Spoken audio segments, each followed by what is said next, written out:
Welcome to the first ever readathon of Thoreau's Cape Cod. I'm Janet Milkman. I'm the Executive Director of the Barnstable Land Trust, and we are thrilled to welcome you to the Michael R. Kramer Center at Fuller Farm, our new barn for events and programs, and our Center for Land Stewardship Operations down below. Our mission at Barnstable Land Trust is to protect the special natural places people love in Barnstable and nearby, to protect habitat for animals and people, to mitigate and adapt to climate change and protect our waters at risk. We do this through land protection, land stewardship, education, and programs, and all with a tiny staff of 7 mostly part-time members, small budget, and a hugely dedicated and committed board of trustees. We're dependent on nearly 75 volunteers to help us implement our vision and our mission. We're an independent nonprofit organization, not part of the town, although we partner with the town in many ways. And we earn most of our operating funds from members and generous donors. And if you're not a member yet, we hope you will be at the end of the weekend. Barnstable Land Trust is celebrating our 40th anniversary this year. And among the many programs we've done in celebration, this is the big one. We've hosted over 15 Thoreau-related programs, thanks to our partners and sponsors. And I'd like to do a quick recognition of all of them. We're very grateful for the support of the Rockland Trust Charitable Foundation as our event sponsor, as well as additional support from the town of Barnstable, the Massachusetts Cultural Council, Cape Cod Broadcasting and Media, Cape Destinations, Ahead with Class, and Shoreline Productions.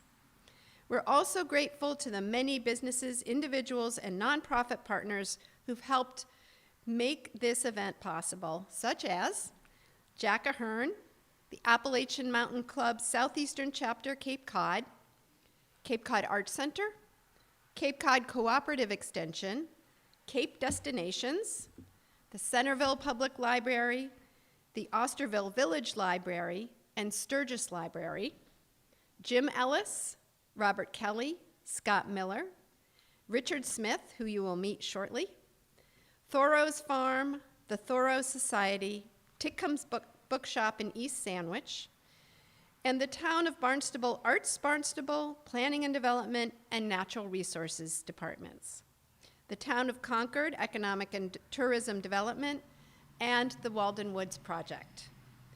I'd also like to thank in advance the over 60 readers and volunteers who made this possible, and the Barnstable Land Trust Board of Trustees. And in closing, I'd like to thank our amazing staff, Kelly Barber, Kelsey Ellis, Sandra McNulty, Sandy Perez, and the creative genius behind this event, Sue Dolling-Sullivan. And now, to begin reading, I'd like to introduce Henry himself, played by Richard Smith, to start us off.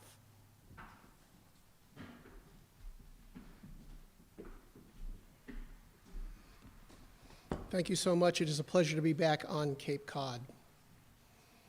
The Shipwreck.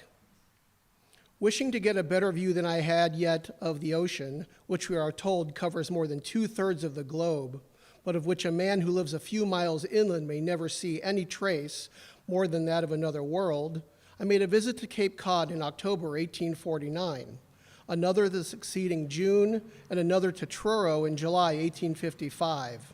The first and last time with a single companion, the second time alone.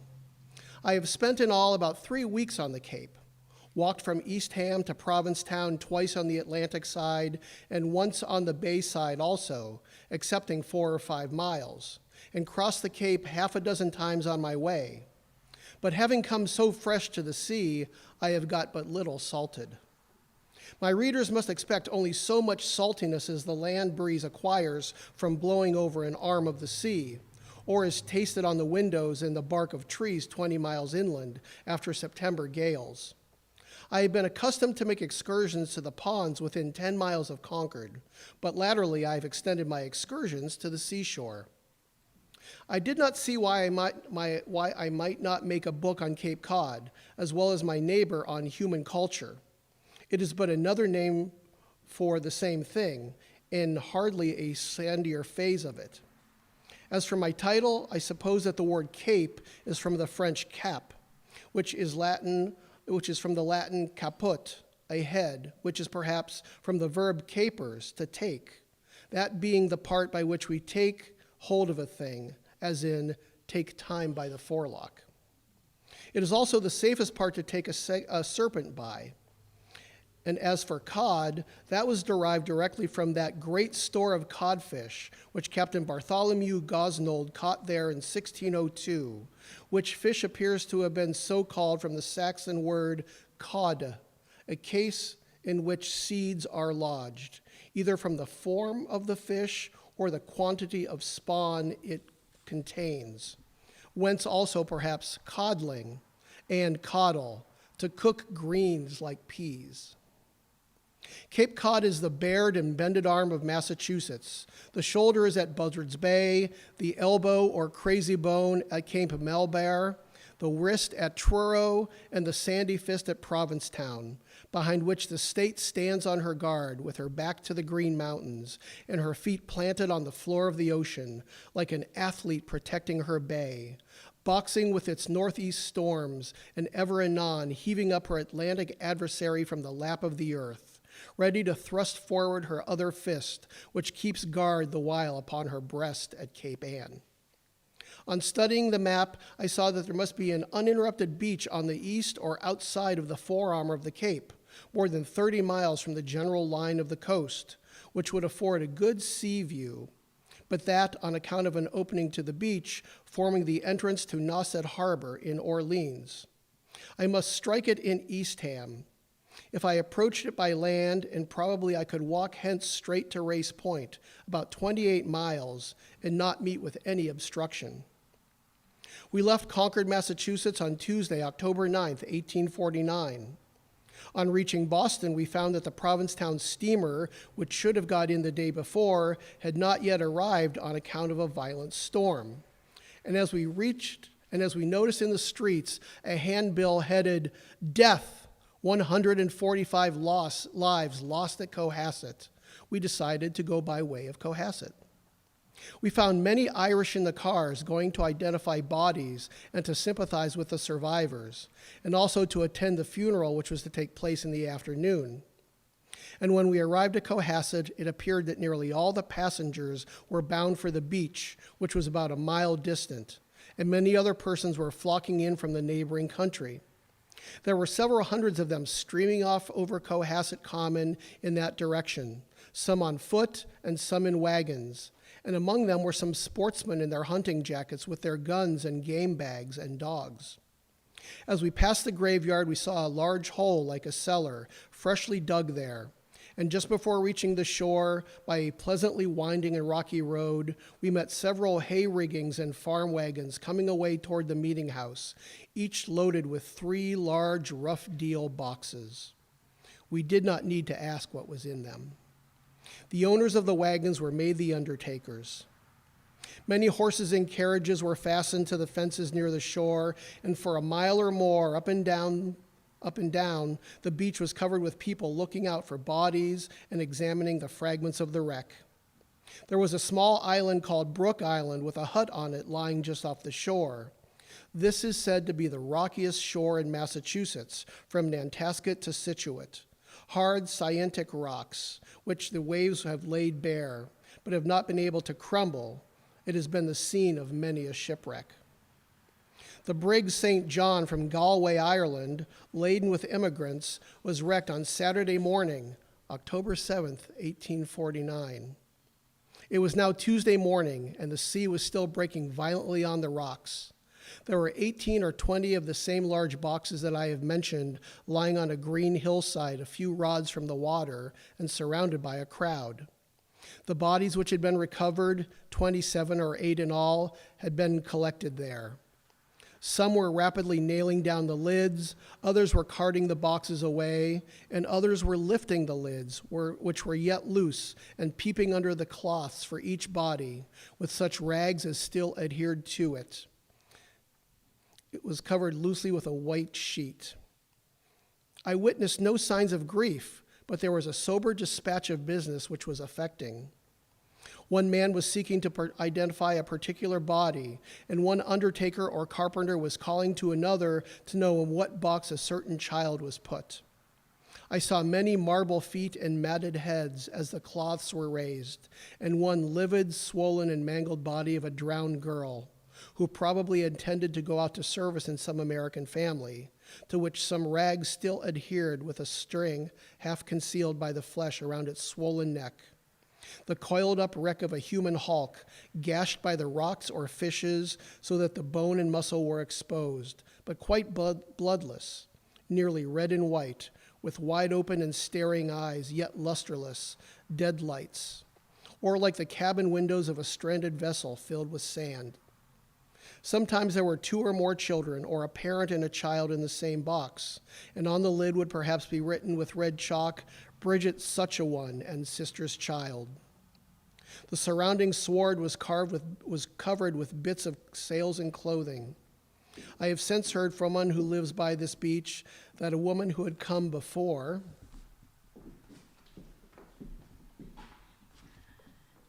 but had left her infant behind for her sister to bring, came and looked into these boxes and saw in one, probably the same whose superscription I have quoted, her child in her sister's arms, as if the sister had meant to be found thus, and within 3 days after, the mother died from the effect of that sight.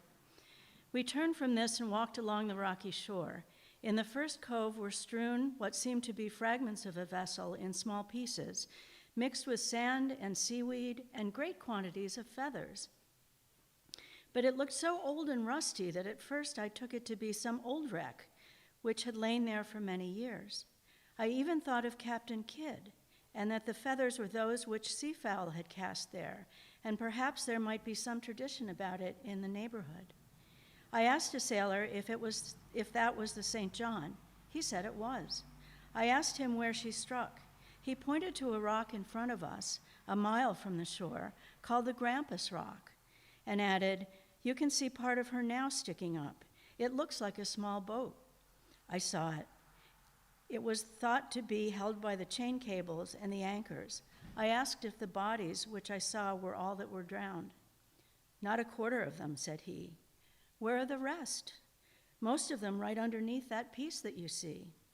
It appeared to us that there was enough rubbish to make the wreck of a large vessel in this cove alone, and that it would take many days to cart it off. It was several feet deep, and here and there was a bonnet or a jacket on it.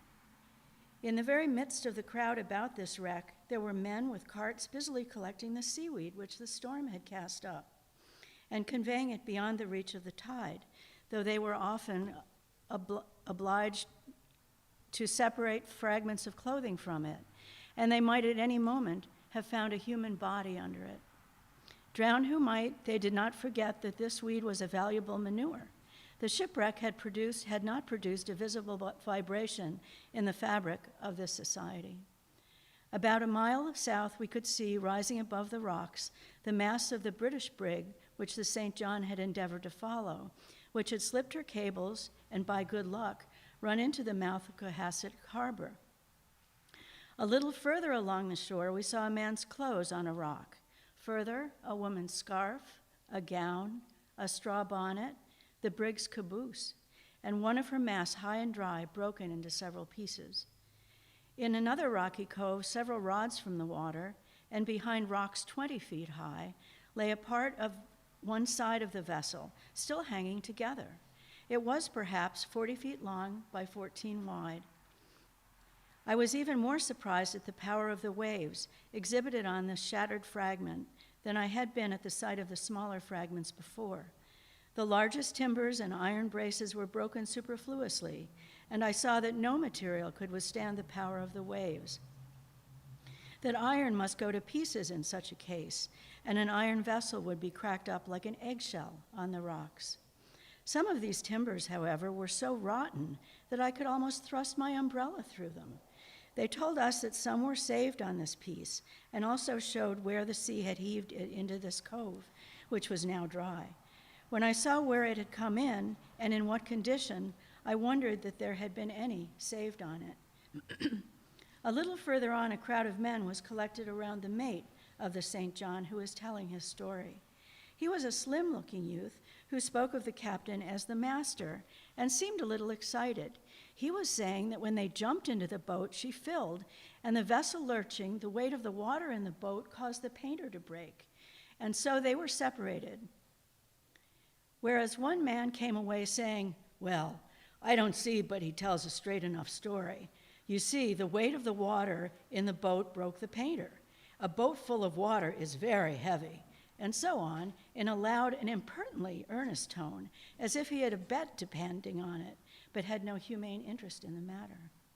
Another, a large man, stood nearby upon a rock, gazing into the sea, and chewing large quids of tobacco, as if that habit were forever confirmed with him. Another, a large man, stood nearby upon a rock, gazing into the sea, and chewing large quids of tobacco, as if that habit were forever confirmed with him. "Come," says another to his companion, "let's be off. We've seen the whole of it. It's no use to stay on for the funeral." Further, we saw one standing upon a rock who we were told was one that was saved. He was a sober-looking man, dressed in a jacket and gray pantaloons, with his hands in the pockets. I asked him a few questions, which he answered, but he seemed unwilling to talk about it and soon walked away. By his side stood one of the lifeboatmen in an oilcloth jacket, who told us how they went to the relief of the British brig, thinking that the boat of the St. John, which they had passed by the way, held all her crew, for the waves prevented their seeing those who were on the vessel, though they might have saved some had they known there were any there. A little further was the flag of the St. John spread on a rock to dry and held down by stones in the corners. This frail but essential and significant portion of the vessel, which had so long been the sport of the winds, was sure to reach the shore. There were one or two houses visible from these rocks in which some of the survivors recovering from the shock which their bodies and minds had sustained. One was not expected to live. We kept on down the shore as far as a promontory called Whitehead, that we might see more of the Cohasset rocks. In a little cove within half a mile, there were an old man and his son collecting, as with their team, the seaweed which that fatal storm had cast up, as serenely employed as if there had never been a wreck in the world, though they were in sight of the Grampus Rock, on which the St. John had struck. The old man had heard that there was a wreck and knew most of the particulars, but he said that he had not been up there since it happened. It was the wrecked weed that concerned him most, rockweed, kelp, and seaweed, as he named them, which he carted into his barnyard, and those bodies were to him but other weeds which the tide had cast up, but of which were no use to him.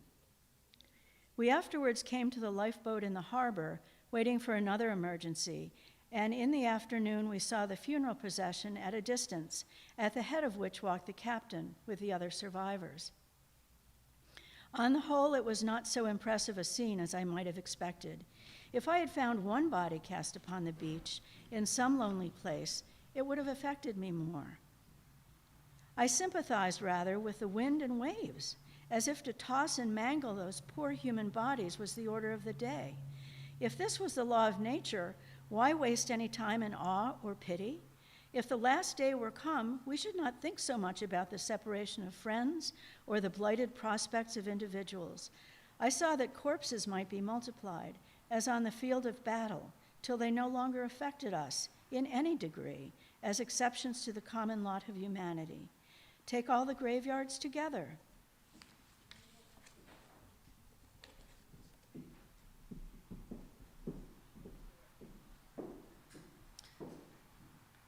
They are always the majority. It is the individual and private that demands our sympathy. A man can attend but one funeral in the course of his life, can behold but one corpse. Yet I saw that the inhabitants of the shore would not be a little affected by this event. They would watch there many days and nights for the sea to give up its dead, and their imaginations and sympathies would supply the place of mourners far away, who as yet knew not of the wreck. Many days after this, something white was seen floating on the water by one who was sauntering on the beach. It was approached in a boat and found to be the body of a woman, which had risen in an upright position, whose white cap was blown back with the wind. I saw that the beauty of the shore itself was wrecked for many a lonely walker there, until he could perceive at last how its beauty was enhanced by wrecks like this, and it acquired thus a rarer and sublimer beauty still. Why care for these dead bodies? They really have no friends but the worms or fishes. Their owners were coming to the New World, as Columbus and the Pilgrims did. They were within a mile of its shores, but before they could reach it, they emigrated to a newer world than ever Columbus dreamed of, yet one of whose existence we believe that there is far more universal and convincing evidence, though it has not yet been discovered by science, than Columbus had of this. Not merely mariners' tales and some paltry driftwood and seaweed, but a continual drift and instinct to all our shores. I saw their empty hulks that came to land, but they themselves, meanwhile, were cast upon some shore yet further west, toward which we are all trending, and which we shall reach at last. It may be through storm and darkness as they did. No doubt we have reason to thank God that they have not been shipwrecked into life again. The mariner who makes the safest port in heaven, perchance, seems to be his friends on earth to be shipwrecked, for they deem Boston Harbor the better place. Though perhaps invisible to them, a skillful pilot comes to meet him, and the fairest and balmiest gales blow off that coast. His good ship makes the land in halcyon days, and he kisses the shore in rapture there, while his old hulk tosses in the surf here. It is hard to part with one's body, but no doubt it is easy enough to do without it when once it is gone. All their plans and hopes burst like a bubble. Infants by the score dashed on the rocks and by the enraged Atlantic Ocean. No, if the St. John did not make her port here, she has been telegraphed there. The strongest wind cannot stagger a spirit. It is a spirit's breath. A just man's purpose cannot be split on any grampus or material rock, but itself will split rocks till it succeeds. The verses addressed to Columbus, dying, may, with slight alterations, be applied to the passengers of the St. John. Soon with them all will be over, soon the voyage will be begun, that shall bear them to discover far away a land unknown. Land that each alone must visit, but no tidings bring to men, for no sailor once departed hath ever returned again. No carved wood, no broken branches, ever drift from that far wild. He who on that ocean launches meets no course of angel child. Undismayed, my noble sailors, spread your canvas out. Spirits on a sea of ether, soon shall ye serenely float. Where the deep no plummet soundeth, fear no hidden breakers there, and the fanning wings of angels shall your bark right onward bear. Quit now, full of heart and comfort, these rude shores. They are of earth. Where the rosy clouds are parting, there the blessed isles loom forth. One summer day since this, I came this way on foot, along the shore from Boston. It was so warm that some horses had climbed to the very top of the ramparts of the old fort at Hull, where there was hardly room to turn around, for the sake of the breeze. The Datura stramonium, or thornapple, was in full bloom along the beach, and at sight of this cosmopolite, this Captain Cook among plants, carried in ballast all over the world, I felt as if I were on the highway of nations. Say, rather, this Viking, king of the bays, for it is not an innocent plant. It suggests not merely commerce, but its attendant vices, as if its fibers were the stuff of which pirates spin their yarns. I heard the voices of men shouting aboard a vessel half a mile from the shore, which sounded as if they were in a barn in the country, they being between the sails. It was a purely rural sound. As I looked over the water, I saw the isles rapidly wasting away, the sea nibbling voraciously at the continent, the springing arch of a hill suddenly interrupted, as at Point Alderton, what botanists might call Primors, showing by its curve against the sky how much space it must have occupied, where now was water only. On the other hand, these wrecks of isles were being fancifully arranged into new shores, as at Hog Island, inside of Hull, where everything seemed to be gently lapsing into futurity. The isle had got the very form of a ripple, and I thought that the inhabitants should bear a ripple for device on their shields, a wave passing over them, with the datura, which is said to produce mental alienation of long duration without affecting the bodily health, springing from its edge. The most interesting thing which I heard of in this township of Hull was an unfailing spring, whose locality was pointed out to me on the side of a distant hill, as I was panting along the shore, though I did not visit it. Perhaps if I should go through Rome, it would be some spring on the Capitoline Hill I should remember the longest. It is true I was somewhat interested in the well at the old French fort, which was said to be 90 feet deep, with a cannon at the bottom of it. On Nantasket Beach, I counted a dozen sheds from the public house. From time to time, the riders turned the horses toward the sea, standing in the water for the coolness, and I saw the value of beaches to cities for the sea breeze and the bath. At Jerusalem village, the inhabitants were collecting in haste before a thunder shower now approaching, the Irish moss which they had spread to dry. The shower passed on one side and gave me a few drops only, which did not cool the air.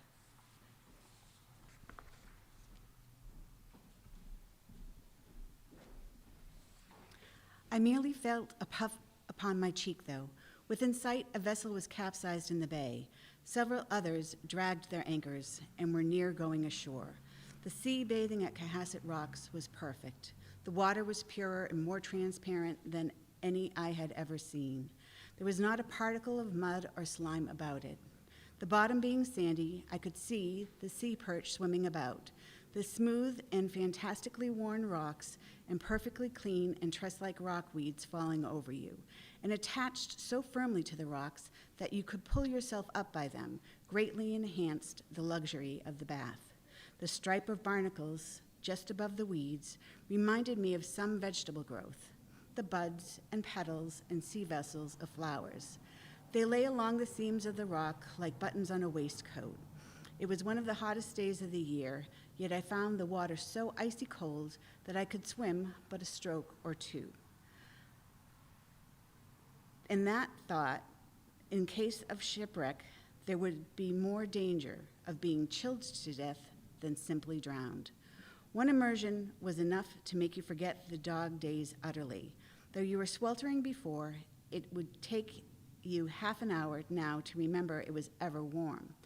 There were the tawny rocks, the lion's couchant, defying the ocean, whose waves incessantly dashed against and scoured them with vast quantities of gravel. The water held in their little hollows on the receding of the tide was so crystalline that I could not believe it salt, but wished to drink it. And higher up were basins of fresh water left by the rain, all which, being also of different depths and temperature, were convenient for different kinds of baths. Also, the larger hollows and the smooth rocks formed the most convenient of seats and dressing rooms. In these respects, it was the most perfect seashore I had ever seen. I saw in Cohasset, separated from the sea only by a narrow beach, a handsome but shallow lake of some 400 acres, which I was told the sea had tossed over the beach in a great storm in the spring, and after the alewives had passed into it, it had stopped up its outlet, and now the alewives were dying by thousands, and the inhabitants were apprehending a pestilence as the water evaporated. It had live rocky islets in it. This rock shore is called Pleasant Cove on some maps. On the map of Cohasset, that name appears to be confined to the particular cove where I saw the wreck of the St. J. AIM. The ocean did not look now as if any were ever shipwrecked in it.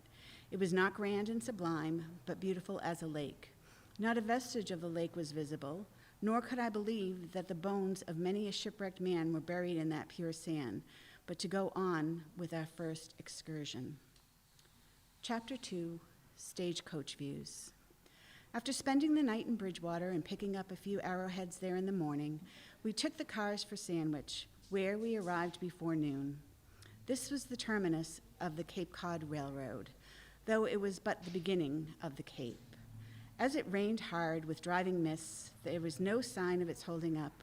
We here took that almost obsolete conveyance, the stage, for as far as it went that day, as we were told by the driver. We had forgotten how far a stage could go in a day. But we were told that the Cape roads were very heavy, that though they added that, being of sand, the rain would improve them.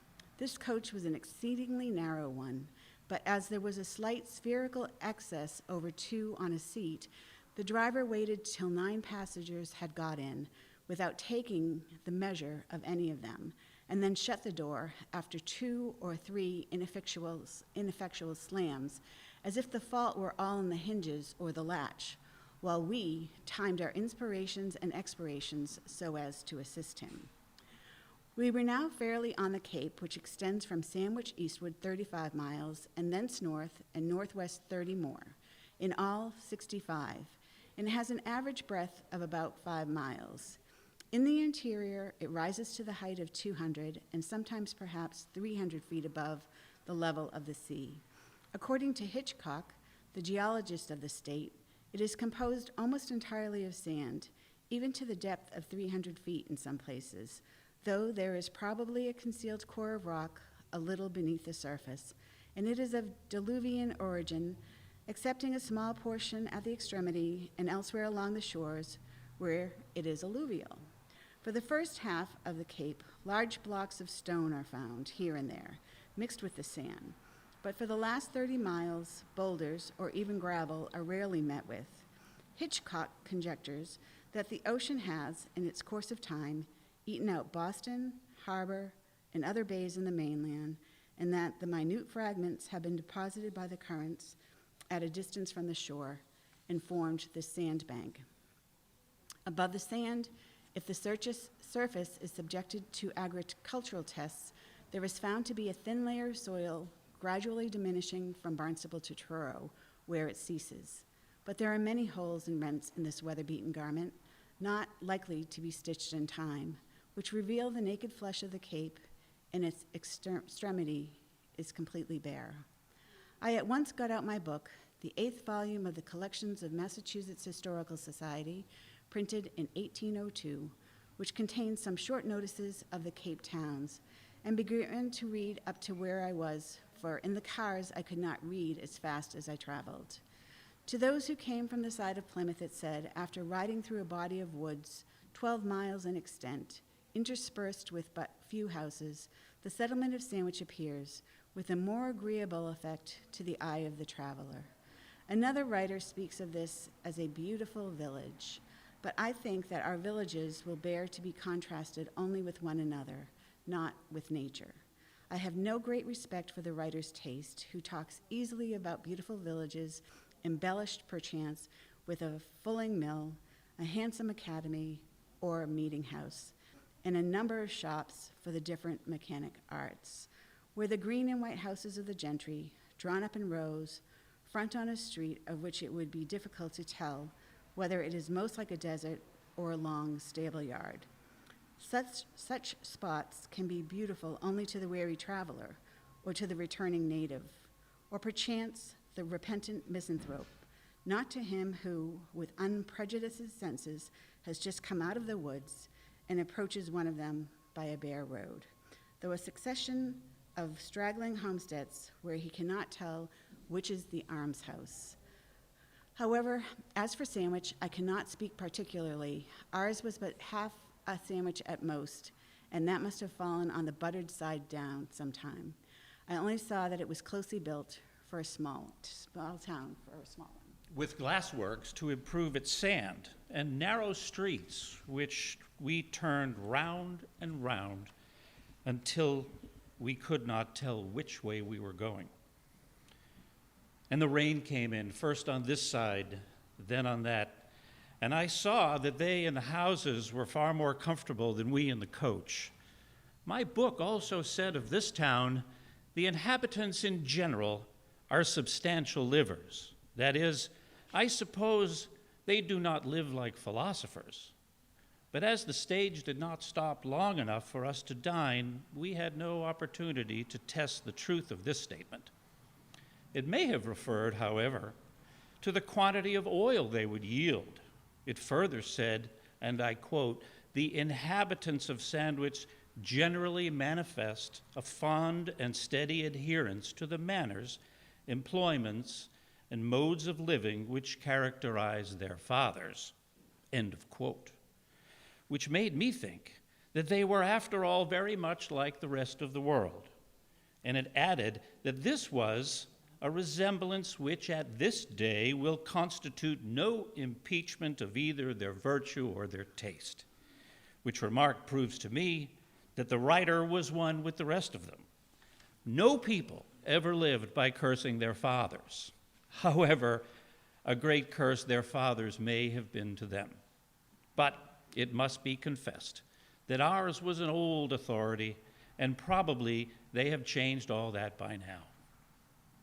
Our route was along the bayside, through Barnstable, Yarmouth, Dennis, and Brewster, to Orleans, with a range of low hills on our right, running down the Cape. The weather was not favorable for wayside views, but we made the most of such glimpses of land and the water as we could get through the rain. The country was, for the most part, bare, or with a little scrubby wood left on the hills. We noticed in Yarmouth, for example, and if I do not mistake, in Dennis, large tracts of pitch pines, which were planted 4 or 5 years before. They were in rows as they appeared when we were abreast of them. And accepting that there were extensive vacant spaces, seemed to be doing remarkably well. This, we were told, was the only use to which such tracts could be profitably put.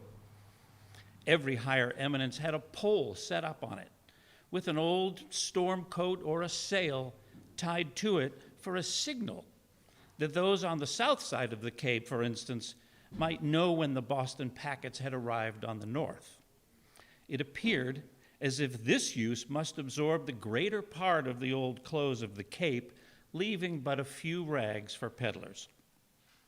The windmills on the hills, large weather-stained octagonal structures, and the salt works scattered all along the shore with their long rows of vats resting on piles driven into the marsh, their low turtle-like roofs, and their slighter windmills were novel and interesting subjects to an inlander.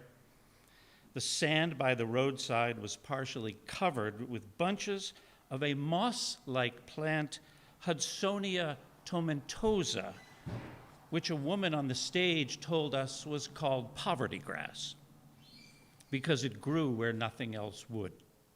I was struck by the pleasant equality which reigned among the stage company and their broad and invulnerable good humor. They were what are called free and easy, and met one another to advantage, as men who had at length learned how to live. They appeared to know each other when they were even strangers. They were so simple and downright, they were well met in an unusual sense. That is, they met as well as they could meet and did not seem to be troubled with any impediment. They were not afraid or ashamed of any one another, but were contented to make such company as the ingredients allowed. It was evident that the same foolish respect was not here claimed for mere wealth and station that is in many parts of New England. Yet, some of them were called the first people, as they are called of the various towns through which we passed. Retired sea captains. Easy circumstances they were in, and talked of farming, as sea captains are wont.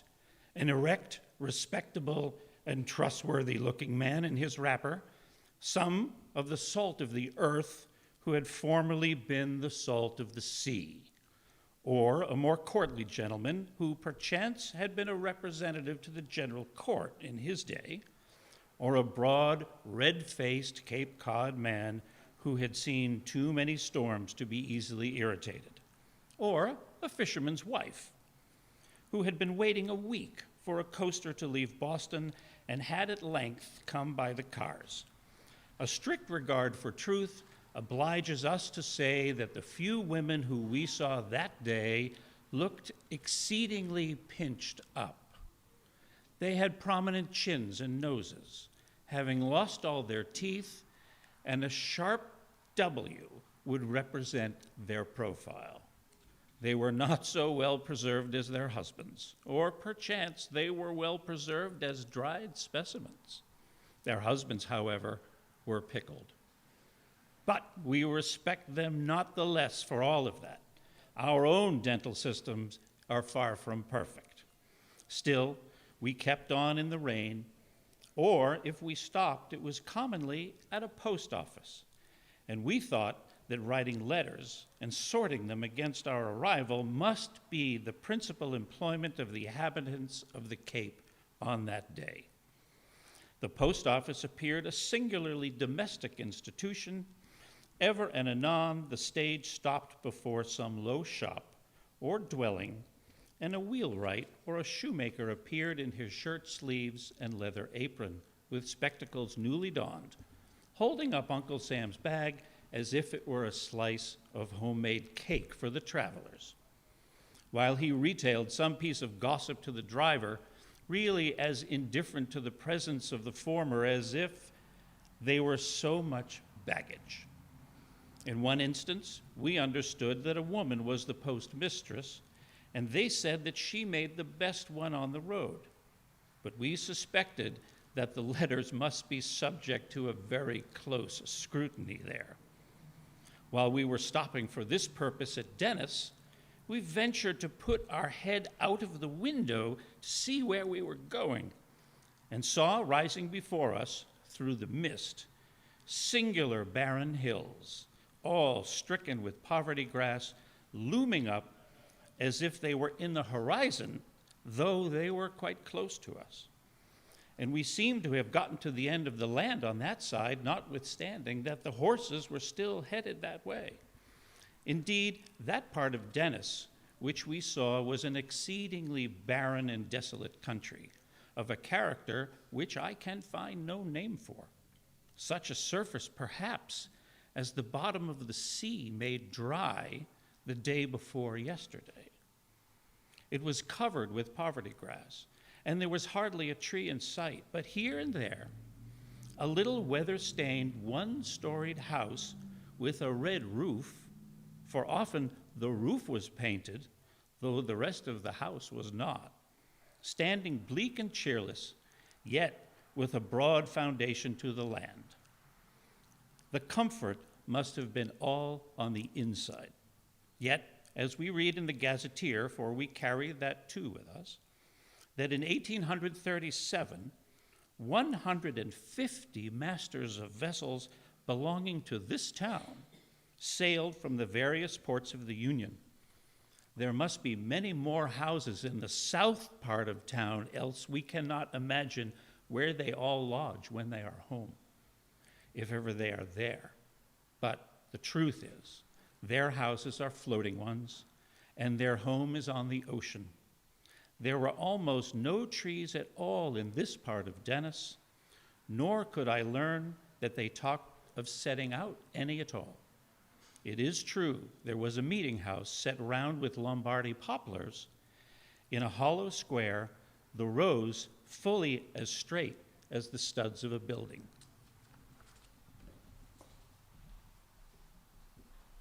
And the corners as square.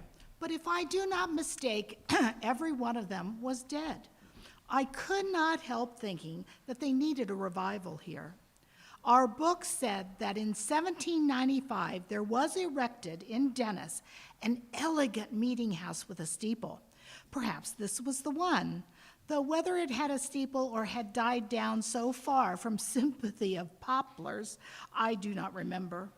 Another meeting house in this town was described as a neat building, but the meeting house in Chatham, a neighboring town, for there was but one, nothing is said except that it is in good repair, both which remarks, I trust, may understood as applying to the church's spiritual as well as material.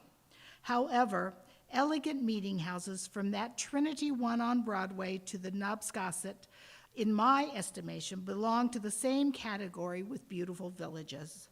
I was never in season to see one. Handsome is that handsome does.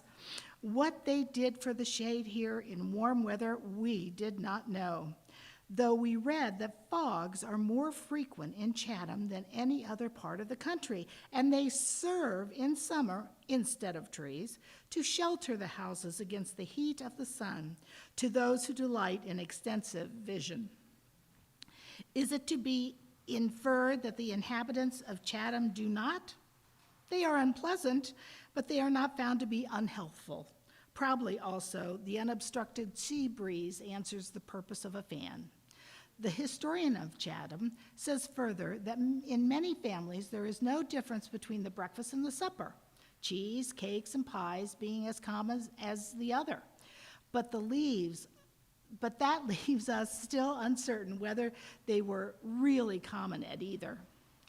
The road, which is quite hilly, here ran near the bay shore, having the bay on one side and the rough hill of Scargo, said to be the highest land on the Cape, on the other. Of the wide prospect of the bay afforded by summit of this hill, our guide says, the view was not much of beautiful in it, but it communicates a strong emotion of the sublime. That is the kind of communication we love to have made to us. We passed through the village of Suet and Dennis and on Suet and Crivet necks, of which it is said when compared with Nauset. We had misty recollections of having passed through or near to the latter. It may be denominated a pleasant village, but in comparison with the village of Sandwich, there is little or no beauty in it. However, we like Dennis well, better than any other town we have seen on the Cape. It was so novel and, in the stormy day, so sublimely dreary. Captain John Sears of Suet was the first person in this country who obtained pure marine salt by solar evaporation alone, though it had been long made in similar way on the coast of France and elsewhere. This was the year 1776, at which time, on account of the war, salt was scarce and dear. The historical collections contain an interesting account of his experiments, which we read when we saw the roofs of the salt works. Barnstable County is the most favorable locality for these works on the northern coast. There is so little fresh water here emptying into the ocean. Quite recently, there were about $2 million invested in this business here. But now the Cape is unable to compete with the importers of salt and the manufacturers of it at the west. And accordingly, her salt works are fast going to decay. From making salt, they turn to fishing more than ever. The gazetteer will informally tell you, under the head of each town, how many go a-fishing, the value of the fish and oil taken, how much salt is made and used, and how many are engaged in the coasting trade, how many manufacturing palm leaf hats, leather, boots, shoes, and tinware. And then it was done. And leaves you to imagine the more truly domestic manufacturers, which are nearly the same all over the world. Late in the afternoon, we rode through Brewster, so named after Elder Brewster, for fear he would be forgotten else. Who has not heard of Elder Brewster? Who knows who he was? This appeared to be the modern-built town of the Cape, the favorite residence of retired sea captains. It is said that there were more masters and mates on the vessels which sail on foreign voyages belonging to this place than to any other town in the country. There were many of the modern American houses here, such as they turn out at Cambridge Port, standing on the sand. You could almost swear that they had been floated down the Charles River and drifted across the bay. I call them American because they are paid for by Americans and put up by American carpenters, but they are a little removed from lumber. Only Eastern stuff disguised with white paint, the least interesting kind of driftwood to me. Perhaps we have reason to be proud of our naval architecture and need not go to the Greeks and the Goths or the Italians for the models of our vessels. Sea captains do not employ Cambridgeport carpenter to build their floating houses, and for their houses on shore, if they must copy any, it would be more agreeable to imagination to see one of their vessels turned bottom upward in the Numidian fashion. We read that at certain seasons, the reflection of the sun upon the windows of the houses in Wellfleet and Thoreau, across the inner side of the elbow of the Cape, is discernible with the naked eye, and at distance 18 miles and upward on the county road. This we were pleased to imagine, as we had not seen the sun for 24 hours. The same author, the Reverend John Simpkins, said of the inhabitants of a good while ago, "No person appears to have a greater relish for a social circle and domestic pleasures. They are not in the habit of frequenting taverns unless on public occasions. I know not of a proper idler or tavern haunter in the place. This is more than can be said of my townsmen." At length we stopped for the night at Higgins Tavern in Orleans, feeling very much as if we were on a sandbar in the ocean and not knowing whether we should see land or water ahead when the mist cleared away. We overtook two Italian boys who had waded thus far down the Cape through the sand with their organs on their back and were going to Provincetown. What a hard lot. We thought, if the Provincetown people should shut their doors against them, whose yard would they go to next? Yet we concluded that when they had chosen wisely to come here, where other music than that of the surf must be rare. Thus, the great civilizer sends out its emissaries sooner or later to every sandy cape and lighthouse of the New World, which the census taker visits, and summons the savage there to surrender.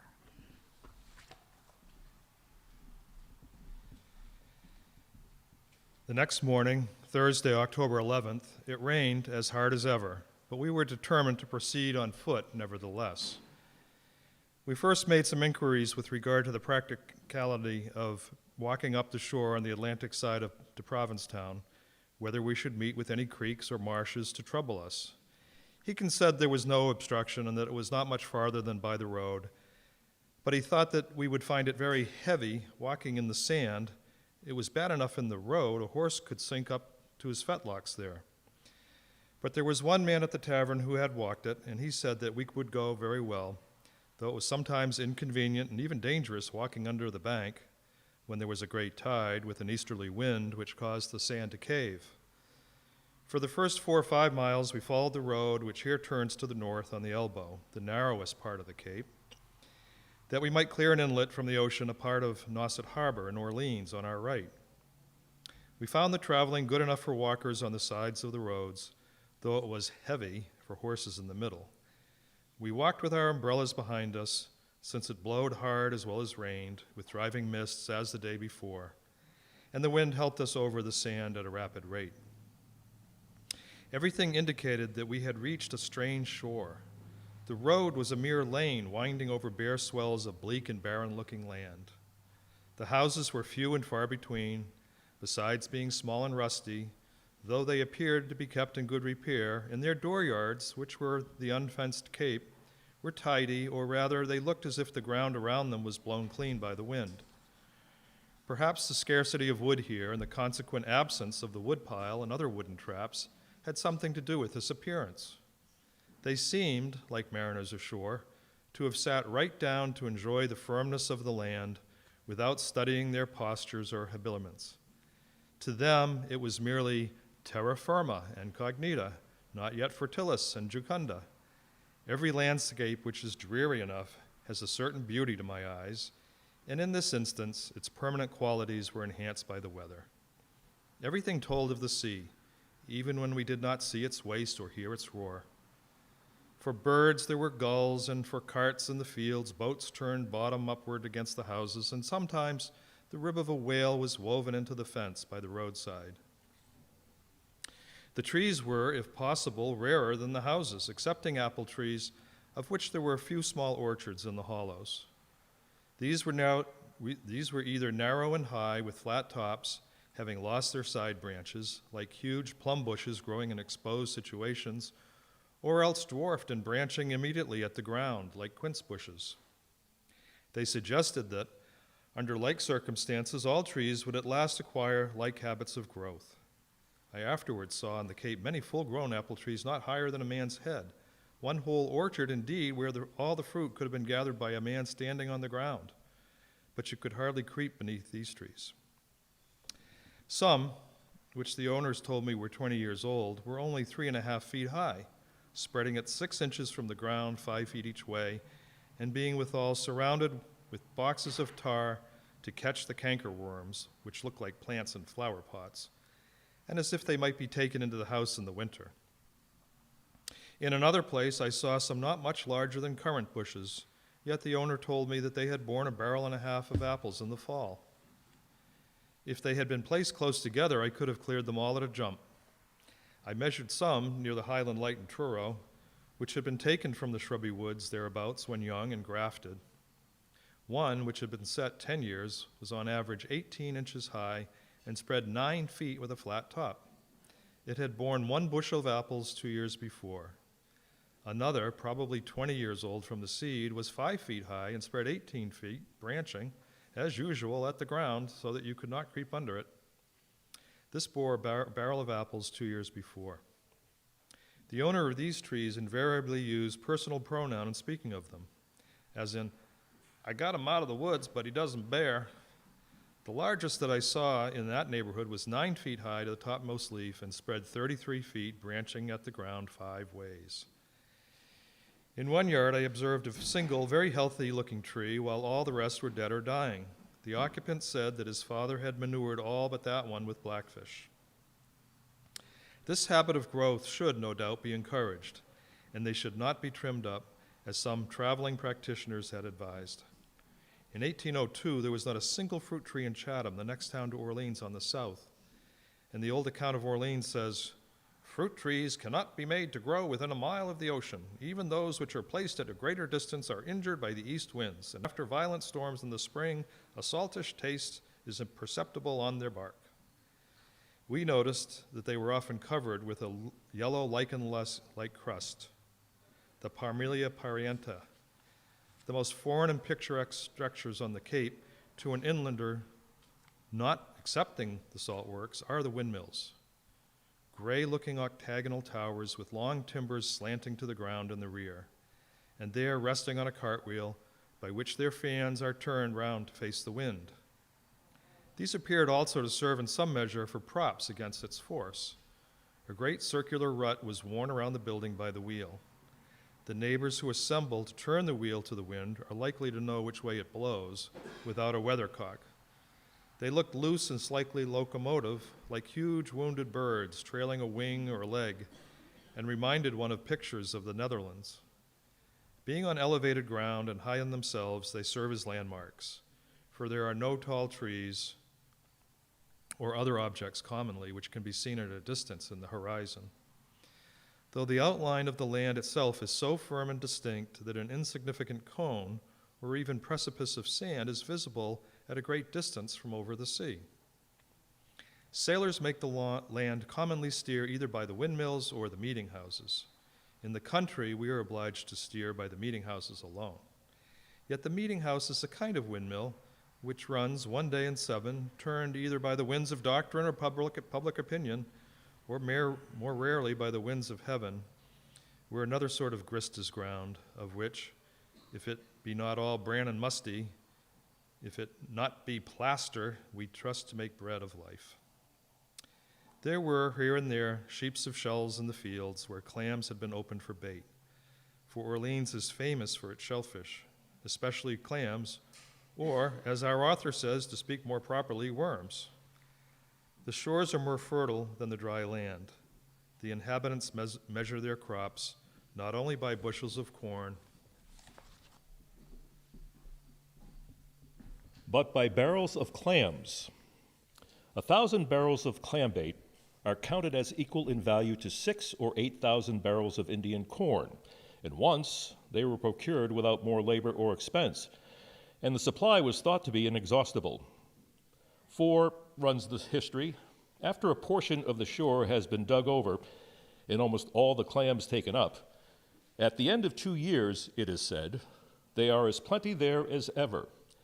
It is even affirmed by many persons that it is as necessary to stir the clam ground frequently as to hoe a field of potatoes, because if this labor is omitted, the clams will be crowded too closely together and will be prevented from increasing in size. But we were told that the small clam, Maya arenaria, was not so plenty here as formerly. Probably the clam ground has been stirred too frequently after all.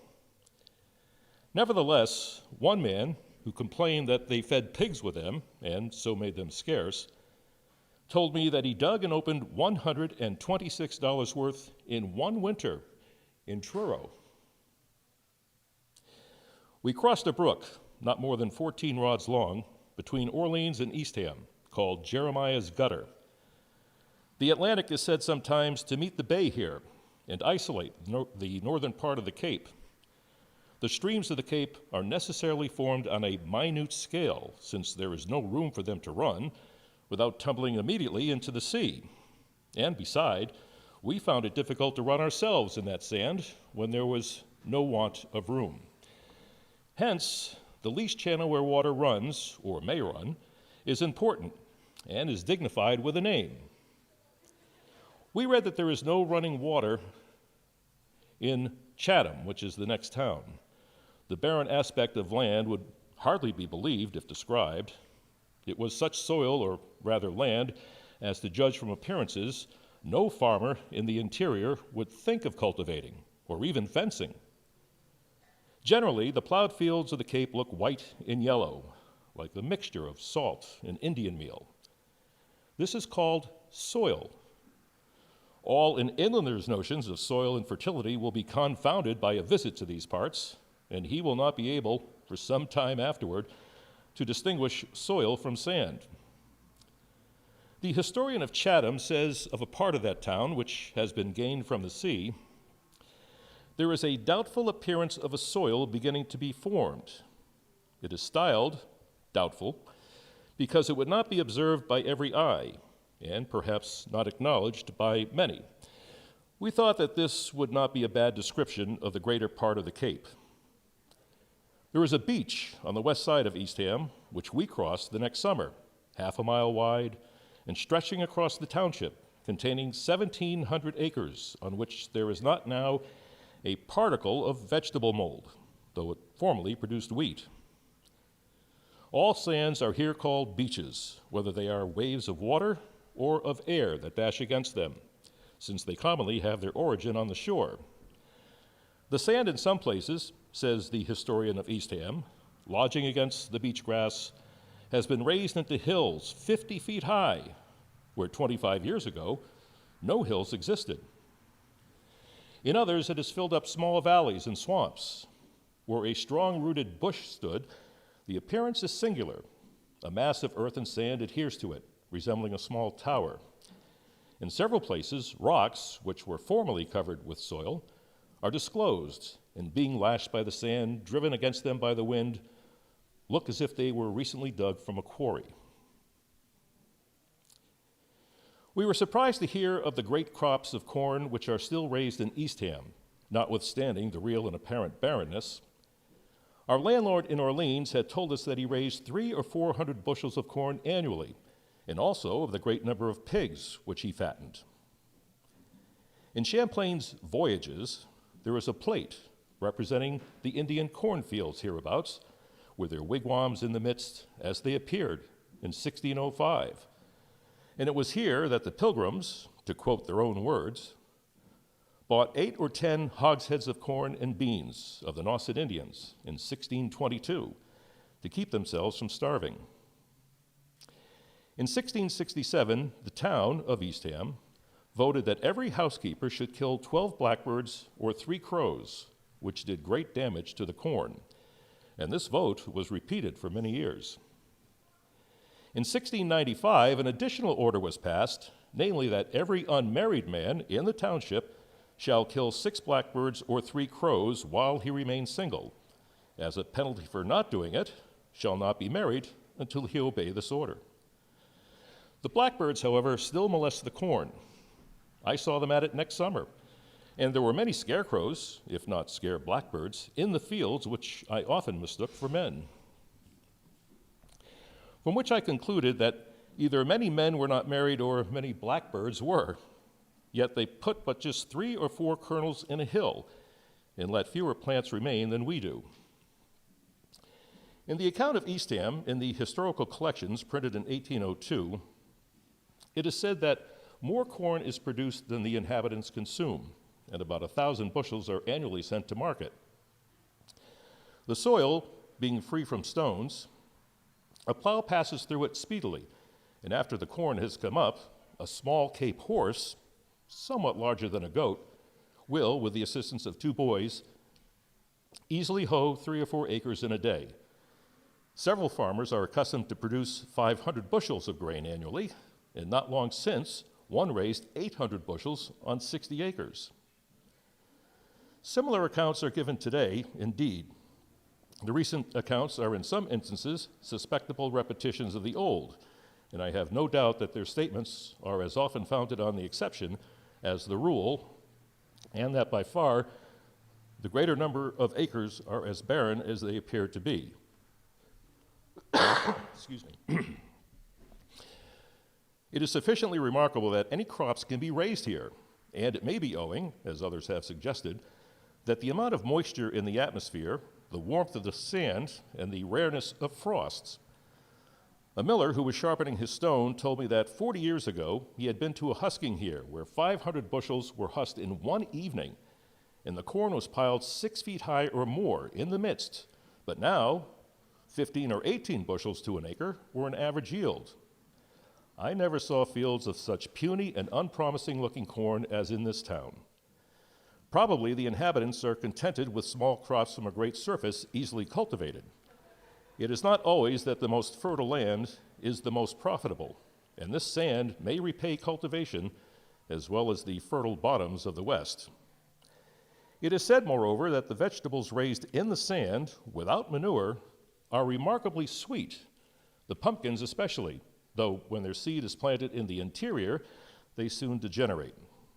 I can testify that the vegetables here, when they succeed at all, look remarkably green and healthy, though perhaps it is partly by contrast with the sand.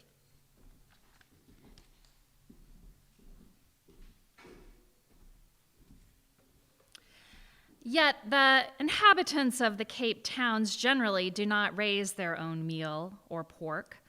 Their gardens are commonly little patches that have been redeemed from the edges of the marshes and swamps. All the morning we heard the sea roar on the eastern shore, which was several miles distant, for it still felt the effects of the storm which the St. John was wrecked. Though a schoolboy whom we overtook hardly knew what we meant, his ears were so used to it. He would have more plainly heard the sound in a shell. It was a very inspiring sound to walk by, filling the whole air, that of the sea dashing against the land, heard several miles inland. Instead of having a dog to growl at your door, to have the Atlantic Ocean to growl for the whole Cape. On the whole, we were glad of the storm, which would show us the ocean in its angriest mood. Charles Darwin was assured that the roar of the surf on the coast of Chile after a heavy gale could be heard at night a distance of 21 sea miles across a hilly and wooded country. We conversed with the boy we have mentioned, who might have been 8 years old, making him walk all the while under the lee of our umbrella, for we thought it was as important to know what life was on the Cape to a boy as to a man. We learned from him that where the best grapes were to be found in that neighborhood, he was carrying his dinner in a pail, and without any impertinent questions being put up by us, it did at length appear that is what it consisted. The homeliest facts are always the most acceptable to an inquiring mind. At length, before we got to Eastham Meeting House, we left the road and struck across the country for the eastern shore at Nauset Lights. 3 lights close together, 2 or 3 miles distant from us. There were so many that it might be distinguished from others, but this seemed a shiftless and costly way of accomplishing that object. We found ourselves at once on a boundless plain without a tree or a fence, or, with 1 or 2 exceptions, a house in sight. Instead of fences, the earth was sometimes thrown up into a slight ridge. My companions compared it to the rolling plains of Illinois. In the storm of wind and rain which raged, we traversed it. It no doubt appeared more vast and desolate than it really is, as there were no hills, but only here and there a dry hollow in the midst of the waste. And the distant horizon was concealed by mist. We didn't know whether it was high or low. A solitary traveler whom we saw perambulating in the distance loomed like a giant. He appeared to walk slouchingly, as if held up by straps on his shoulders, as much as supported by the plain below. Men and boys would have appeared alike at a distance, there being no object to measure them by. Indeed, to an inlander, the Cape landscape is a constant mirage. This kind of country extended a mile or 2 each way. These were the Plains of Nauset, once covered with wood, where in winter the winds howled and the snow blows right merrily in the face of the traveler. I was glad to have got out of the towns where I am wont to feel unspeakably mean and disgraced, to have left behind me for a season the bar rooms of Massachusetts, where the full-grown are not weaned from savage and filthy habits.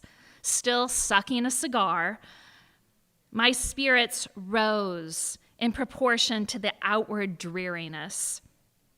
The towns need to be ventilated. The gods would be pleased by some pure flames from their altars. They are not appeased with cigar smoke. As thus we skirted the backside of the towns, for we did not enter any village until we got to Provincetown. We read their histories under umbrellas, rarely meeting anybody. The old accounts are the richest in topography, which is what we most wanted, and indeed in most things else, for I find the readable parts of modern accounts of these towns consisted, in great measure, of quotations, acknowledged or unacknowledged, from the older ones, without any additional information of equal interest. The towns, which at length run into a history of the church of that place, that being the only story they have to tell. They conclude with quoting the Latin epitaphs of the old pastors, having been written in the good old days of Latin and Greek. They will go back to the ordination of every minister and tell you faithfully who made the introductory prayer and who delivered the sermon and who made the ordaining prayer and who gave the charge and who extended the right hand of fellowship and who pronounced the benediction. So also how many ecclesiastical councils convened from time to time to inquire into the orthodoxy of some ministers and the names of all who composed them. As it will take us an hour to get over this plain, and there is no variety in the prospect, peculiar as it is, we will read you a little in the history of Eastham the while. When the communities from Plymouth had purchased the territory of Eastham of the Indians, it was demanded who laid claim to Billingsgate, which was understood to be all of the part of the Cape north of what they had purchased. The answer was there was not anyone who owned it. Then, said the committee, the land is ours. The Indians answered that it was. Now, this was a remarkable assertion and admission. The Pilgrims appeared to have regarded themselves as not anyone's representatives. Perhaps this was the first instance of that quiet way of speaking for a place not yet occupied, or at least not improved as much as it may be, which their descendants have practiced and are still practicing so extensively. Not any seems to have been the sole proprietor of all the America before the Yankees. But history says that when the Pilgrims held the lands of Billingsgate many years, at length appeared an Indian who styled himself Lieutenant Anthony, who laid claim to them. And of him they bought them. Who knows, but a Lieutenant Anthony may be knocking at the door of the White House someday. At any rate, I know that if you hold a thing unjustly, there will surely be the devil to pay at last. Thomas Prince, who was several times the governor of Plymouth Colony, was the leader of the settlement in Eastham. There was recently standing on what was once his farm in this town, a pear tree which is said to have been brought from England, and planted there by him about 200 years ago. It was blown down a few months before we were there. A late account says that it was recently in a vigorous state. The fruit, small but excellent, and yielded on average 15 bushels. Some appropriate lines have been addressed to it by Herman Doan, from whom I will quote, partly because it's the only specimen of Cape Cod verse which I remember to have seen, and partly because they're not bad.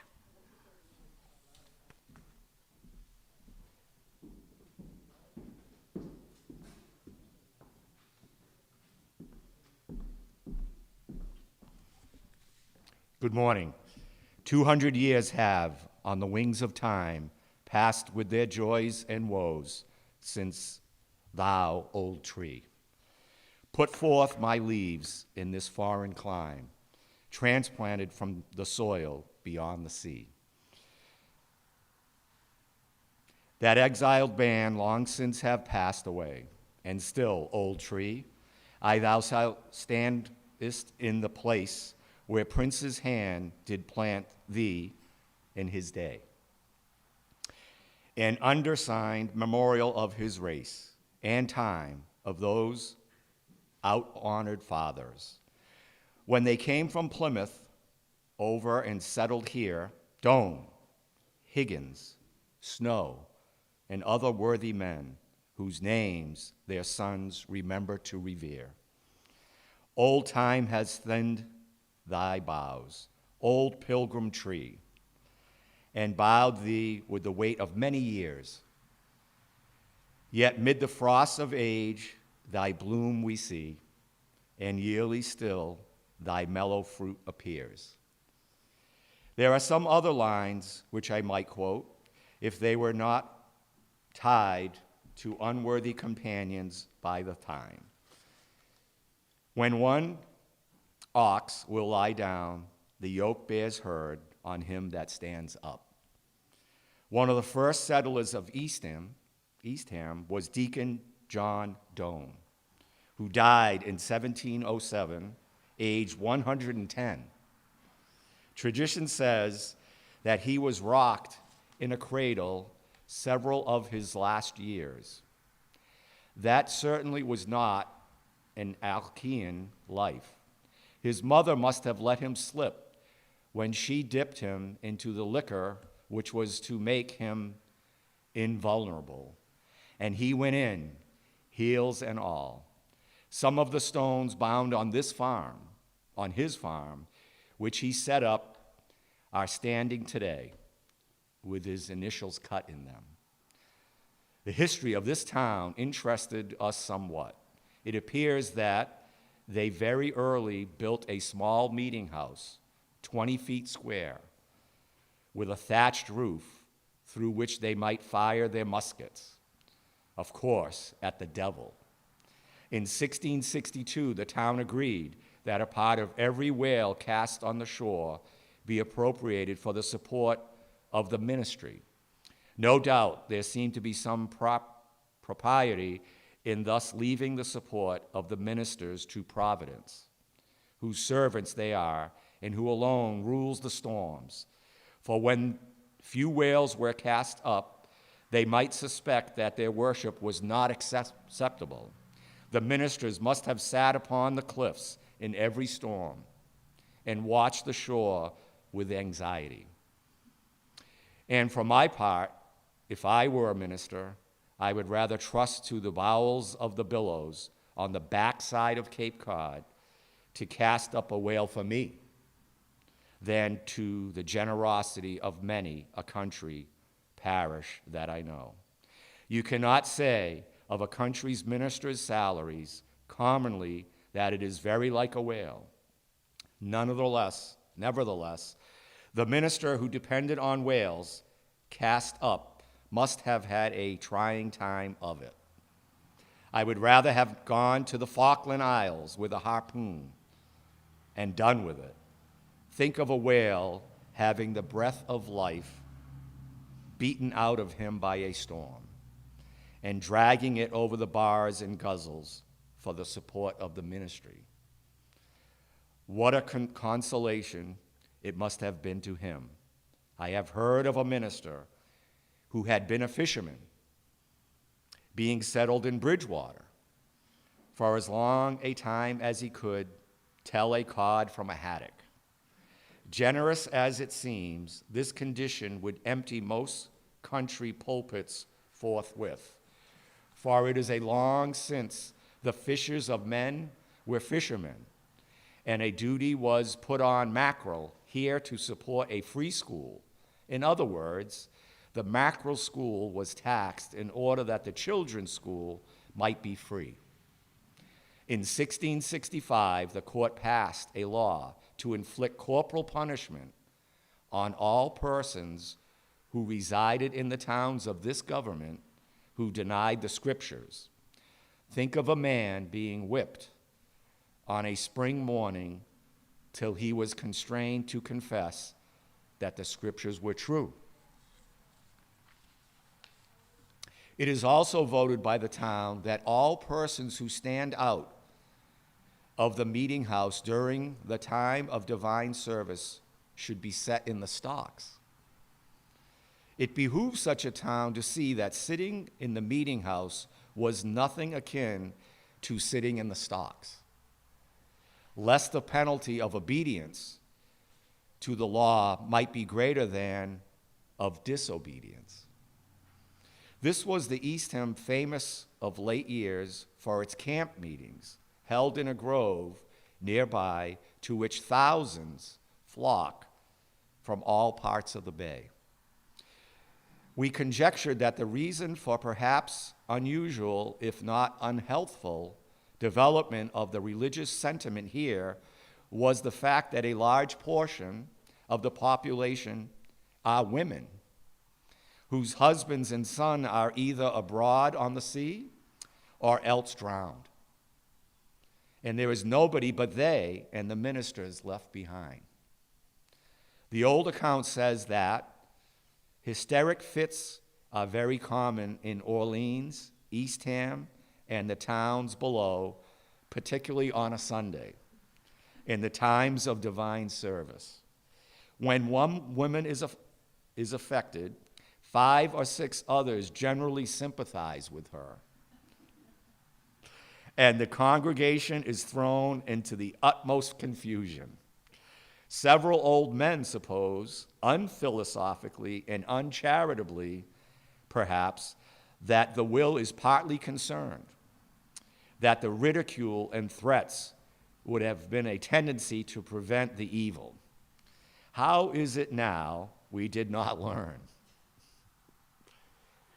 We saw one singularly masculine woman, however, in a house on this very plain, who did not look as if she was ever troubled with hysterics or sympathize with those that were, or perchance life itself was to her a hysterical fit, a Nauset woman of a hardness and coarseness such as no man ever possessed or suggests.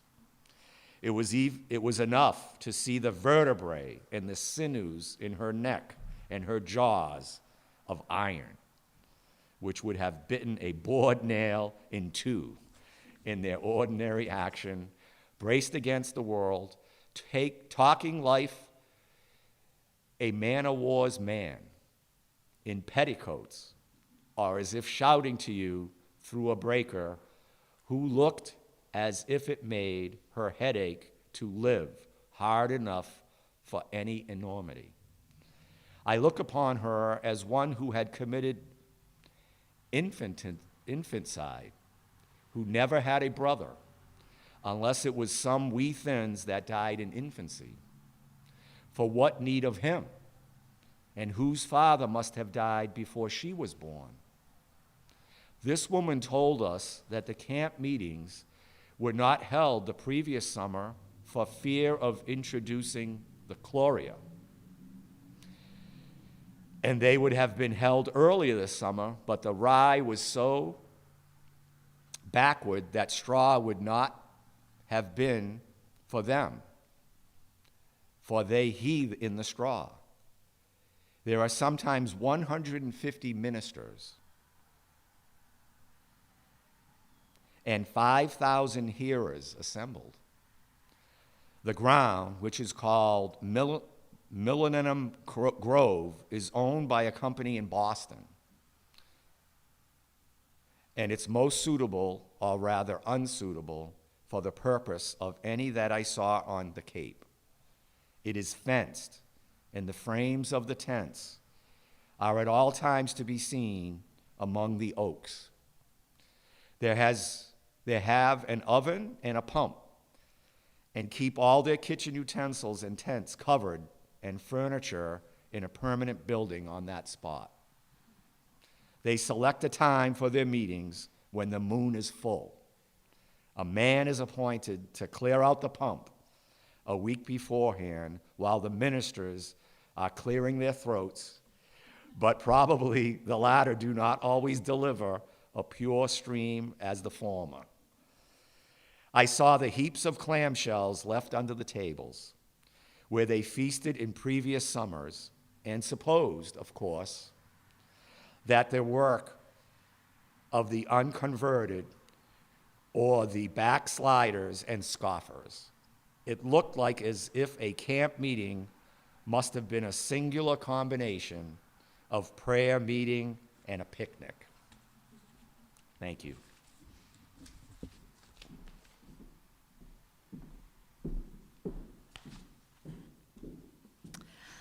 The first minister settled here was Reverend Samuel Treat in 1672, a gentleman who is said to be entitled to a distinguished rank among the evangelists of New England.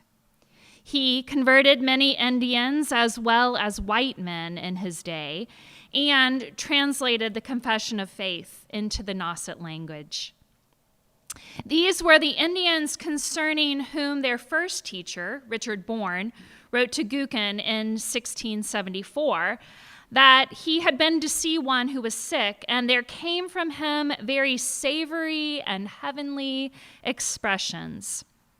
But with regard to the mass of them, he says, the truth is that many are very loose in their course, to my heartbreaking sorrow. Mr. Treat is described as a Calvinist of the strictest kind. not one of those who, by giving up or explaining away, becomes like a porcupine disarmed of its quills, but a consistent Calvinist who can dart his quills to a distance and courageously defend himself. There exists a volume of his sermons in manuscript, which, says the commentator, appears to have been designed for publication.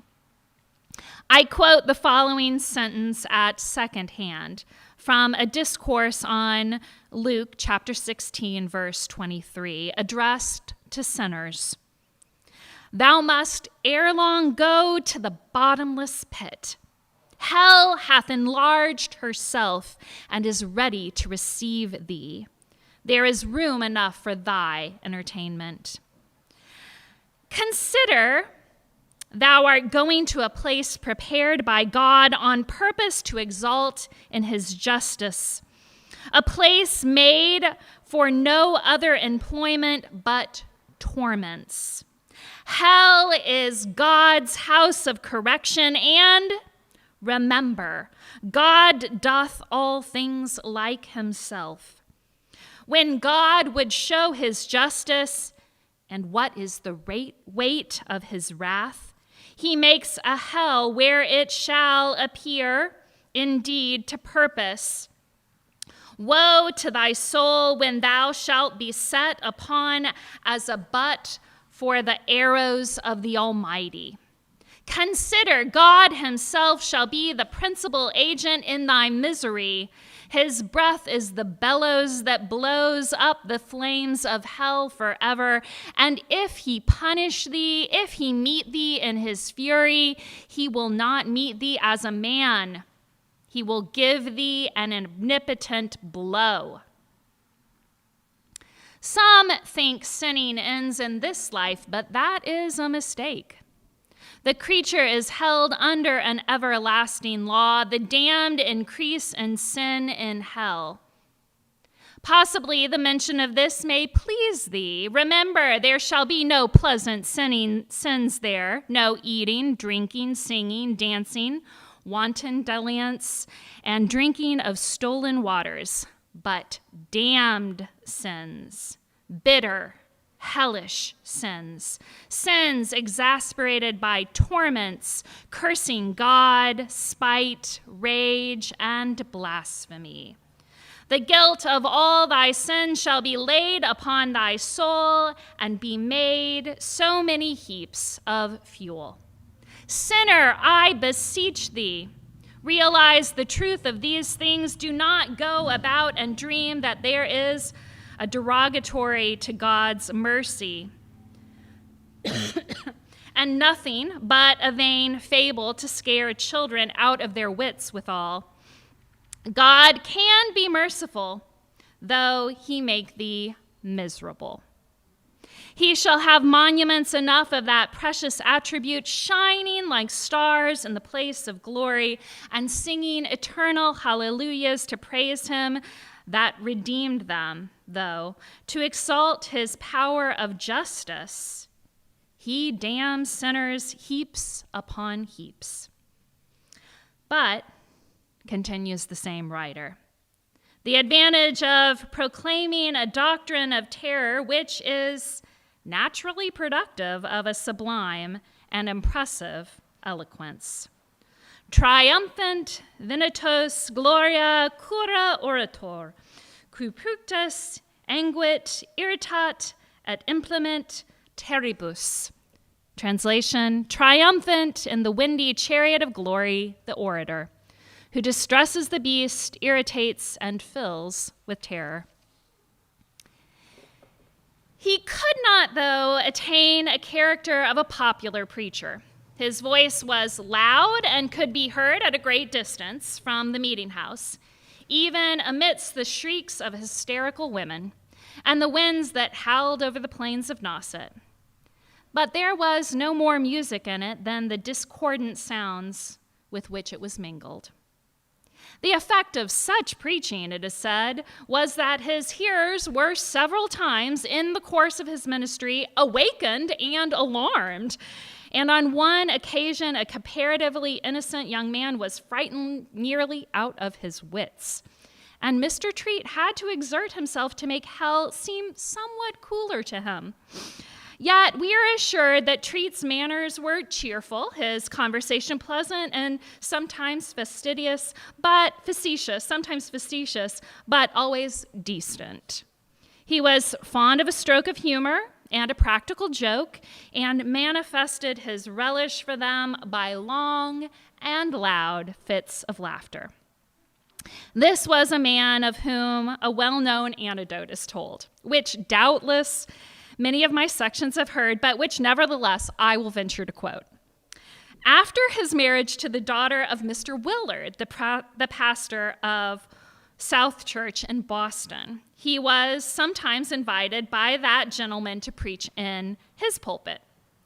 Mr. Willard possessed a graceful delivery, a masculine and harmonious voice, and though he didn't gain much reputation by his body of divinity, which is frequently sneered at, particularly by those who have read it, yet in his sermons are strength of thought and energy of language.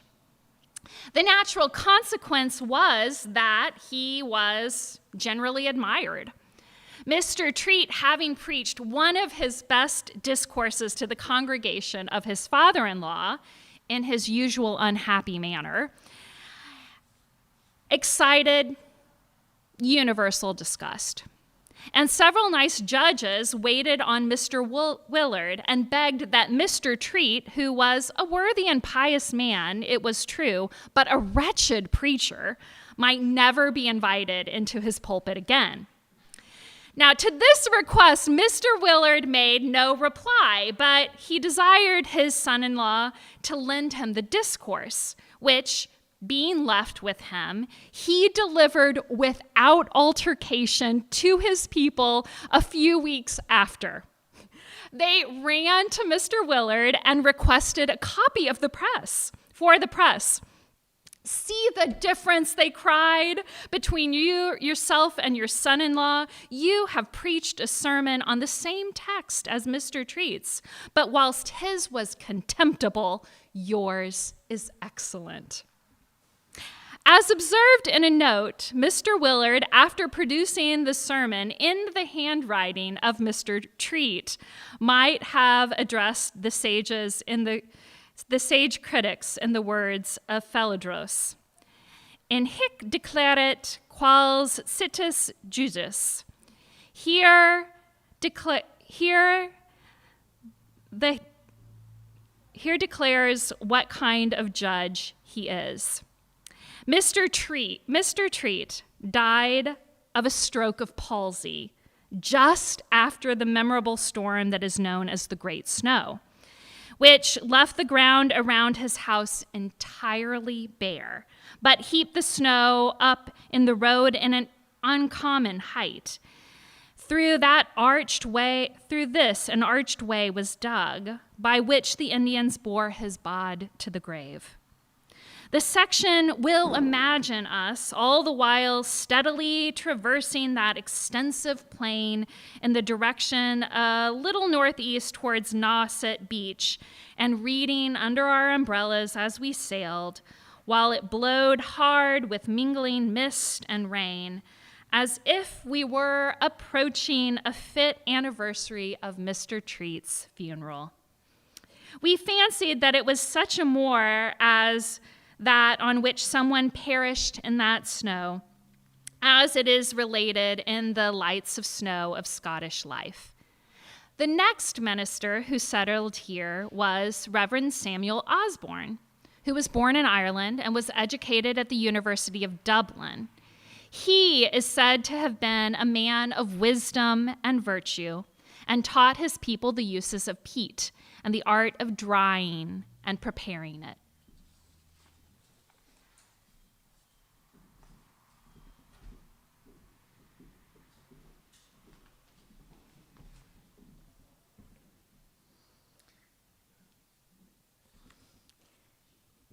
Which, as they had scarcely any other fuel, was a great blessing to them. He also introduced improvements in agriculture.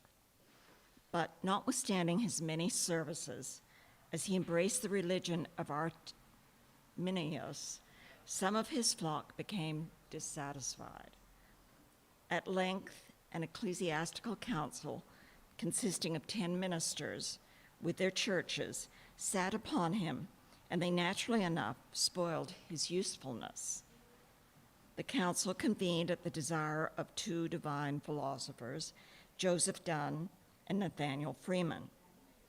In their report, they say, "It appears to the council that the Reverend Mr. Osborne have, in his preaching to this people, said that what Christ did and suffered doth nothing abate or diminish our obligation to obey the law of God, and that Christ's suffering and obedience were for himself, both parts of which we think contain dangerous error.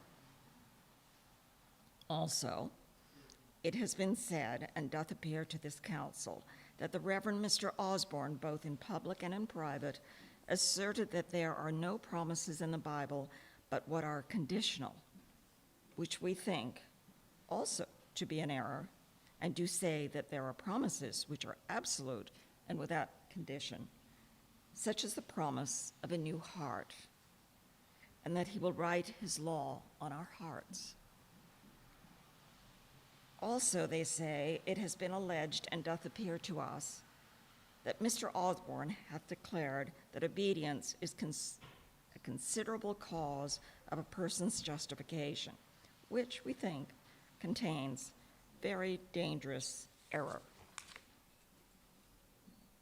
And many of the like distinctions they made, such as some of my sections probably are more familiar with than I am. So, far in the east, among the Yedizis, or worshippers of the devil, so-called the Chaldeanians, and others, according to the testimony of travelers, you may still hear these remarkable disputations on doctrinal points going on. Osborne was, accordingly, dismissed, and he removed to Boston, where he kept school for many years. But he was fully justified, methinks, by his works in the peat meadow, one proof of which is that he lived to be between 90 and 100 years old. The next minister was Reverend Benjamin Webb, of whom, though a neighboring clergyman pronounced him the best man and the best minister whom he ever knew. Yet, the historian says that, as he spent his days in the uniform discharge of his duty, it reminds one of a country muster, and there were no shades to give relief to his character. Not much can be said of him. Pity the devil did not plant a few shade trees along his avenue. His heart was as pure as the new fallen snow, which completely covers every dark spot in the field. His mind was as serene as the sky in a mild evening in June, when the moon shines without a cloud. Name any virtue, and that virtue he practiced. Name any vice, and that vice he shunned. But if peculiar qualities marked his character, they were his humility, his gentleness, and his love of God. The people had long been taught of a son of thunder, Mr. Treat. In him, they were instructed by a son of consolation, who sweetly allured them to virtue by soft persuasion and by exhibiting the mercy of the Supreme Being. For his thoughts were so much in heaven that they seldom descended to the dismal regions below. And though of the same religious sentiments as Mr. Treat, yet his attention was turned to those glad tidings of great joy which a Savior came to publish. We were interested to hear that such a man had trodden the plains of Nauset. Thank you.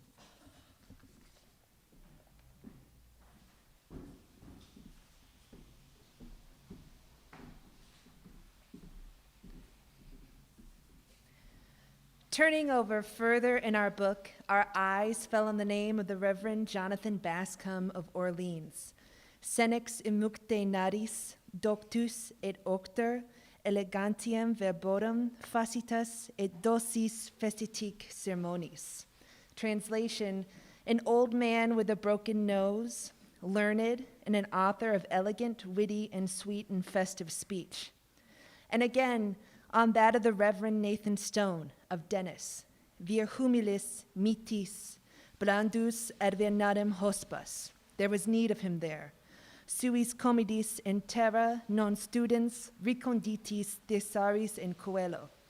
A humble man, meek, gentle, a guest of strangers, not seeking his own interest on earth, but hidden treasures in heaven.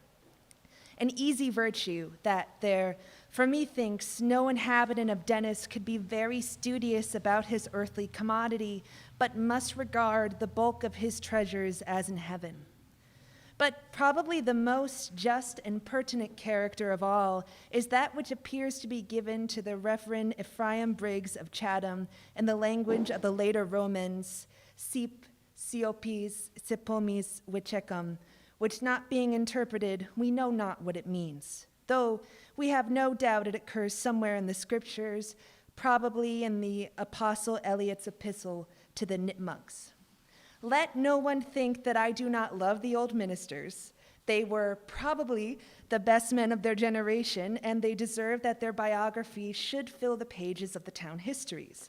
If I could but hear the glad tidings of which they tell, and which perchance they heard, I might write in a worthier strain than this. There was no better way to make the section realize how wide and peculiar that plain was, and how long it took to traverse it, than by inserting these extracts in my narrative. They touched after this a place called Matachiste, where they got more corn, but their shallop being cast away in the storm, the governor was obliged to return to Plymouth on foot, 50 miles through the woods. According to Mort's relation, he came safely home, though weary and surbated. That is, footsore, Italian sobater, Latin sub or solea bater, to bruise the soles of the feet. Not from acerbatus, embittered or aggrieved, as one commentator of this passage supposes. This word is of very rare occurrence, being applied only to the governors and persons of the description who are in that predicament, though such generally have considerable mileage allowed them and might save their souls if they cared. Chapter 4, the beach. At length we reached the seemingly retreating boundary of the plain and entered what had appeared at a distance an upland marsh, but proved to be dry sand covered with the beach grass, the bearberry, bayberry, shrub oaks, and beach plum, slightly ascending as we approached the shore, then crossing over a belt of sand on which nothing grew, though the roar of the sea sounded scarcely louder than before, and we were prepared to go half a mile further, we suddenly stood on the edge of a bluff overlooking the Atlantic. Far below us was the beach, from half a dozen to a dozen rods in width, with a long line of breakers rushing to the strand. The sea was exceedingly dark and stormy. The sky completely overcast, the clouds still dropping rain, and the wind seemed to blow not so much as the exciting cause as from sympathy with the already agitated ocean. The waves broke on the bars at some distance from the shore, and curving green or yellow as if so many unseen dams, 10 or 12 feet high, like 1,000 waterfalls rolled in foam to the sand.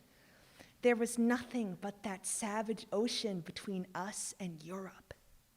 Having got down from the bank and as close to the water as we could, where the sand was the hardest, leaving the Nauset lights behind us, we began to walk leisurely up the beach in a northwest direction towards Provincetown, which was about 25 miles distant, still sailing under our umbrellas with a strong aft wind, admiring in silence as we walked the great force of the ocean stream. The white breakers were rushing to the shore. The foam ran up to the sand and then ran back as far as we could see. And we imagined how much farther along the Atlantic coast before and behind us. As regularly to compare great things with small, as the master of a choir beats time with his white wand, and ever and anon a higher wave caused us hastily to deviate from our path, and we looked back on our tracks filled with water and foam.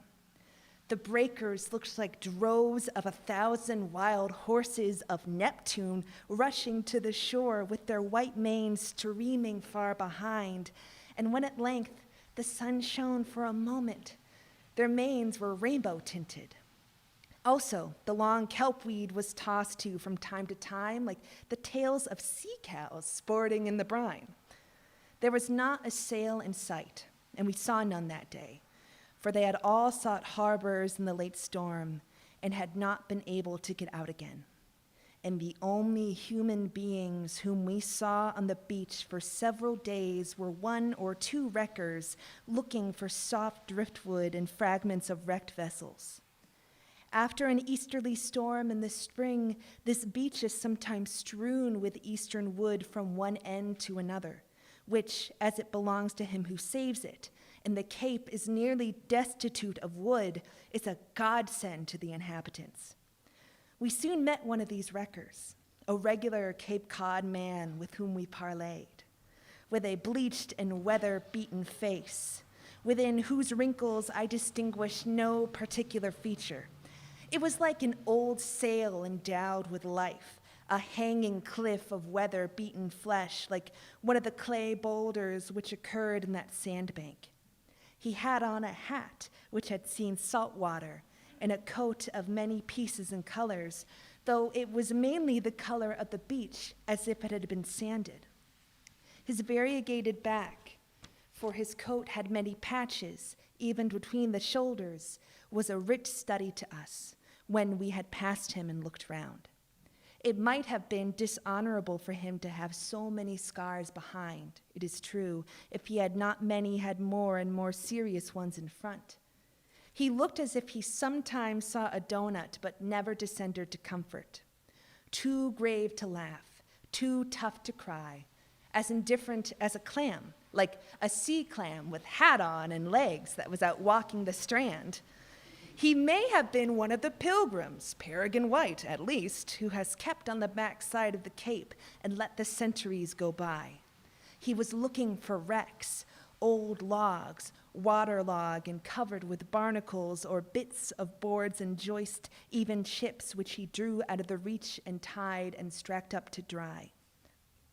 When the log was too large to carry far, he cut it up where the last wave had left it, or rolling it a few feet, he appropriated it by sticking 2 sticks into the ground crosswise above it. Some rotten trunk, which in Maine cumbers to the ground and is perchance thrown into the water on purpose, is here, thus carefully picked up, split and dried and husbanded.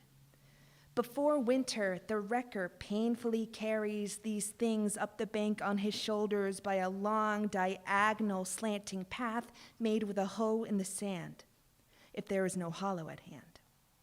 You may see his hooked pike staff always lying on the bank ready for use. He is the true monarch of the beach, whose right there is none to dispute, and he is as much identified with it as a seabird. Krantz, in his account of Greenland, quotes Daligen's relation of the ways and usages of the Greenlanders and says, "Whoever finds driftwood, or the spoils of a shipwreck on the strand, enjoys it as his own, though he does not live there. But he must haul it to a shore and lay a stone upon it."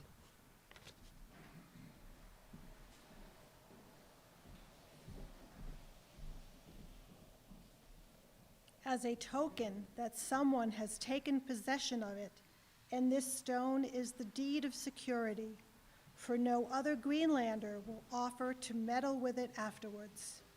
Such is the instinctive law of nations. We have also this account of driftwood in Krantz. As he, the founder of nature, has denied this frigid, rocky region the growth of trees, he has bid the streams of the ocean to convey to its shores a great deal of wood, which accordingly comes floating thither, part without ice, but the most part along with it, and lodges itself between the islands. Were it not for this, we Europeans should have no wood to burn there, and the poor Greenlanders, who, it is true, do not use wood but train for burning, would, however, have no wood to roof their houses, to erect their tents, as also to build their boats and to shaft their arrows. Yet there grew some small but crooked alders by which they must procure their maintenance, clothing, and train for warmth, light, and cooking. Among this wood are great trees torn up by the roots, which by driving up and down for many years and rubbing on the ice are quite bare of branches and bark, and corroded with great woodworms. A small part of this driftwood are willows, alder, and birch trees, which come out of the bays in the south, i.e. Greenland, and also large trunks of aspen trees, which must come from a greater distance, but the greatest part is pine and fir. We find also a good deal of a sort of wood finely veined with few branches. This, I fancy, is larchwood, which likes to decorate the sides of lofty, stony mountains. There is also a solid, reddish wood of a more agreeable fragrance than the common fir, with visible cross veins, which I take to be the same species as the beautiful silver firs, or zerbel, that have the smell of cedar and grow on the high Grisson hills, and the Switzers wainscot their rooms with them. The wrecker directed us to a slight depression called Snow's Hollow, by which we ascended the bank, for elsewhere, if not difficult, it was somewhat inconvenient to climb it on an account of the sliding sand, which filled our shoes. This sandbank and the backbone of the cape rose directly from the beach to the height of 100 feet or more above the ocean. It was with singular emotions that we first stood upon it and discovered what a place we had chosen to walk on. On our right, beneath us, was the beach of smooth and gently sloping sand, a dozen rods in width. Next, the endless series of white breakers. Further still, the light green water over the bar, which runs the whole length of the forearm of the cape, and beyond this stretched the unwearied and illimitable ocean. On our left, extending back from the very edge of the bank, was a perfect desert of shining sand, from 30 to 80 rods in width, skirted in the distance by small sand hills, 15 or 20 feet high, between which, however, in some places the sand penetrated as much farther. Next commenced the region of vegetation, a succession of small hills and valleys covered with shrubbery, now glowing with the brightest imaginable autumnal tints, and beyond this were seen, here and there, the waters of the bay. Here, in Wellfleet, this pure sand plateau, known to sailors as the tablelands of Eastham on account of its appearance, as seen from the ocean, and because it once made a part of that town, full 50 rods in width, and in many places much more, and sometimes full 150 feet above the ocean, stretched away northward from the southern boundary of the town. Without a particle of vegetation, as level almost as a table, for 2.5 or 3 miles, or as far as the eye could reach, slightly rising towards the ocean, then stooping to the beach by as steep a slope as sand could lie on, and as regular as a military engineer could desire.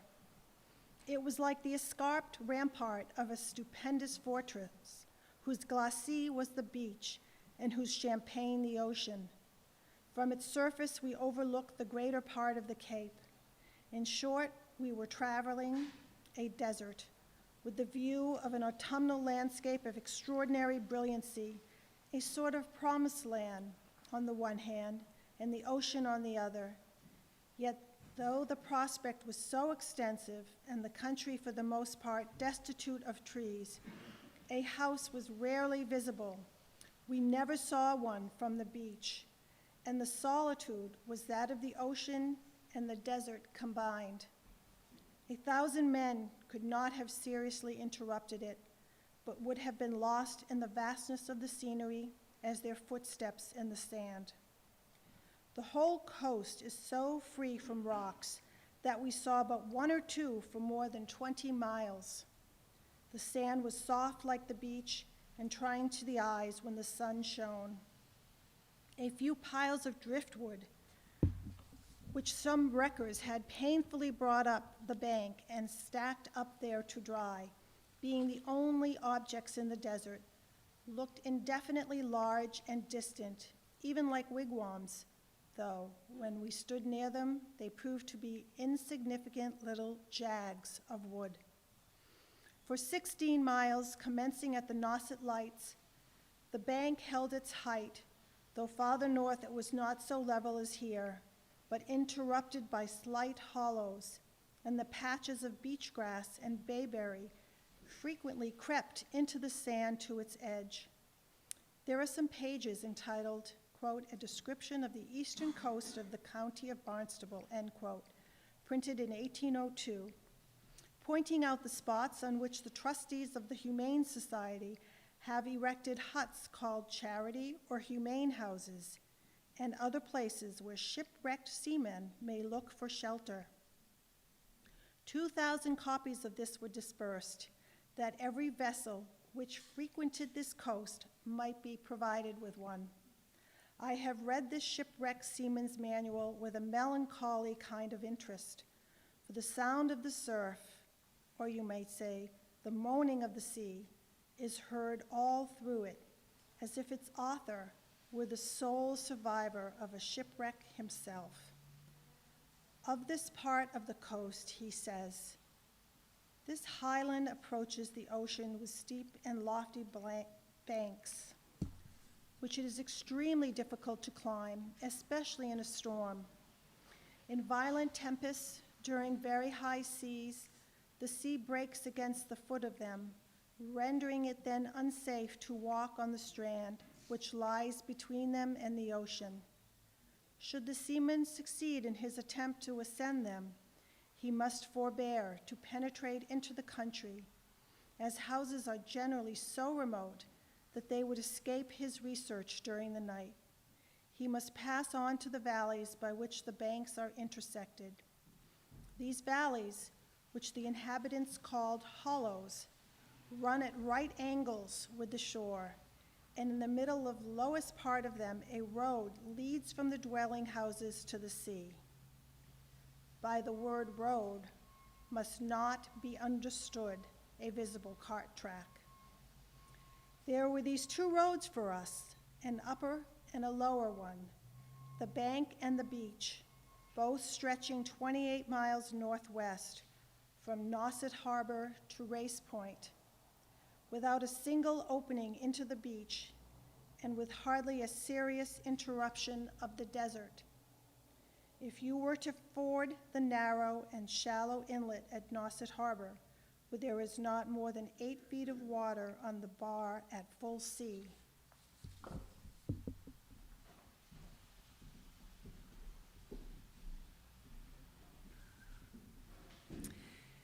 you might walk 10 or 12 miles farther, which would make a beach 40 miles long, and the bank and beach on the east side of Nantucket are but a continuation of these. I was comparatively satisfied. There I had got the Cape under me, as much as if I were riding it barebacked. It was not as on the map or as seen from the stagecoach, but there I found it, all out of doors, huge and real Cape Cod. As it cannot be represented on a map, color it as you will, the thing itself, than which there is nothing more like it. No truer picture or account, which you cannot go farther and see. I cannot remember what I thought before that it was. They commonly celebrate these beaches only which have a hotel on them, not those which have a humane house. But I wish to see that seashore where man's works are wrecks, to put up at the true Atlantic house, where the ocean is landlord as well as sea lord, and comes ashore without a wharf for the landing, where the crumbling land is the only invalid, or at best is but dry land, and that is all you can say of it. We walked on quite at our leisure, now on the beach, now on the bank, sitting from time to time on some damp log, maple or yellow birch, which had long followed the seas, but had now at last settled on land, or under the lee of a sandhill on the bank, that we might gaze steadily on the ocean. The bank was so steep that when there was no danger of its caving, we sat on its edge as on a bench. It was difficult for us landsmen to look out over the ocean without imagining land in the horizon. Yet the clouds appeared to hang low over it and rest on the water as they never do on the land, and perhaps on account of the great distance to which we saw. The sand was not without advantage, for though it was heavy walking in it, it was soft to the feet, and notwithstanding that it had been raining nearly 2 days, when it held up for half an hour, the sides of the sandhills, which were porous and sliding, afforded a dry seat. All the aspects of this desert are beautiful, whether you behold it in fair weather or foul, or when the sun is just breaking out after a storm and shining on its moist surface in the distance. It is so white and pure and level, and each slight inequality and track is so distinctly revealed, and when your eyes slide off this, they fall on the ocean. In summer, the mackerel gulls, which have their nests among the neighboring sandhills, pursue the traveler anxiously, now and then diving close to his head with a squeak, and he may see them, like swallows, chase some crow which has been feeding on the beach almost across the cape. Though for some time I have not spoken of the roaring of the breakers and the ceaseless flux and reflux of the waves, yet they did not for a moment cease to dash and roar with such a tumult that if you had been there, you could scarcely have heard my voice the while. And they are dashing and roaring at this very moment, though it may be with less din and violence, for there the sea never rests. We were wholly absorbed by this spectacle and tumult, and like Chryses, though in a different mood from him, we walked silent along the shore of the resounding sea. I put in a little Greek now and then, partly because it sounds so much like the ocean, though I doubt if Homer's Mediterranean Sea ever sounded so loud as this. The attention of those who frequent the camp meetings at Eastham is said to be divided between the preaching of the Methodists and the preaching of the Billows on the backside of the Cape. For all, they stream over here in the course of their stay. I trust that in this case, the loudest voice carries it. With what effect may we suppose the ocean to say, "My hearers," to the multitude on the bank? On that side, some John N. Moffat, on this, the Reverend Thalassa. There was but little weed cast up here, and that kelp chiefly, there being scarcely a rock for rockweed to adhere to. Who has not had a vision from some vessel's deck where he had still his land legs on, of this great brown apron drifting half upright and quite submerged through the green water, clasping a stone or a deep sea mussel in its unearthly fingers? I have seen it carry a stone half as large as my head. We sometimes watched a mass of this cable-like weed as it was tossed up on the crest of a breaker, waiting with interest to see it come in, as if there were some treasure buoyed up by it. But we were always surprised and disappointed at the insignificance of the mass which had attracted us. As we looked out over the water, the smallest objects floating on it appeared indefinitely large, so we were so impressed by the vastness of the ocean, and each one bore so large a proportion to the whole ocean, what we saw. We were so often disappointed in the size of such things as they came ashore, the ridiculous bits of wood or weed with which the ocean labored, that we began to doubt whether the Atlantic itself would bear a still closer inspection and would not turn out to be but a small pond if it should come ashore to us. This kelp, oakweed, tangle, devil's apron, sole leather, or ribbonweed, as various species are called, appeared to us a singularly marine and fabulous product, a lit invention for Neptune to adorn his car with, or a freak of Proteus. All that is told of the sea has a fabulous sound to an inhabitant of the land, and all its products have a certain fabulous quality, as if they belonged to another planet, from seaweed to a sailor's yarn or a fish story. In this element, the animal and vegetable kingdoms meet and are strangely mingled. One species of kelp, according to Bory St. Vincent, has a stem 1,500 feet long and hence is the longest vegetable known. And a brig's crew spent 2 days to no purpose collecting the trunks of another kind cast ashore on the Falkland Islands, mistaking it for driftwood. See Harvey on algae. This species looked almost edible.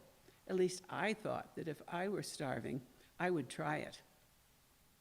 One sailor told me that the cows ate it. It cut like cheese, for I took the earliest opportunity to sit down and deliberately whittle up a fathom or two of it, that I might become more intimately acquainted with it, see how it cut and if it were hollow all the way through. The blade looked like a broad belt whose edges had been quilled or as if stretched by hammering, and it was also twisted spirally. The extremity was generally worn and ragged from the lashing of the waves. A piece of the stem, which I carried home, shrunk to 1/4 of its size a week afterward, and was completely covered with crystals of salt like frost. The section will excuse my greenness, though it is not sea greenness like his, perchance, for I live by a river shore, where this weed does not wash up, when we consider in what meadows it grew and how it was raked. And in what kind of hay, whether got in or out, we may well be curious about it. For one who is weather-wise has given the following account of the matter. When descends on the Atlantic the gigantic storm wind of the equinox, landward, in his wrath he scourges the toiling surges, laden with seaweed from the rocks, from Bermuda's reefs, from edges of sunken ledges, or some far-off bright azure, from Bahama and the dashing, silver-flashing surges of San Salvador, from the trembling surf that buries the Orkney skerries, answering the Horse Hebrides, and from wrecks and ships and drifting spars, uplifting on the desolate, rainy seas, ever drifting, drifting, drifting, on the shifting currents of the restless main. But he was not thinking of this shore when he added, till in sheltered coves and reaches of sandy beaches, all have found repose again. These weeds were the symbols of those grotesque and fabulous thoughts which have not yet got into the sheltered coves of literature.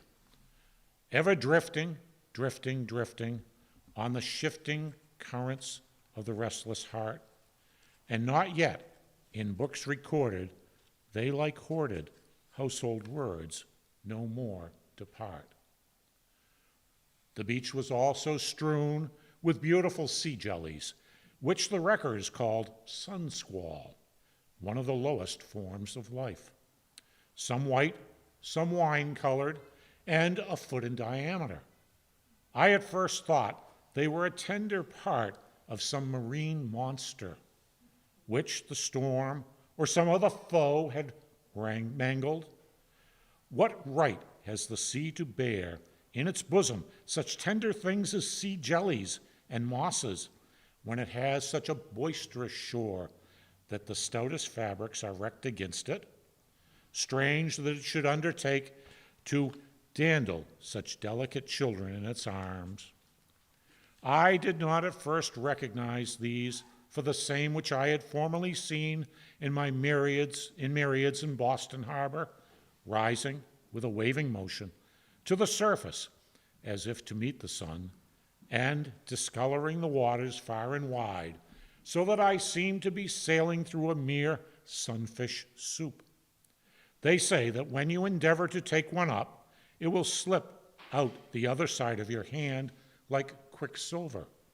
Before the land rose out of the ocean and became dry land, chaos reigned.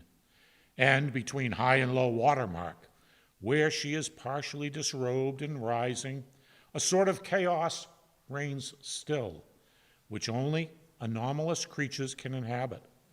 Mackerel gulls were all the while flying over our heads, and amid the breakers, sometimes two white ones pursuing a black one.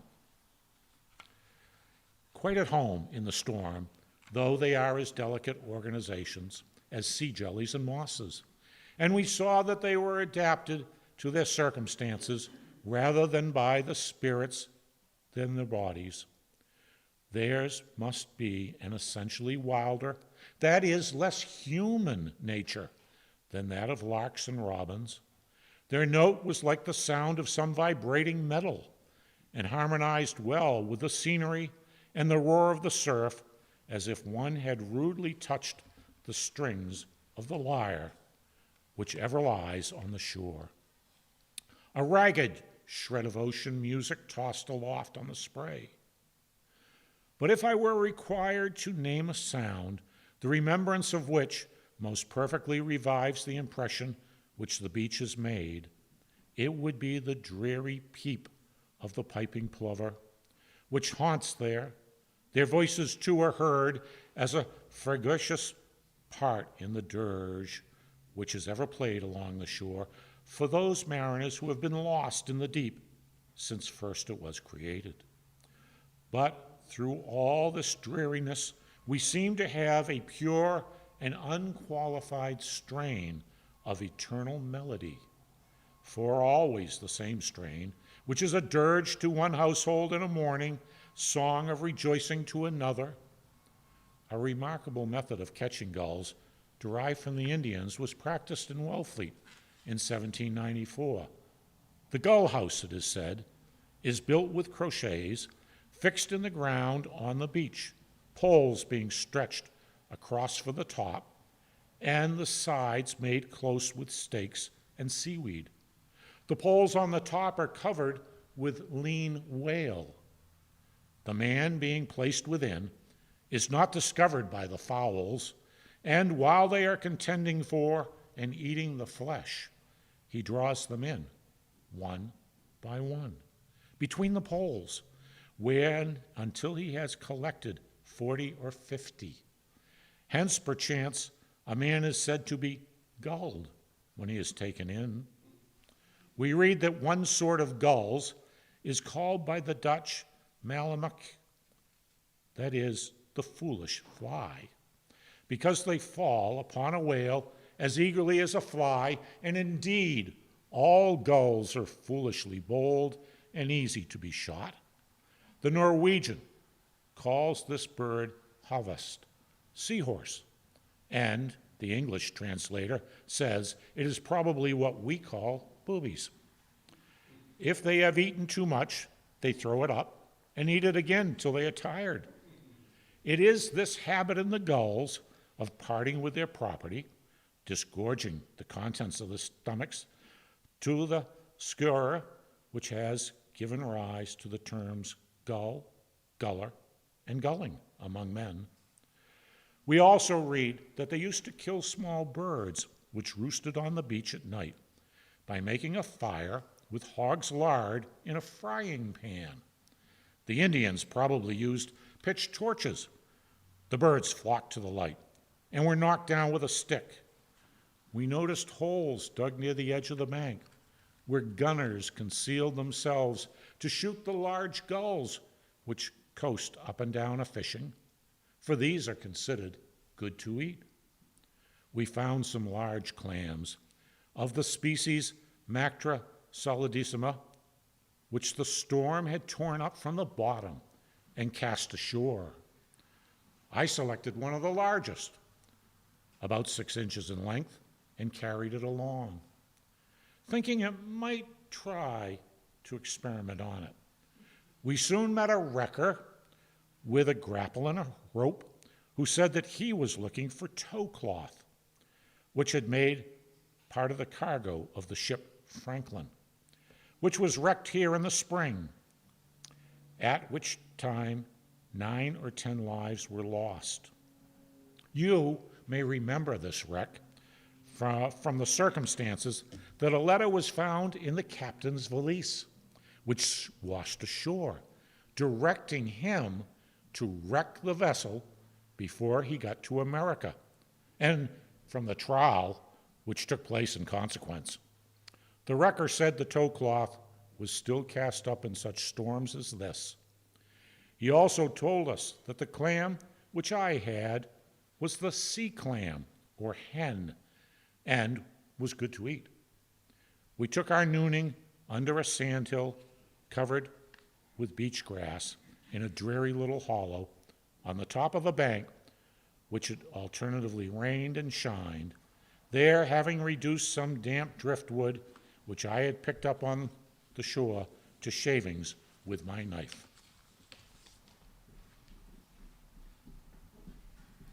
I kindled a fire with a match and some paper and cooked my clam on the embers for my dinner, for breakfast was commonly the only meal which I took in a house on this excursion.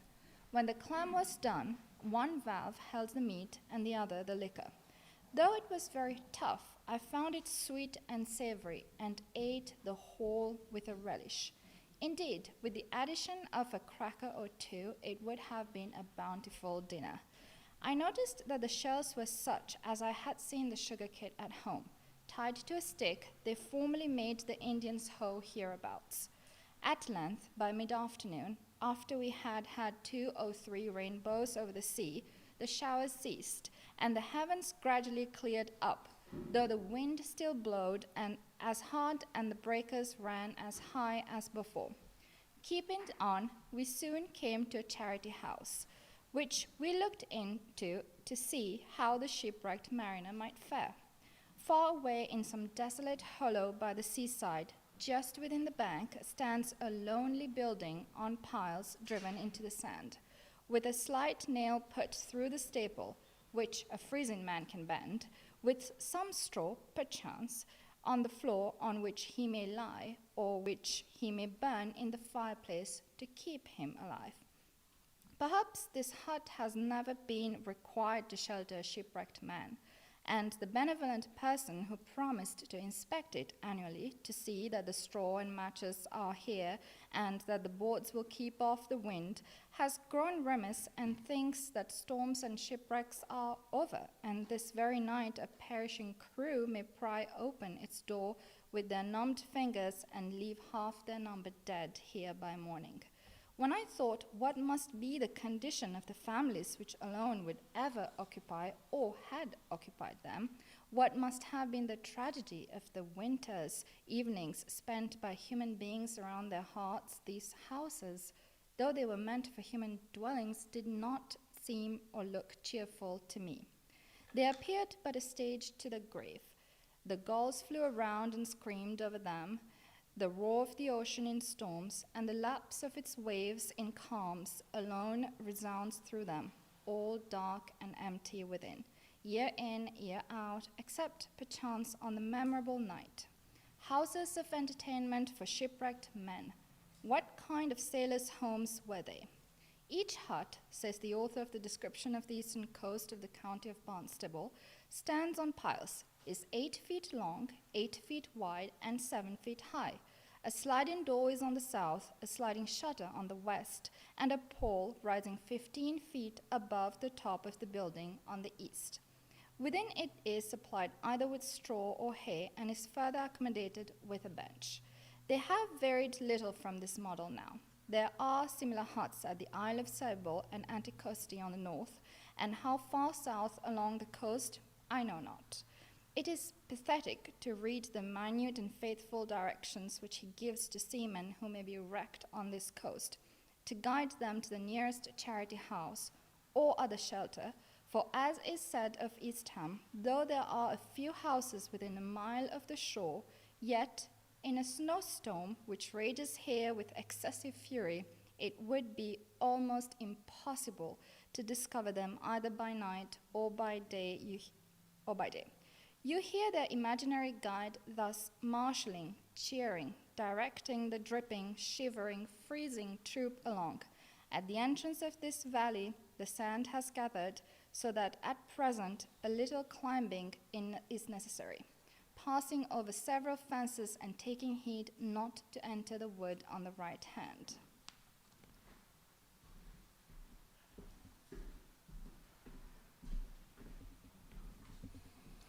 At the distance of 3/4 of a mile, a house is to be found. This house stands on the south side of the road, and not far from it, on the south, is Paymet River, which runs from east to west through bodies of salt marsh.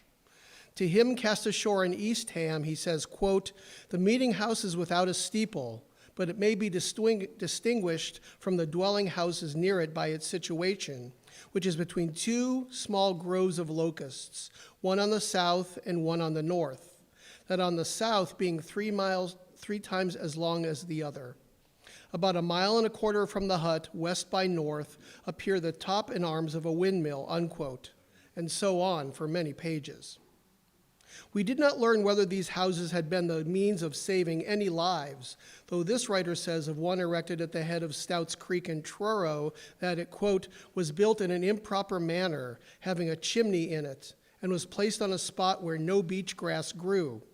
The strong winds blew the sand from its foundation, and the weight of the chimney brought it to the ground, and so that in January of the present year, 1802, it was entirely demolished. This event took place about 6 weeks before Brutus was cast away. If it had remained, it is probable that the whole of the unfortunate crew of that ship would have been saved, as they gained the shore a few rods only from the spot where the hut had stood," unquote. This charity house, as the record called it, this humane house, as some call it, that is, the one to which we first came, had neither window, nor sliding shutter, nor clapboards, nor paint. As we have said, there was a rusty nail put through the staple. However, as we wish to get an idea of a humane house, and we hope that we would never a better opportunity, we put our eyes by turns to the knothole in the door, and after long looking, without seeing into the dark, not knowing how many shipwrecked men's bones we might see at the last, looking with the eye of faith, knowing that through to him that knocketh it may not always be opened, yet to him that looketh long enough through a knothole the inside shall be visible. For he had some practice at looking inward. By steadily keeping our other ball covered from the light meanwhile, putting the outward world behind us, ocean and land and the beach, till the pupil became enlarged and collected the rays of light that were wandering in that dark. For the pupil shall be enlarged by looking there never was so dark. A night but a faithful and patient eye, however small, might at last prevail over it. After all this, I say, things began to take shape to our vision, if we may use this expression, where there was nothing but emptiness, and we obtained the long-wished-for insight. Though we thought at first that it was a hopeless case, After several minutes' steady exercise of the divine faculty, our prospects began decidedly to brighten, and we were ready to exclaim with the blind bard of Paradise Lost and Regained, "Hail, holy light, offspring of heaven firstborn, or of the eternal, co-eternal beam, may I express thee unblamed?" A little longer, and a chimney rushed red on our right. In short, when our vision had grown familiar with the darkness, we discovered that there was some stones and some loose wads of wool on the floor, and an empty fireplace at the further end. But it was not supplied with matches or straw or hay that we could see, nor accommodated with a bench. Indeed, it was the wreck of all cosmically beauty there within. Turning our backs on the outward world, we thus looked through the knothole into the humane house, into the very bowels of mercy, and for bread we found a stone. It was literally a great cry of sea mews outside, and a little wool. However, we were glad to sit outside under the lee of the humane house to escape the piercing wind, and there we thought how cold its charity, how inhumane humanity. This, then, is what charity hides, virtues antique and far away with ever a rusty nail over the latch, and very difficult to keep in repair withal. It is so uncertain whether any will ever gain the beach near you. So we shivered round about, not being able to get into it ever and anon, looking through the knothole into that night without a star, until we concluded that it was not a humane house at all, but a seaside box, now shut up, belonging to some of the family of Night or Chaos, where they spent their summers by the sea for the sake of the sea breeze, and that it was not proper for us to be prying into their concerns anyway. My companion had declared before this that I had not a particle of sentiment in rather absolute terms, to my astonishment. But I suspect he meant that my legs did not ache just then, though I am not wholly a stranger to that sentiment. But I did not intend this for it to be a sentimental journey. Chapter 5, the Wellfleet Oysterman. Having walked about 8 miles since we struck the beach and passed the boundary between Wellfleet and Thoreau, a stone post in the sand, for even the sand comes under jurisdiction of one town or another, we turned inland over barren hills and valleys, whither the sea, for some reason, did not follow us, and tracing up a hollow, discovered 2 or 3 sober-looking houses within a half a mile, uncommonly near the eastern coast. Their garrets were apparently so full of chambers that their roofs could hardly lie down straight, and we did not doubt that there was room for us there. Houses near the sea are generally low and broad. These were 1.5 stories high, but if you merely counted the windows in their gable ends, you would think that there were many stories more. At any rate, that the half-story was the only one thought worthy of being illustrated.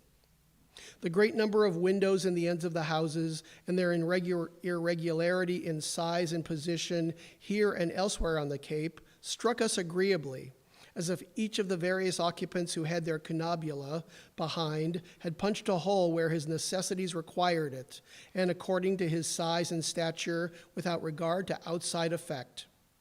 There were windows for the grown folks and windows for the children, 3 or 4 apiece, as a certain man had a large hole cut in his barn door for the cat and another smaller one for the kitten. Sometimes they were so low under the eaves that I thought they must have perforated the plate beam for another apartment, and I noticed some which were triangular to fit that part more exactly. The ends of the houses had thus as many muzzles as a revolver, and if the inhabitants have the same habit of staring out the windows that some of our neighbors have, a traveler must stand a small chance with them. Generally, the old-fashioned and unpainted houses on the Cape looked more comfortable as well as picturesque than the modern and more pretending ones, which were less in harmony with the scenery and less firmly planted.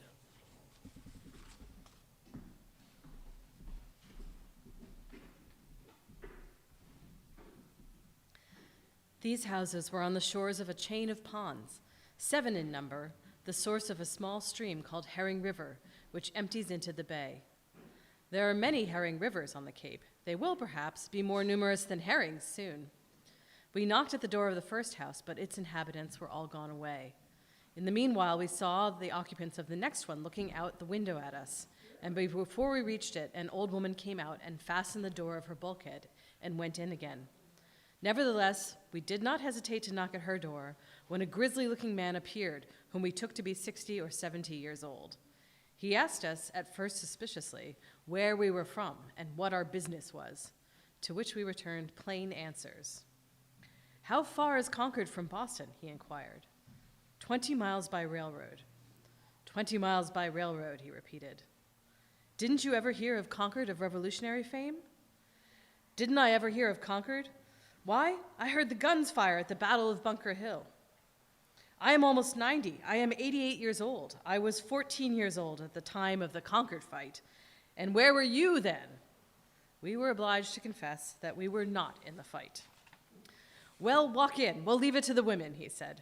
So we walked in, surprised, and sat down, an old woman taking our hats and bundles, and the old man continued, drawing up to the large, old-fashioned fireplace. I am a poor, good-for-nothing critter, as Isaiah says. I am all broken down this year. I am under petticoat government here. The family consisted of the old man, his wife, and his daughter, who appeared nearly as old as her mother, a fool, her son, a brutish-looking middle-aged man with a prominent lower face, who was standing by the hearth when we entered, but immediately went out, and a little boy of 10.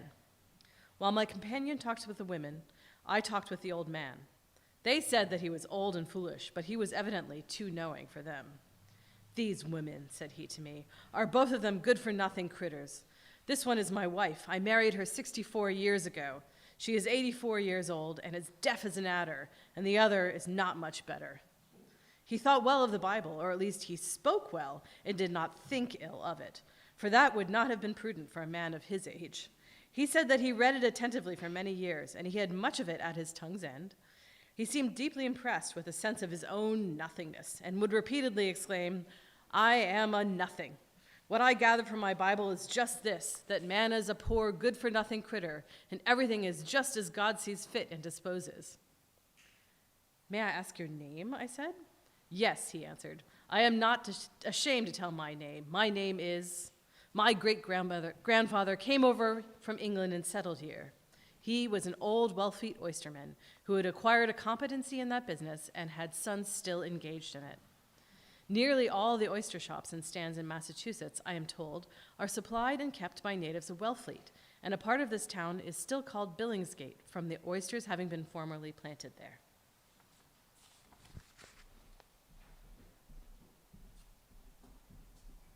But the native oysters are said to have died in 1770. Various causes are assigned for this, such as a ground frost, the carcasses of blackfish kept to rot in the harbor, and the like. But the most common account of the matter is, and I find that a similar superstition with regard to the disappearance of fishes exists almost everywhere, that when Wellfleet began to quarrel with the neighboring towns about the right to gather them, yellow specks appeared in them, and Providence caused them to disappear. A few years ago, 60,000 bushels were annually brought from the south and planted in the harbor of Wellfleet till they attained the proper relish of Billingsgate. But now they're imported commonly full-grown and laid down near their markets at Boston and elsewhere, where the water, being a mixture of salt and fresh, suits them better. The business was said to be still good and improving. The old man said that the oysters were liable to freeze in the winter if planted too high, but if it were not so cold as to strain their eyes, they were not injured. The inhabitants of New Brunswick have noticed that ice will not form over an oyster bed unless the cold is very intense indeed, and when the bays are frozen over, the oyster beds are easily discovered by the water above them remaining unfrozen, or as the French residents say, dégelé. Our host said that they kept them in cellars all winter. Without anything to eat or drink, I asked. Without anything to eat or drink, he answered. Can oysters move? Just as much as my shoe. But when I caught him saying that they bedded themselves down in the sand, flat side up and round side down, I told him that my shoe could not do that without the aid of my foot in it, at which he said that merely settled down as they grew. If put down in a square, they would be found so, but the clam would move quite fast.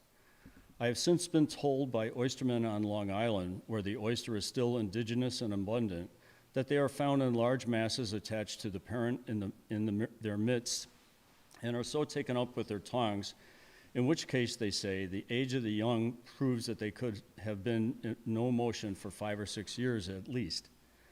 And Buckland, in his Curiosities of Natural History, page 50, says, an oyster who has once taken up his position and fixed himself when quite young can never make a change.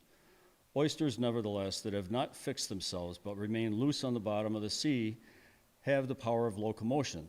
They can open their shells to the fullest extent and then suddenly contracting them, the expulsion of the water inside forward gives a motion backwards.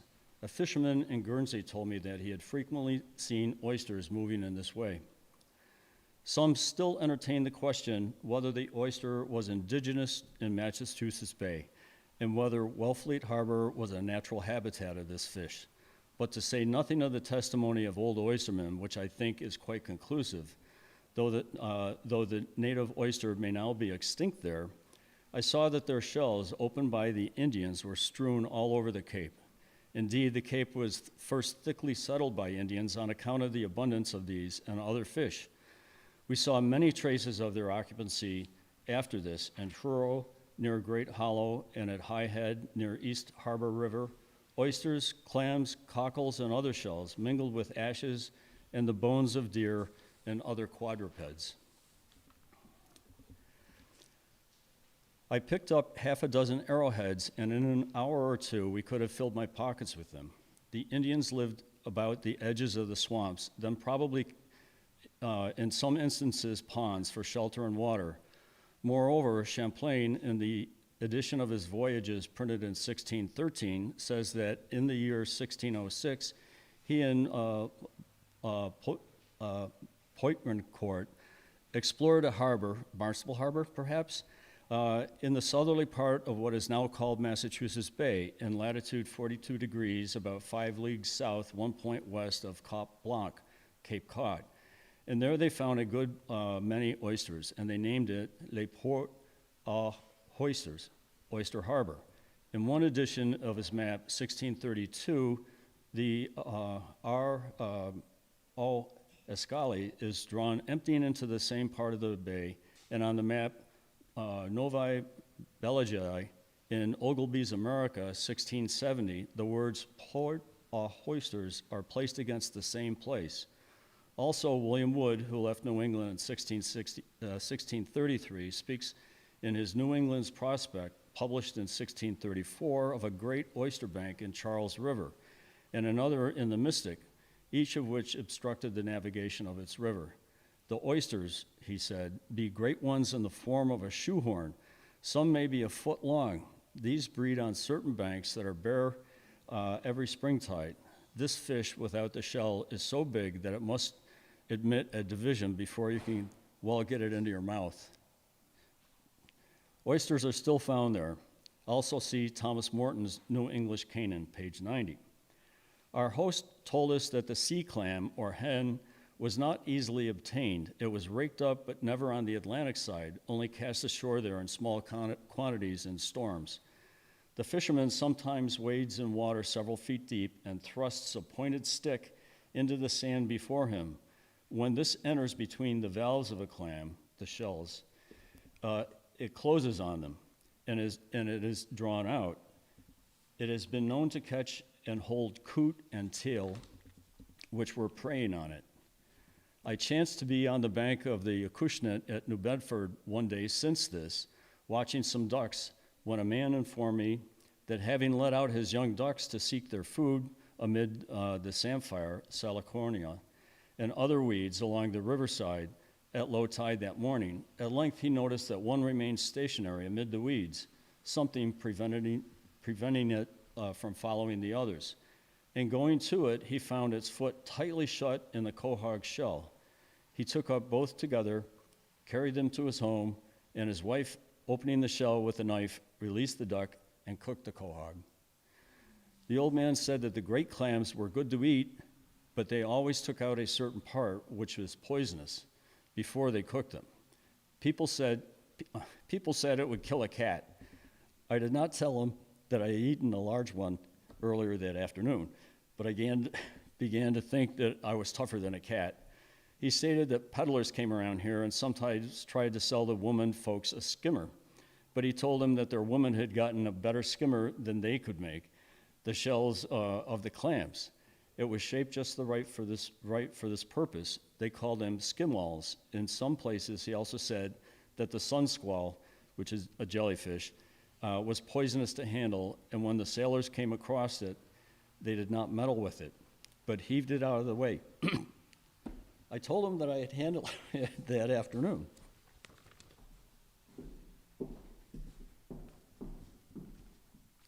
And had felt no ill effects as yet. But he said it made the hands itch, especially if they had been previously scratched, or if I put it into my bosom, I should find out what it was. He informed us that no ice ever formed on the backside of the Cape, or not more than once in a century, but little snow lay there, it being absorbed or blown away or washed away. Sometimes in winter, when the tide was down, the beach was frozen and afforded a hard road up the backside for some 30 miles, as smooth as a floor. One winter, when he was a boy, he and his father took right out on the backside before daylight and walked to Providencetown and back to dinner. When I asked what they did with all that barren-looking land where I saw so few cultivated fields, nothing, he said. Then why fence the fields? To keep the sand from blowing and covering up the hole. The yellow sand, said he, has some life in it, but the white, little or none. When, in answer to his questions, I told him that I was a surveyor, he said that they who surveyed his farm were accustomed, where the ground was uneven, to loop up each chain as high as their elbows. That was the allowance they made, and he wished to know if I could tell him why they did not come out according to his deed, or twice alike. He seemed to have more respect for surveyors of the old school, which I did not wonder at. King George III, said he, laid out a road 4 rods wide and straight the whole length of the Cape, but where it was now, he could not tell. This story of the surveyors reminded me of a Long Islander who once, when I had made ready to jump from the bow of his boat to the shore, and he thought that I underrated the distance and would fall short, though I found afterwards that he judged of the elasticity of my joints by his own, told me that when he came to a brook which he wanted to get over, he held up one leg, and then, if his foot appeared to cover any part of the opposite bank, he knew that he could jump it. Why, I told him, to say nothing of the Mississippi and other small watery streams, I could blot out a star with my foot, but I would not engage to jump that distance, and asked how he knew when he had got his leg to the right elevation. But he regarded his legs as no less accurate than a pair of screw dividers or an ordinary quadrant, and appeared to have a painful recollection of every degree and minute in the arc which they described, and he would have made me believe that there was a kind of hitch in his hip joint that answered that purpose. I suggested that he should connect his 2 ankles by a string of the proper length, which would be the chord of an arc measuring his jumping ability on any horizontal surface, assuming one leg to be perpendicular to the plane of the horizon, which, however, may have been too bold an assumption in this case. Nevertheless, this was a kind of geometry in the legs which it interested me to hear of. Our host took pleasure in telling us the names of the ponds, most of which we could see from his windows, and making us repeat them after him to see if we got them right. There was Gull Pond, the largest and a very handsome one, clear and deep, and more than a mile in circumference. Newcombs, Sweats, Slough, Horseleech, Round, and Herring ponds, all connected at high water, if I do not mistake. The coast surveyors had come to him for their names, and he told them of one which they had not detected.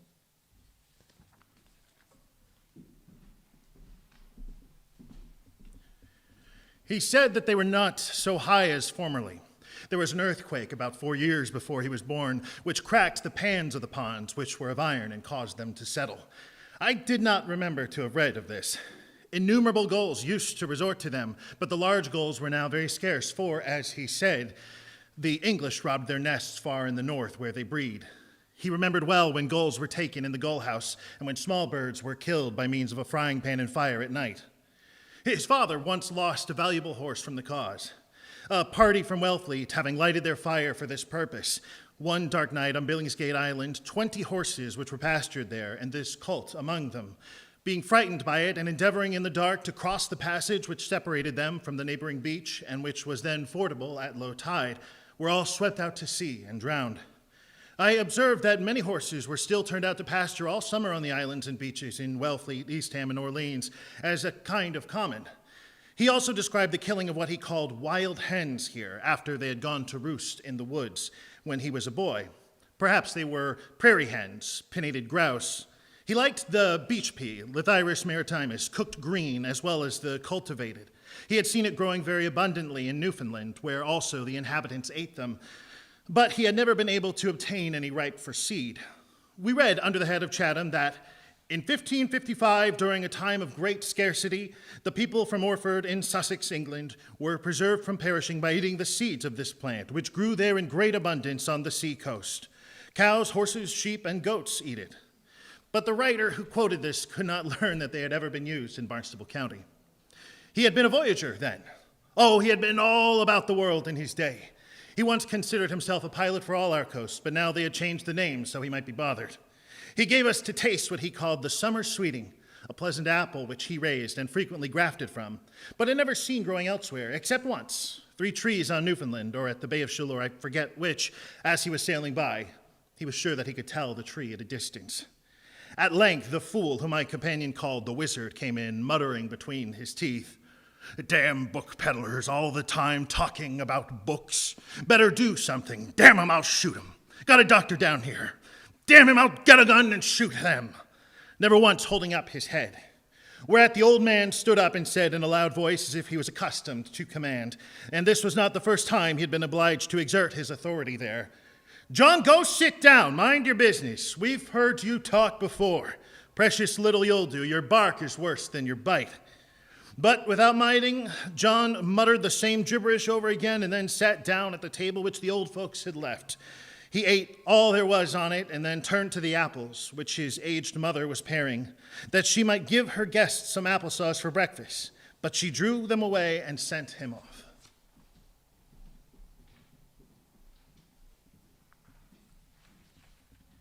When I approached the house the next summer, over the desolate hills between it and the shore, which are worthy to have been the birthplace of Ossian, I saw the wizard in the midst of the cornfield on the hillside. But, as usual, he loomed so strangely that I mistook him for a scarecrow.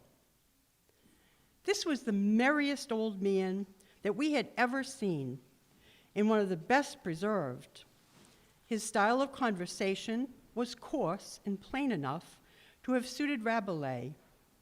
He would have made a good Panurge, or rather, he was a sober Silenus, and we were the boys, Chromis and Nasalis, listening to his story. Not by Haemon's hills or the Thracian bard, not awful Phoebus was on Pindus heard with deeper silence or with more regard.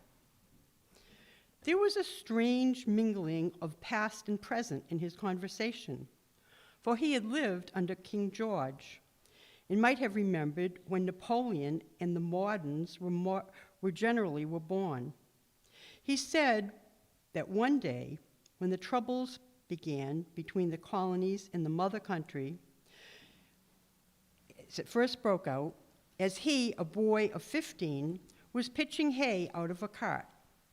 One Doan, an old Tory, who was talking with his father, a good Whig, said to him, "Why, Uncle Bill, you might as well undertake to pitch that pond into the ocean with a pitchfork as for the colonies to undertake to gain their independence." He remembered well George Washington and how he rode his horse along the streets of Boston, and he stood up to show us how he looked. He was a rather large and portly-looking man, a manly, resolute-looking officer with a pretty good leg as he sat on his horse. There, I'll tell you, this was the way with Washington. Then he jumped up again and bowed gracefully to the right, making show as if he were waving his hat. He said, "That was Washington." He told us many anecdotes of the Revolution and was much pleased when we told him that we had read the same thing in history and that his account agreed with the written. "Oh," he said, I know. I was a young fellow of 16 with my ears wide open, and a fellow of that age, you know, is pretty wide awake and likes to know everything that is going on. Oh, I know." He told us the story of the wreck of the Franklin, which took place there the previous spring, how a boy came to his house early in the morning to know whose boat that was by the shore. For there was a vessel in distress, and he, being an old man, first ate his breakfast, and then walked over to the top of the hill by the shore, and sat down there, having found a comfortable seat to see the ship wrecked. She was on the bar only a quarter of a mile from him, and still nearer to the men on the beach, who had got a boat ready, but could render no assistance on account of the breakers, for there was a pretty high sea running. There were the passengers all crowded together in the forward part of the ship, and some were getting out of the cabin window and were drawn on deck by the others. "I saw the captain get out his boat," he said. "He had one little one, and they jumped into it one after another, down as straight as an arrow. I counted them. There were 9. One was a woman, and she jumped as straight as any of them. They shoved off. The sea took them back. One wave went over them. And when they came up, there were 6 still clinging to the boat. I counted them. The next wave turned the boat bottom upward and emptied them all out. None of them ever came ashore alive. There were the rest of them, all crowded together in the forecastle, the other parts of the ship being underwater. They had seen all that had happened to the boat. At length, a heavy sea separated the forecastle from the rest of the wreck and set it inside the worst breaker.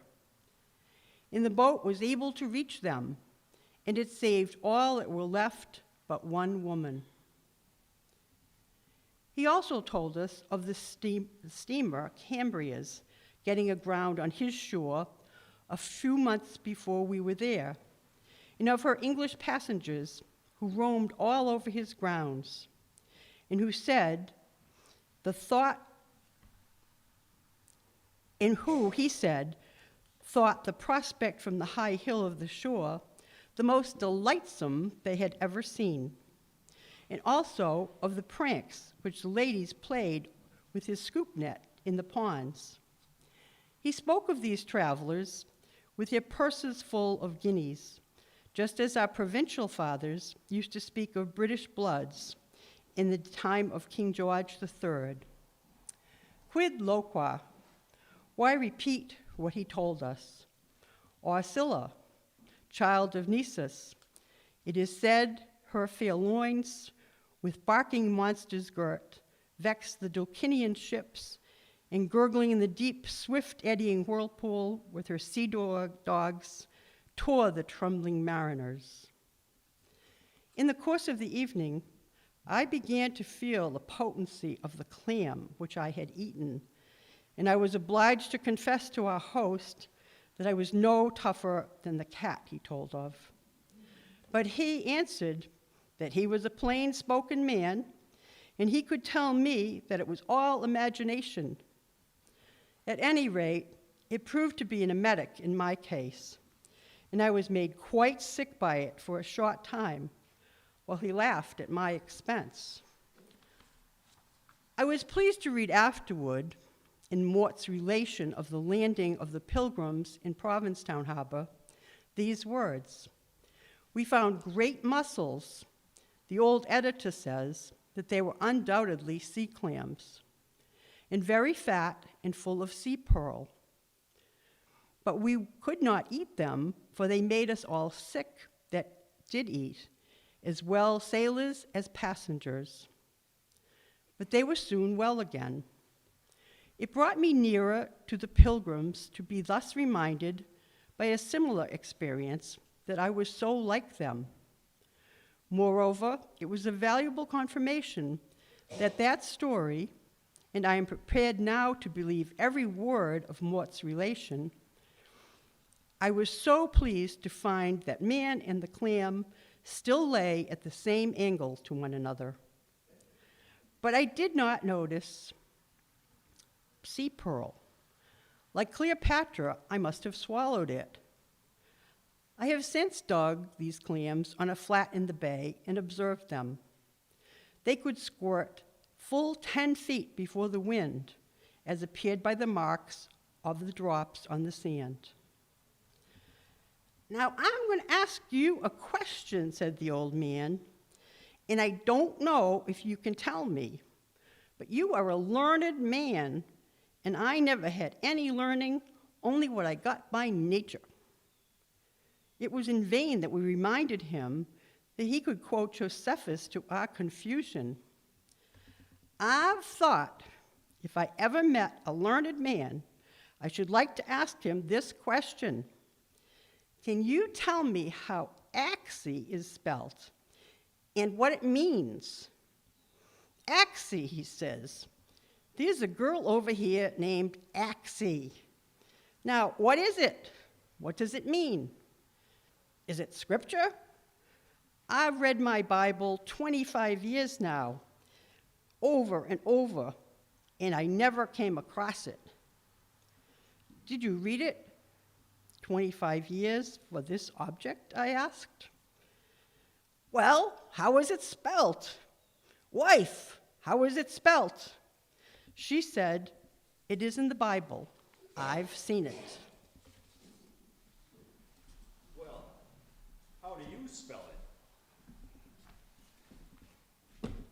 I don't know. A-C-H, Ach, S-E-H, say, Oxy. Does that spell oxy? Well, do you know what it means? Asked he, turning to me. No, I replied. I never heard the sound before. There was a schoolmaster down here once, and they asked him what it meant, and he said it had no more meaning than a beanpole. I told him that I held the same opinion with the schoolmaster.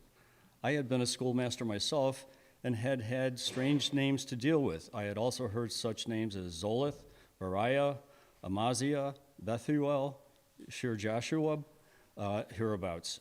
At length, the little boy who had a seat quite in the chimney corner took off his stockings and shoes, warmed his feet, and having had his sore leg freshly salved, went off to bed. Then the fool made bare his naughty-looking feet and legs and followed him, and finally the old man exposed his calves to our gaze. We had never had the good fortune to see an old man's legs before, and we were surprised to find them fair and plump as an infant's, and we thought that he took a great pride in exhibiting them. Then he proceeded to make preparations for retiring, discoursing meanwhile with panurgic plainness of speech on the ills to which old humanity is subject. We were a rare haul for him. He could commonly get none but ministers to talk to him, though sometimes 10 of them at once, and he was glad to meet some of the laity at leisure. The evening was not long enough for him. As I had been sick, the old lady asked if I would not go to bed. It was getting late for old people, but the old man, who had not yet done his stories, said, "You ain't particular, are you?" "Oh, no," said I. "I'm in no hurry. I believe I have weathered the clam cape." "They are good," he said. "I wish I had some of them now." "They never hurt me," said the old lady. "But then you took out the part that killed the cat," said I. At last we cut him short in the midst of his stories, and he promised to resume in the morning. Yet, after all, one of the old ladies who came into our room at night to fashion the fireboard, which rattled, as she went out and took the precaution to fasten us in. Old women are by nature more suspicious than old men. However, the winds howled around the house and made the fireboards as well as the casements rattle well that night. It was probably a windy night for any locality, but we could not distinguish the roar which was proper to the ocean from that which was due to the wind alone. The sounds of the ocean must be very significant and interesting to those who live near it. When I was leaving the shore at this place the next summer and had got a quarter mile from it distant, ascending a hill, I was startled by a sudden loud sound from the sea as if a large steamer were letting off steam right by the shore, so that I caught my breath and felt my blood run cold for an instant, and I turned about, expecting to see one of the Atlantic steamers thus far out of her course, but there was nothing unusual to see. There was a low bank with an entrance of the hollow between me and the ocean, and suspecting that I might have risen into another stratum of air in ascending the hill, which had wafted to me only the ordinary roar of the sea, I immediately descended again to see if I lost hearing of it, but without regard to my ascending or descending. It died away in a minute or two, and yet there was scarcely any wind at all for a while. The old man said that this is what they called rut, a particular roar of the sea before the wind changes, which, however, he could not account for. He thought that he could tell all about the weather from the sounds which the sea made. Old Jocelyn, who came to New England in 1638, has among his weather signs that the resounding of the sea from the shore and murmuring of the winds in the woods without apparent wind showeth wind to follow. Being on another part of the coast one night since this, I heard the roar of the surf a mile distance, and the inhabitants said it was a sign that the wind would work around east and we should have rainy weather. The ocean was heaped up and somewhere at the eastward, and this roar was occasioned by its effort to preserve its equilibrium, the wave reaching the shore before the wind. Also, the captain of a packet between this country and England told me that sometimes he met with a wave on the Atlantic coming against the wind, perhaps in a calm sea, which indicated that at a distance the wind was blowing from the opposite quarter. But the undulation had traveled faster than it. Sailors tell of tide rips and ground swells, which they suppose to have been occasioned by hurricanes and earthquakes, and to have traveled many hundreds and sometimes even 2,000 or 3,000 miles. Before sunrise the next morning, they let us go out again, and I ran over to the beach to see the sun come out of the ocean. The old woman of 84 winters was already out in the cold morning wind, bareheaded, tripping about like a young girl, and driving up the cow to milk. She got to breakfast with dispatch and without noise or bustle, and meanwhile the old man resumed his story, standing before us, who was sitting with his back to the chimney and ejecting his tobacco juice right and left into the fire behind him. Without regard to the various dishes which were being preparing. At breakfast we had eels, buttermilk cake, cold bread, green beans, donuts, and tea. The old man talked a steady stream, and when his wife told him he had better eat his breakfast, he said, "Don't hurry me. I have lived too long to be hurried." I ate of the applesauce and the donuts, which I thought had sustained the least detriment from the old man's shots. But my companion refused the applesauce and ate the hot cakes and green beans, which had appeared to him to occupy the safest part of the hearth. But on comparing notes afterwards, I told him that the buttermilk cake was particularly exposed, and I saw how it had suffered repeatedly, and therefore I avoided it. But he declared that, however that might be, he witnessed that the applesauce was seriously injured and had therefore declined that. After breakfast, we looked at his clock, which was out of order, and oiled it with some of his hen's grease for want of sweet oil, for he scarcely could believe that we were not tinkers or peddlers. Meanwhile, he told a story about visions which he had referenced to a crack in the clock case made by one frost one night. He was curious to know to what religious sect we belonged. He said that he had been to hear 13 kinds of preaching in 1 month when he was young, but he did not join any of them. He stuck to his Bible. There was nothing like them in his Bible. While I was shaving in the next room, I heard him ask my companion to what sect he belonged, to which he answered, "Oh, I belong to the Universal Brotherhood."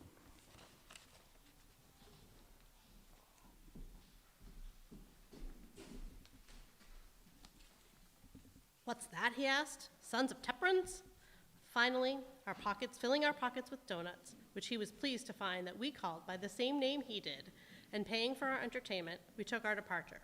But he followed us out of doors and made us tell him the names of the vegetables which he had raised from seeds that came out of the Franklin. They were cabbage, broccoli, and parsley. As I had asked him the names of so many things, he tried me in turn with all the plants which grew in his garden, both wild and cultivated. It was about half an acre, which he cultivated wholly himself. Besides the common garden vegetables, there were yellow dock, lemon balm, hyssop, gill over the ground, mouse ear, chickweed, Roman wormwood, elecampane, and other plants. As we stood there, I saw a fish hawk stoop to pick a fish out of his pond. "There," I said, "he's got a fish." "Well," said the old man, who was looking all the while, but could see nothing, "he didn't dive, he just wet his claws." And, sure enough, he did not this time, though it is said that they often do, but he merely stooped low enough to pick him out with his talons. But as he bore his shining prey over the bushes, it fell to the ground, and we did not see that he recovered it. That is not their practice. Thus, having had another crack with the old man, he standing bareheaded under the eaves, he directed us athwart the fields, and we took to the beach again for another day, it now being late morning. It was but a day or two after this that the safe of the Provincetown Bank was broken open and robbed by 2 men from the interior, and we learned that our hospitable entertainers did at least transiently harbor the suspicion that we were the men. On our way to the high sand bank, which I have described as extending all along the coast, led, as usual, through patches of bayberry bushes which straggled into the sand. This, next to the shrub oak, was perhaps the most common shrub thereabouts. I was much attracted by its odoriferous leaves and small gray berries, which are clustered about the short twigs, just below last year's growth. I know of but 2 bushes in Concord, and they, being staminate plants, do not bear fruit. The berries gave it a venerable appearance, and they smelt quite spicy, like small confectionery. Robert Beverly, in his History of Virginia, published in 1705, states that, at the mouth of their rivers, and all upon the sea and bay, and near many of their creeks and swamps, grows the myrtle, bearing a berry, of which they make a hard, brittle wax, of a curious green color, which, by defining, becomes almost transparent. Of this they make candles, which are never greasy to the touch, nor melt with lying in the hottest weather. Neither does the stuff of these ever offend the smell, and that like that of a talon candle. But instead of being disagreeable, if an accident puts the candle out, it yields a pleasant fragrancy to all in the room, insomuch that nice people often put them out on purpose to have incense of the expiring snuff. The melting of these berries is said to have been first found out by a surgeon in New England who performed wonderful things with the salve made of them.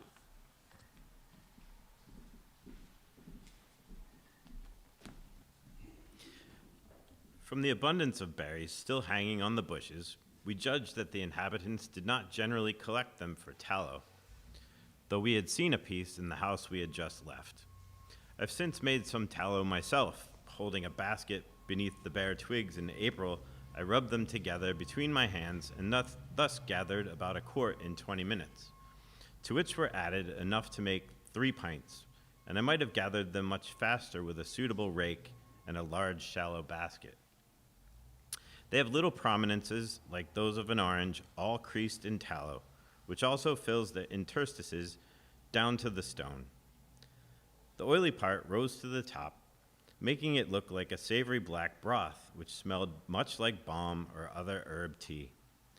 You let it cool, then skim off the tallow from the surface, melt this again, and strain it.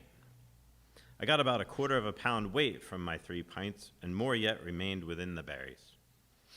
A small portion cooled in the form of small flattish hemispheres like crystallizations the size of a kernel of corn. Nuggets, I called them as I picked them out from amid the berries. Loudon says that cultivated trees are said to yield more wax than those that are found wild. See Duplessis, Végétaux Résineux, Volume 2, page 60. If you get any pitch on your hands in the pine woods, you have only to rub some of these berries between your hands to start it off. But the ocean was the grand fact there, which made us forget both berries and men. Today the air was beautifully clear, and the sea no longer dark and stormy, though the waves still broke with foam along the beach, but sparkling and full of life. Already that morning, I had seen the day break over the sea as if it came out of its bosom. The saffron-robed dawn rose in haste from the streams of ocean, that she might bring light to immortals and to mortals. The sun rose visibly at such a distance over the sea that the cloud bank in the horizon, which at first concealed him, was not perceptible until he had risen high behind it and plainly broke and dispersed it like an arrow. But as yet I looked at him as rising over land, and could not, without an effort, realize that he was rising over the sea. Already I saw some vessels on the horizon, which had rounded the cape in the night and were now well on their watery way to other lands. We struck the beach again in the south part of Truro in the early part of the day, while it was flood tide and the beach was narrow and soft. We walked on the bank, which was very high here, but not so level as the day before, being more interrupted by slight hollows. The author of the description of the eastern coast says of this part that the bank is very high and steep. From the edge of it west, there is a strip of sand 100 yards in breadth.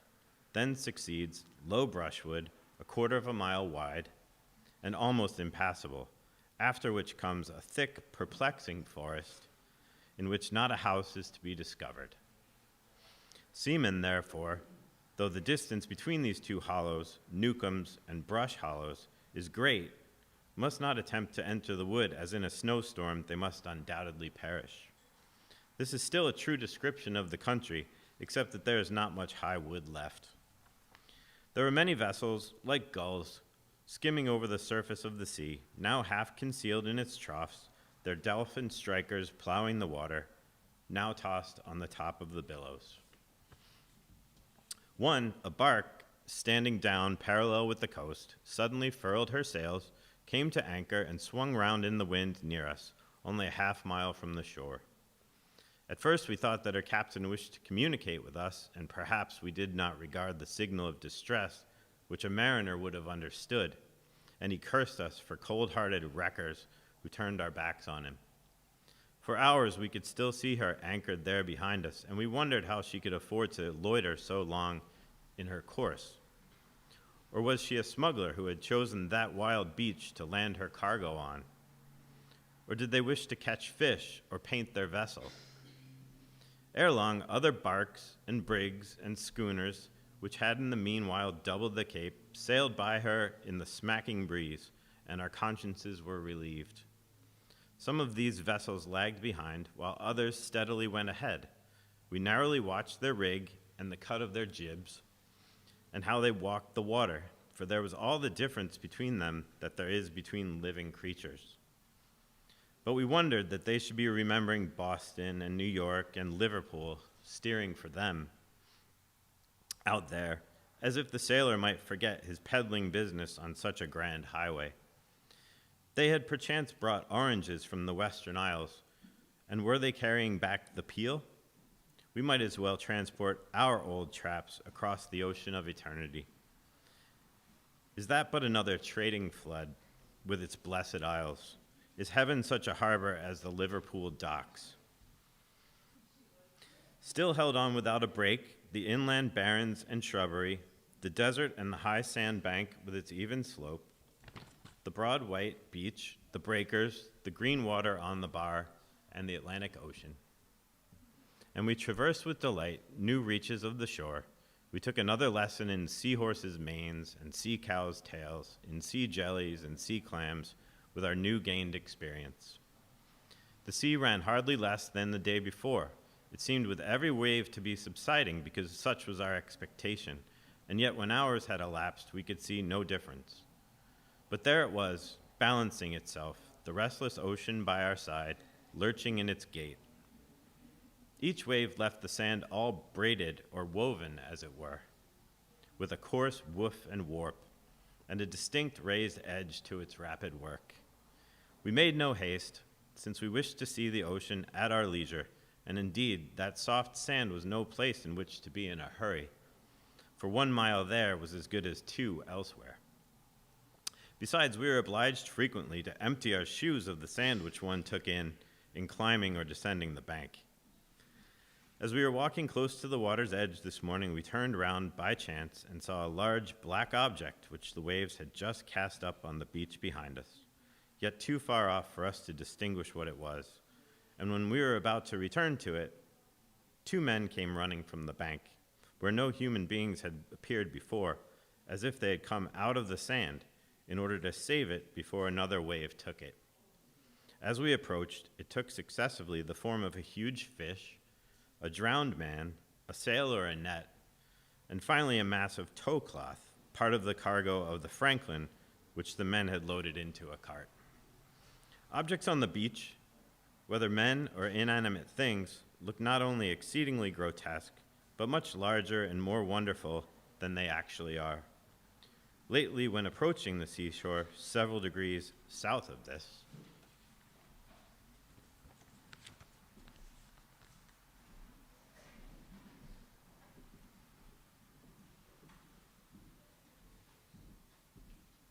I saw before me, seemingly half a mile distant, what appeared like bold and rugged cliffs on the beach, 15 feet high, and whitened by the sun and waves, but after a few steps, it proved to be low heaps of rags, part of the cargo of a wrecked vessel, scarcely more than a foot in height, but also it was my business to go in search of the relics of a human body, mangled by sharks, which had just been cast up a week after a wreck, having got the direction from a lighthouse.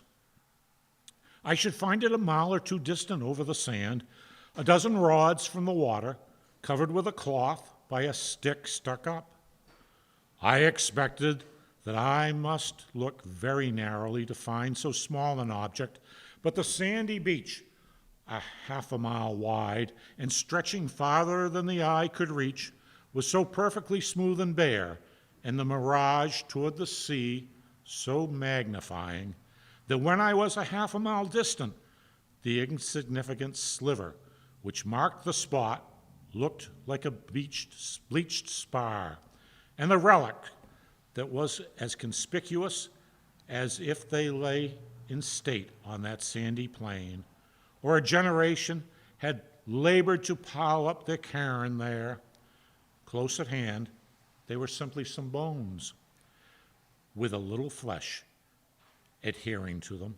In fact, only a slight inequality in the sweep of the shore. There was nothing at all remarkable about them. And they were significantly inoffensive, both to the senses and the imagination. But as I stood there, they grew more and more imposing.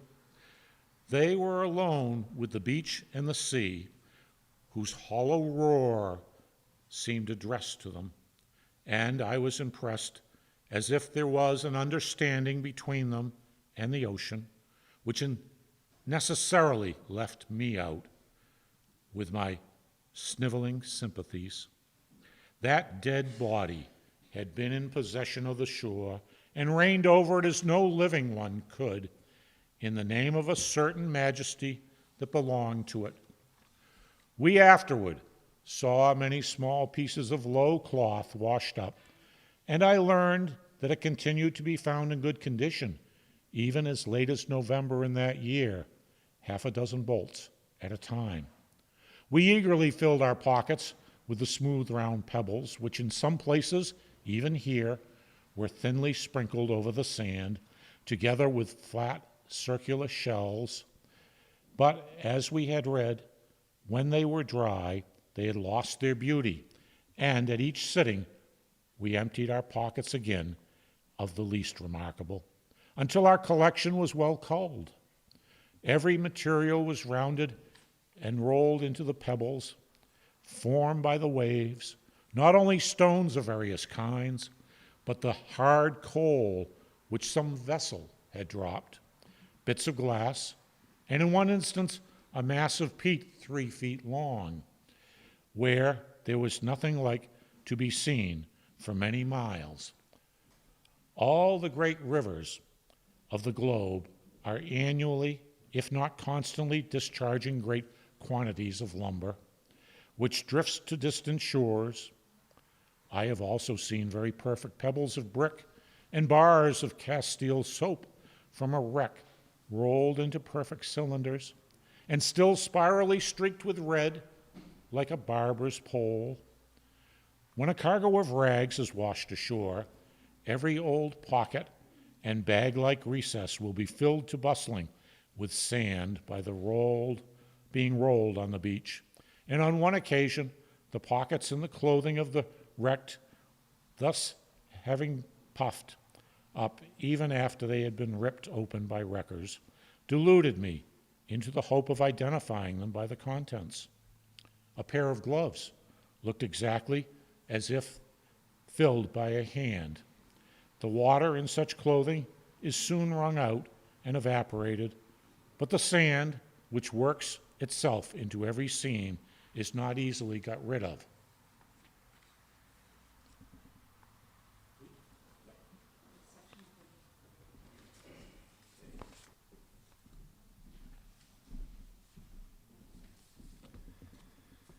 Sponges, which are picked up on the shore, as is well known, retain some of the sand of the beach to the latest day, in spite of every effort to extract it. I found one stone on the top of the bank of a dark gray color, shaped exactly like a giant clam and of the same size. And what was more remarkable, the one half of the outside was shelled off and lay near it, of the same form and depth with one of the valves of this clam, while the other half was loose, leaving a solid core of darker color within it. I afterwards saw a stone resembling a razor clam, but it was a solid one. It appeared as if the stone, in the process of formation, had filled the mold with a clamshell furnished, or the same law that shaped the clam had made a clam of stone. Dead clams with shells full of sand are called sand clams. There were many of the large clam shells filled with sand, and sometimes one valve was separately filled exactly even, as if it had been heaved and then scraped. Even among the many small stones on the top of the bank, I found one arrowhead. Besides the giant clam and barnacles, we found on the shore a small clam, which I dug with my hands in numbers on the bar, and which is sometimes eaten by the inhabitants in the absence of the Maya arenea on this side. Most of these empty shells have been perforated by some foe. Also, the Estate castani, the edible mussel, on the few rocks and washed up in the curious bunches of 40 or 50, held together by its rope-like byssus. The scallop shell, used for card racks and pin cushions, cockles or cuckoos, and their remarkable nidus, called sand circle, looking like the top of a stone jug without the stopple and broken on one side, or like a flaring dickey made of sandpaper. Also, Cancellaria cothui and periwinkles. We afterwards saw some other kinds on the bay side. Gould states that this cape was Hitler-proved a barrier to the migrations of many species of mollusca. Of the 197 species, which he described in 1840 as belonging to Massachusetts. 83 do not pass to the South Shore, and 50 are not found on the North Shore of the Cape. Among crustacea, there were the shells of crabs and lobsters, often bleached quite white, high up on the beach. Sea or beach fleas, and the cases of the horseshoe crab or saucepan fish, of which we saw many alive on the bay side, where they feed pigs on them. Their tails were used as arrowheads by the Indians. Or radiata, where the sea chestnut or egg, commonly divested of its spines, flat circle shells covered with chocolate-covered spines, but becoming smooth and white with 5 petal-like figures. A few starfishes, or 5 fingers, and sunfishes, or sea jellies. There was also at least 1 species of sponge. The plants which I noticed here and were on the pure sandy shelf.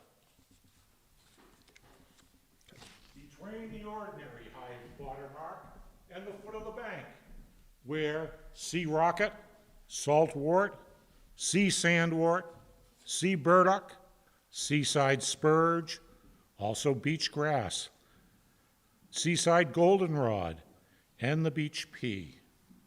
Sometimes we helped a wrecker turn over a large log, larger than usual, or we amused ourselves with rolling stones down the bank. But we rarely could make one reach the water. The beach was so soft and wide. Or we bathed in some shallow within a bar where the sea covered us with sand at every flux. Though it was quite cold and windy, the ocean there is commonly but a tantalizing prospect in hot weather. For with all that water before you, there is, as we were afterward told, no bathing on the Atlantic side on account of the undertow and the rumor of sharks. At the lighthouse, both in Eastham and Truro, the only houses quite on the shore, they declared the next year that they would not bathe there for any sum. For they sometimes saw the sharks tossed up and quiver for a moment on the sand. Others laughed at these stories, but perhaps they could afford to because they never bathed anywhere. One old wrecker told us that he killed a regular man-eating shark 14 feet long and hauled him out with his oxen where we had bathed. And another that his father caught a smaller one and of the same kind that was stranded there.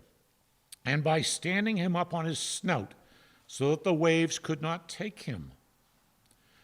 They will tell you tough stories of sharks all over the Cape, which I do not presume to doubt utterly. How they will sometimes upset a boat or tear it in pieces to get at the man in it. I can easily believe in the undertow, but I have no doubt that one shark in a dozen years is enough to keep up the reputation of a beach 100 miles long. I should add, however, that in July we walked on the bank here a quarter of a mile parallel with a fish about 6 feet in length, possibly a shark, which was prowling slowly along within 2 rods of the shore. It was of a pale brown color, singularly film-like and indistinct in the water, as if all nature abetted this child of ocean and showed many darker traverse bars or rings whenever it came to the surface. It was well known that different fishes, even of the same species, are colored by the water they inhabit. We saw it go into a little cove or bathing tub where we had just been bathing, where the water was only 4 or 5 feet deep at the time. And after exploring it go slowly out again. But we continued to bathe there, only observing first from the bank if the cove was preoccupied. We thought that the water was fuller of life, more aerated perhaps than that of the bay, like soda water, for we were as particular as young salmon, and the expectation of encountering a shark did not subtract anything from its life-giving qualities. Sometimes we sat on the wet beach and watched the beach birds, sandpipers, and others, trotting along close to each wave and waiting for the sea to cast up their breakfast. The former ran with great rapidity and then stood stark still, erect and hardly to be distinguished from the beach.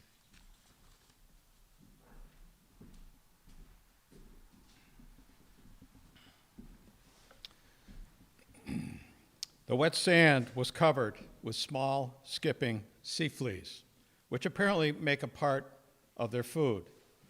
These last are the little scavengers of the beach and are so numerous that they will devour large fishes, which have been cast up in a very short time. One little bird, not larger than a sparrow, it may have been a phalarope, would alight on the turbulent surface where the breakers were 5 or 6 feet high and float buoyantly there like a duck, cunningly taking to its wings and lifting itself a few feet through the air over the foaming crest of each breaker, but sometimes outriding safely a considerable billow which hid it some seconds when its instinct told it that it would not break. It was a little creature, thus to sport with the ocean, but it was as perfect a success in its way as the breakers in theirs. There was also an almost uninterrupted line of coots, rising and falling with the waves a few rods from the shore the whole length of the cape. They made as constant a part of the ocean's border as the pads or pickerel weed do of that of a pond. We read the following as to the storm petrel, which is seen in the bay as well as on the outside. The feathers on the breast of the storm petrel are like those of all swimming birds, waterproof, but substances not susceptible of being wetted with water are, for that very reason, the best fitted for collecting oil from its surface. That function is performed by the feathers on the breast of the storm petrels as they touch on the surface. And though they may not be the only way in which they procure their food, it is certainly that in which they obtain great part of it. They dash along till they have loaded their feathers, and then they pause upon the wave and remove the oil with their bills. Thus we kept on along the gently curving shore, seeing 2 or 3 miles ahead at once. Along this oceanside walk, where there was none to turn out for, with the middle of the road, the highway of nations on our right, and the sand cliffs of the Cape on our left. We saw this forenoon a part of the wreck of a vessel, probably the Franklin, a large piece, 15 feet square and still freshly painted.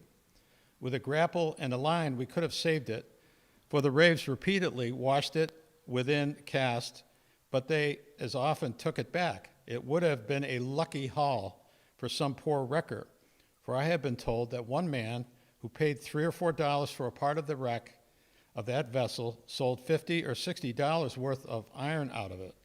Another, the same who picked up the captain's valise with the memorable letter in it, showed me growing in his garden many pear and plum trees which washed ashore from her, all nicely tied up and labeled. And he said that he might have got $500 worth, for a Mr. Bell was importing the nucleus of a nursery to be established near Boston. His turnip seed came from the same source. Also valuable, spars from the same vessel and from the cactus lay in his yard. In short, the inhabitants visit the beach to see what they have caught as regularly as a fisherman his weir, a lumberer his boom. The Cape is their boom. I heard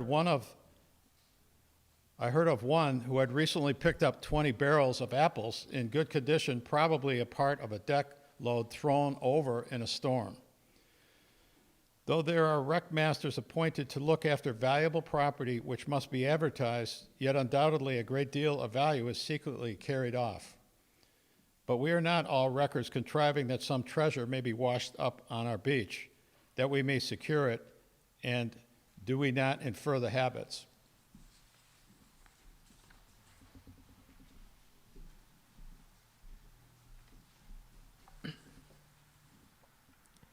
Of these, Nauset and Barnegat wreckers from the common modes of getting a living. The sea, vast and wild as it is, bears thus the waste and wrecks of human art to its remotest shore. There is no telling what it may not vomit up. It lets nothing lie, not even the giant clams which cling to the bottom. It is still heaving up the tow cloth of the Franklin, and perhaps a piece of some old pirate ship wrecked more than 100 years ago, comes ashore today. Some years since, when a vessel was wrecked here which had nutmegs in her cargo, they were strewn all along the beach, and for a considerable time were not spoiled by the salt water. Soon afterward, a fisherman caught a cod, which was full of them.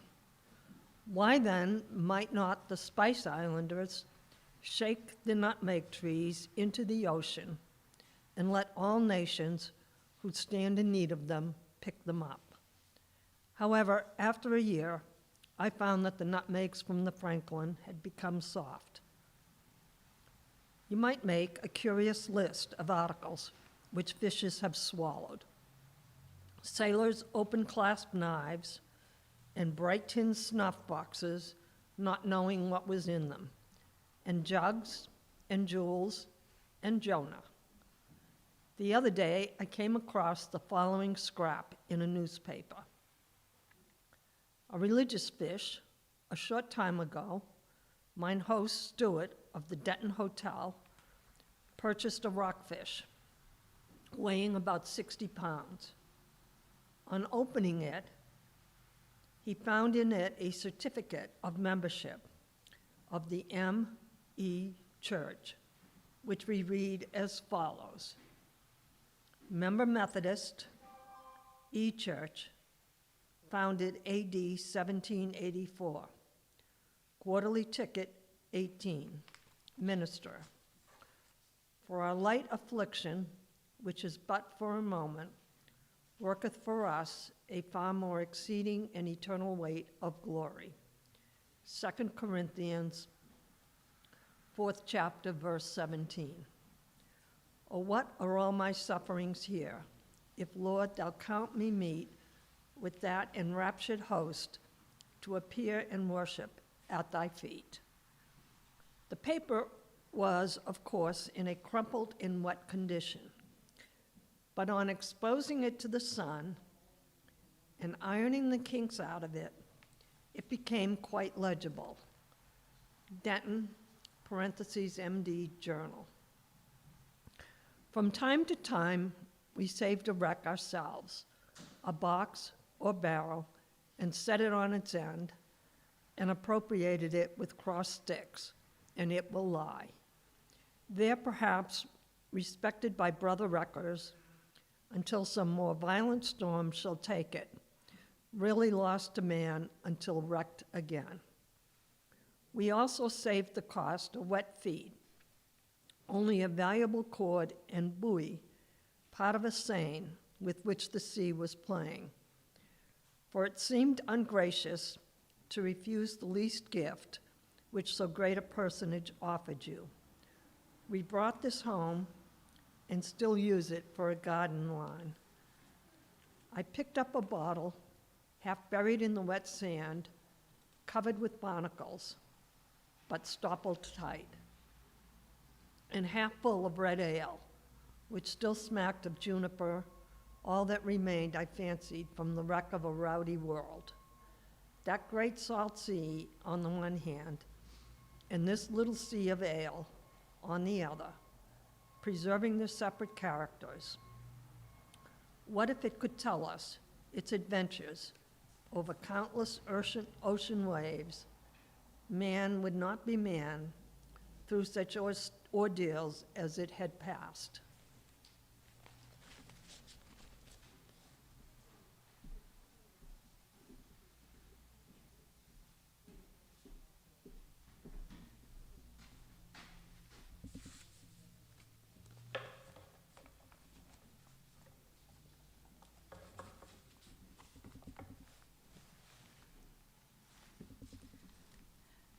But as I poured it slowly out onto the sand, it seemed to me that man himself was like a half-emptied bottle of pale ale, which time had drunk so far, yet stoppled tight for a while and drifting about in the ocean of circumstances, but destined ere long to mingle with the surrounding waves and be spilled amid the sands of a distant shore. In the summer, I saw 2 men fishing for bass hereabouts. Their bait was a bullfrog or several small frogs in a bunch for want of squid. They followed a retiring wave and whirling their lines round and round their heads with increasing rapidity, threw them as far as they could into the sea. Then, retreating, sat down flat on the sand and waited for a bite.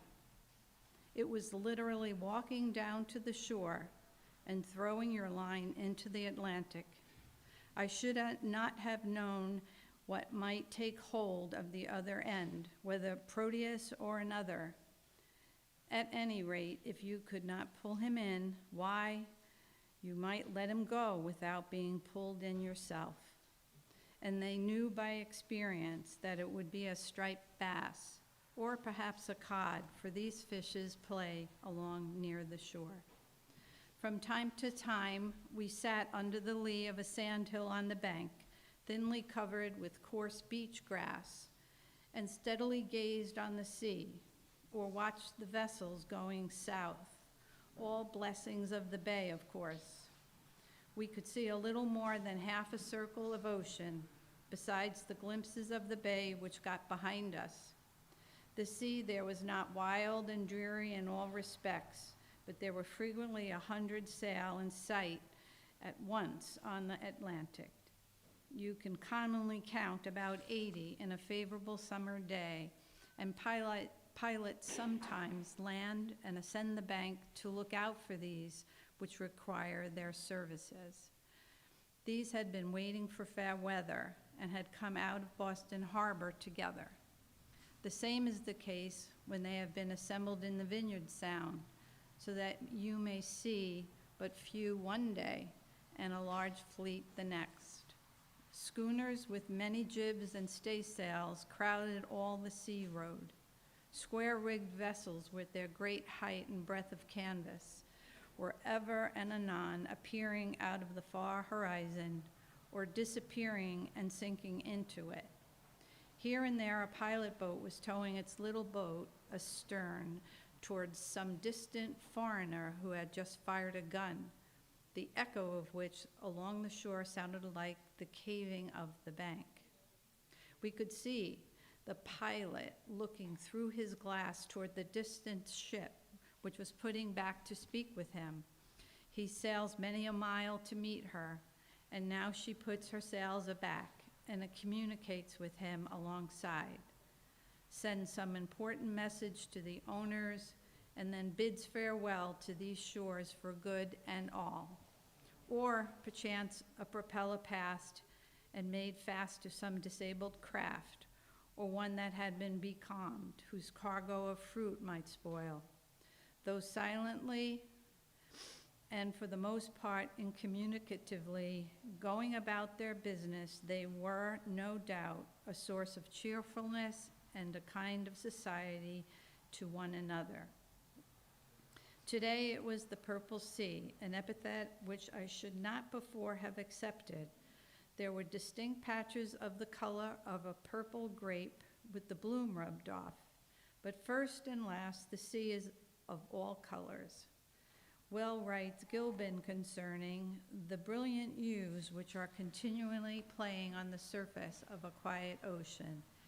And this was not too turbulent at a distance from the shore. Beautiful, says he, no doubt in a high degree, are those gleaming tints which often invest the tops of mountains, but they are mere crustaceans compared with these marine colors, which are continually varying and shifting into each other in all the vivid splendor of the rainbow, through the space often of several leagues. Commonly, in calm weather, for half a mile from the shore, where the bottom tinges it, the sea is green or greenish, as are some ponds, then blue for many miles, often with purple tinges, bounded in the distance by a light, almost silvery stripe, beyond which there is generally a dark blue rim, like a mountain ridge in the horizon, as if, like that, it owed its color to the intervening atmosphere. On another day, it will be marked with long streaks, alternately smooth and rippled, light-colored and dark, even like our inland meadows in a freshet, and showing which way the wind sets. Thus we sat on the foaming shore, looking on the wine-colored ocean. I see the sea's gray waves, looking upon the wine-dark sea. Here and there was a darker spot on its surface, the shadow of a cloud, though the sky was so clear that no cloud would have been noticed otherwise, and no shadow would have been seen on the land, where a much smaller surface is visible at once. So distant clouds and showers may be seen on all sides by a sailor in the course of a day, which do not necessarily portend rain where he is. In July, we saw similar dark blue patches where schools of mehedrin rippled the surface, scarcely to be distinguished from the shadows of clouds. Sometimes the sea was spotted with them far and wide. Such is its inexhaustible fertility. Close at hand, you see their back fin, which is very long and sharp, projecting 2 or 3 inches above water. From time to time also, we saw the white bellies of the bass playing along the shore. It was a poetic recreation to watch those distant sails steering for half-fabulous ports, whose very names are mysterious music to our ears. Fayol and Babelmandel and Chagres and Panama, bound to the famous Bay of San Francisco, and the golden streams of Sacramento and San Joaquin, to Feather River and the American Fork, where Sutter's Fort presides. And inland stands the city de Los Angeles. It is remarkable that men do not sail the sea with more expectation. Nothing remarkable was ever accomplished in a prosaic mood. The heroes and discoverers have found true more than was previously believed. Only when they were expecting and dreaming of something more than their contemporaries dreamed of, or even themselves discovered, that is, when they were in frame of mind fitted to behold the truth. Referred to the world's standard, they are always insane. Even savages have indirectly surmised as much. Humboldt, speaking of Columbus approaching the New World, says, "The grateful coolness of the evening air, the ethereal purity of the starry firmament, the balmy fragrance of flowers, wafted to him by the land breeze, all led him to suppose, as we are told by Herrera in the Decades, that he was approaching the Garden of Eden, the sacred abode of our first parents. The Orinoco seemed to him one of the 4 rivers which, according to the venerable tradition of the ancient world, flowed from paradise to water and divide the surface of the earth, newly adorned with plants."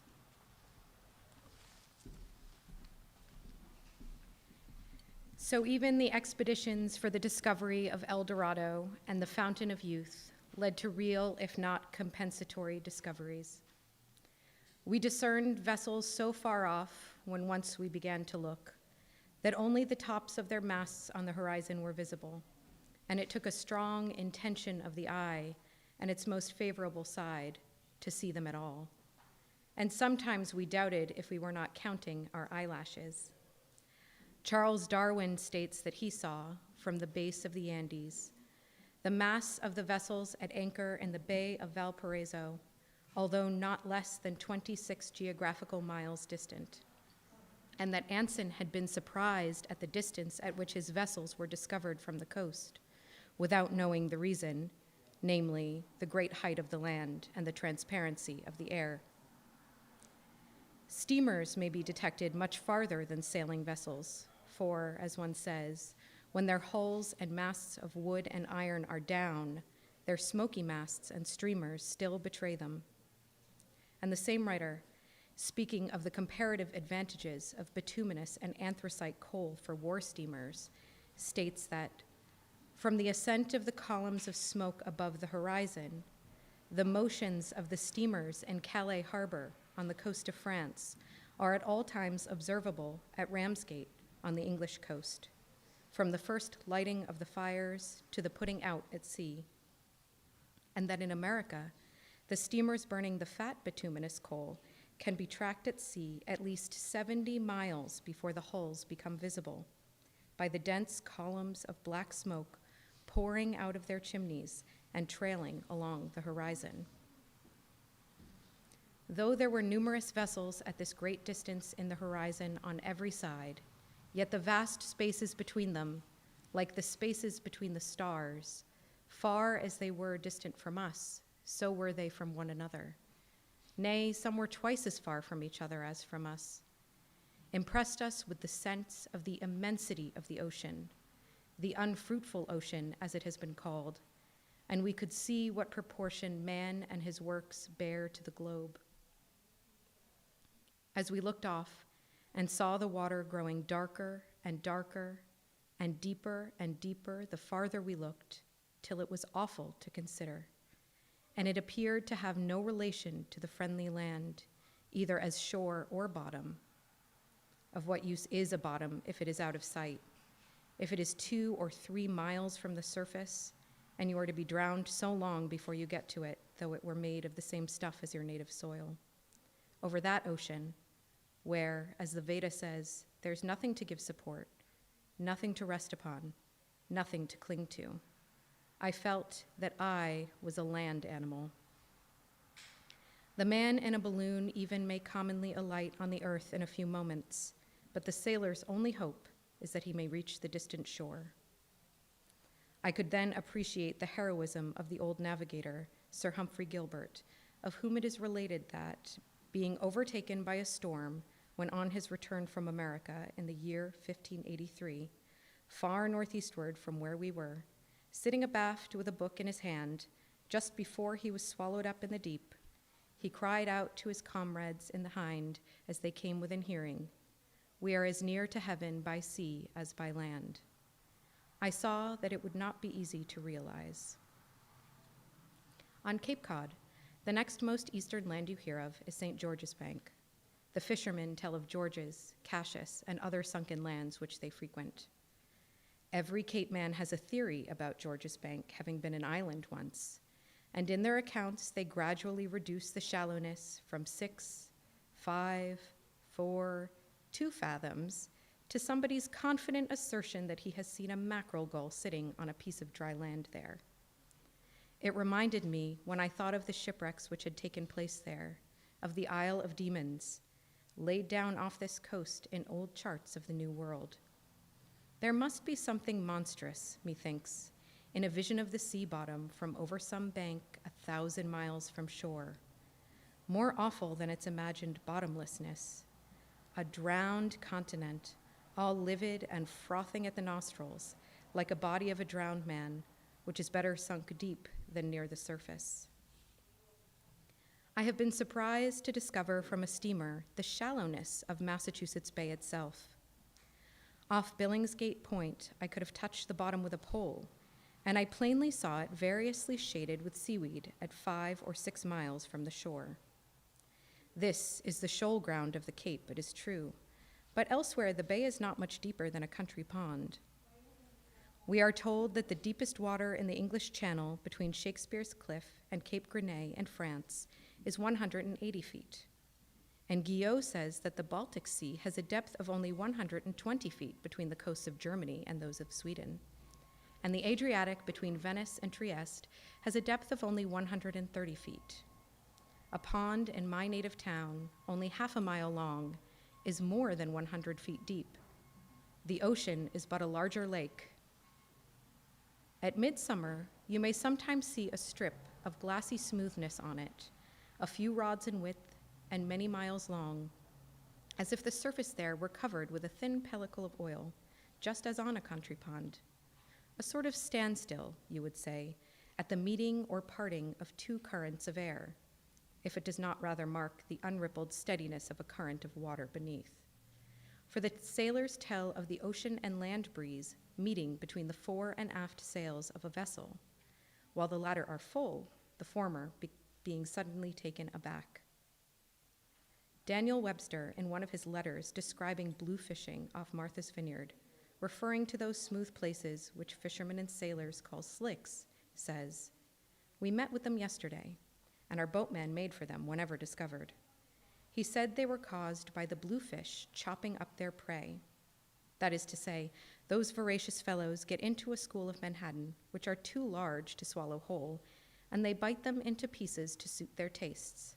And the oil from this butchery, rising to the surface, makes the slick. Yet this same placid ocean, as civil now as a city's harbor, a place for ships and commerce, will ere long be lashed into sudden fury, and all its caves and cliffs will resound with tumult. It will ruthlessly heave these vessels to and fro, break them in pieces in its sandy or stony jaws, and deliver their crews to sea monsters. It will play with them like seaweed, distend them like dead frogs, and carry them about, now high, now low, to show to the fishes, giving them a nibble. This gentle ocean will toss and tear the rag of a man's body like the father of mad bulls, and his relatives may be seen seeking the remnants for weeks along the strand. From some quiet inland hamlet they have rushed, weeping, to the unheard-of shore, and now stand uncertain where a sailor has recently been buried amid the sandhills. It is generally supposed that they who have long been conversant with the ocean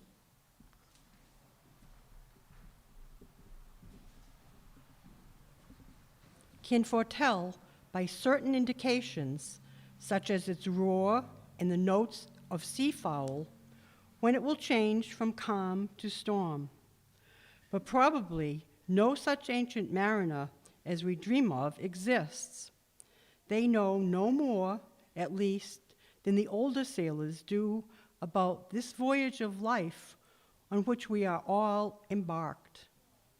Nevertheless, we love to hear the old sayings of the old sailors and their accounts of natural phenomena, which totally ignored and are ignored by science, and possibly they have not always looked over the gunwale so long in vain.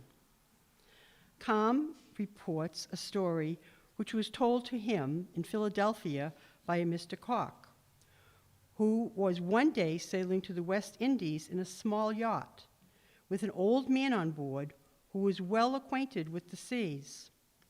The old man, sounding the depth, called to the mate to tell Mr. Koch to launch the boats immediately and to put in a sufficient number of men into them in order to tow the yacht during the calm, that they might reach the island before them as soon as possible, as within 24 hours there would be a strong hurricane. Mr. Koch asked him what reasons he had to think so. The old man replied that on sounding, he saw the lead in the water at a distance of many fathoms, more than he had ever seen before, that therefore the water had become clear all of a sudden, which he looked upon as a certain sign of an impending hurricane in the sea. The sequel of the story is that by good fortune and by dint of rowing, they managed to gain a safe harbor before the hurricane reached its height. But it finally raged with so much violence that not only many ships were lost and houses unroofed, but even their own vessel in the harbor was washed so far on shore that several weeks elapsed before it could be got off. The Greeks would not have called the ocean atrikotos, or unfruitful, though it does not produce wheat, if they had viewed it by the light of modern science. For naturalists now assert that the sea, and not the land, is the principal seat of life, though not of vegetable life. Darwin affirms that our most thickly inhabited forests appear almost deserts when we compare them to the corresponding regions of the ocean. Agassiz and Gould tell us that the sea teems with animals of all classes, far beyond the extreme point of flowering plants.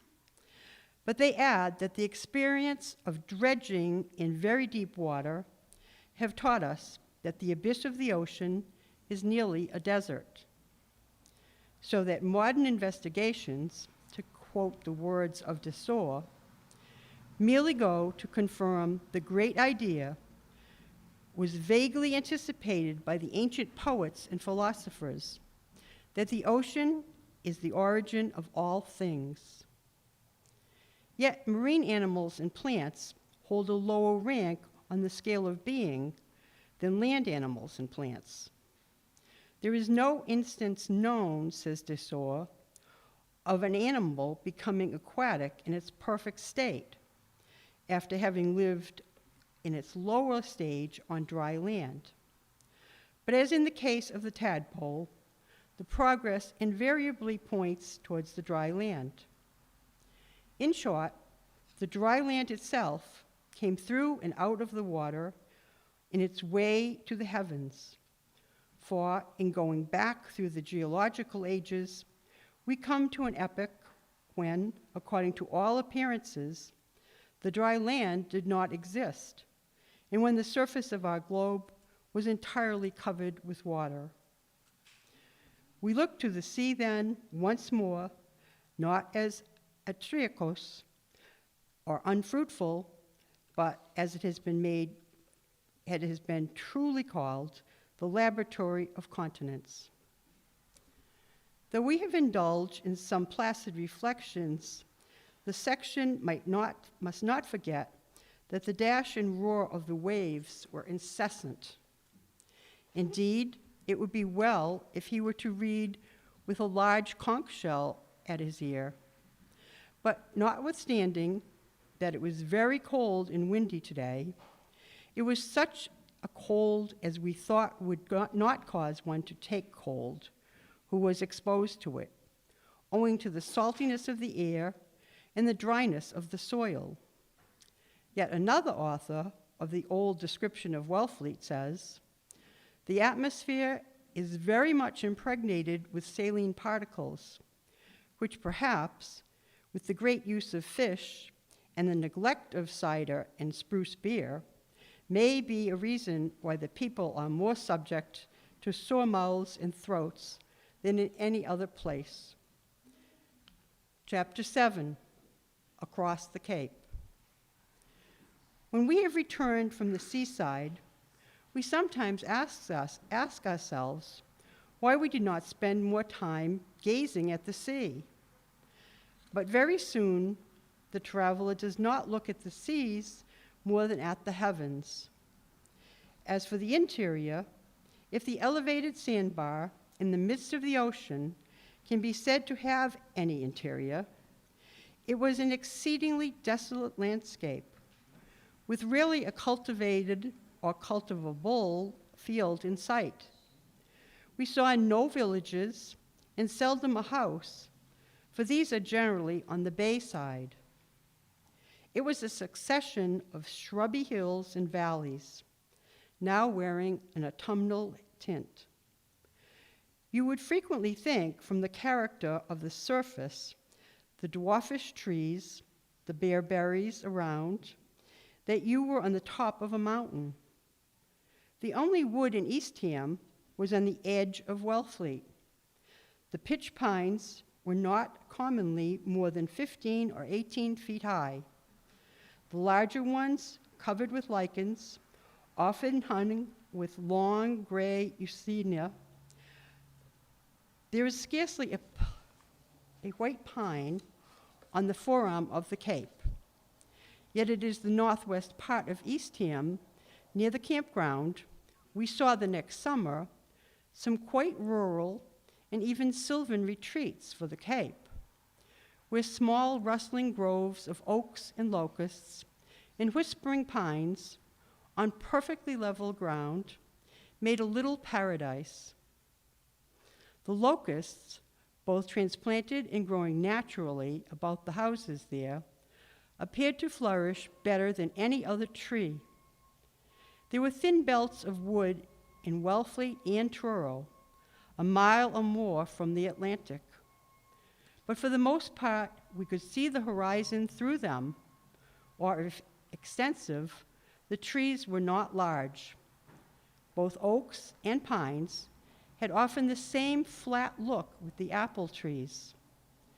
Commonly, the oak woods, 25 years old, were mere scraggy shrubbery, 9 or 10 feet high, and we could frequently reach to their topmost leaf.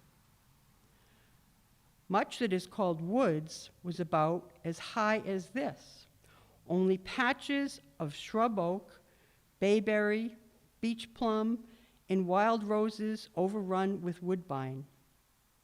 When the roses were in bloom, these patches in the midst of the sand displayed such a profusion of blossoms, mingled with the aroma of bayberry, that no Italian or other artificial rose garden could equal them. They were perfectly Elysian and realized my idea of an oasis in the desert. Huckleberry bushes were very abundant, and the next summer they bore a remarkable quantity of that kind of gall called huckleberry apple, forming quite handsome though monstrous blossoms. But it must be added that this shrubbery swarmed with wood ticks, sometimes very troublesome parasites, which it takes very horny fingers to crack.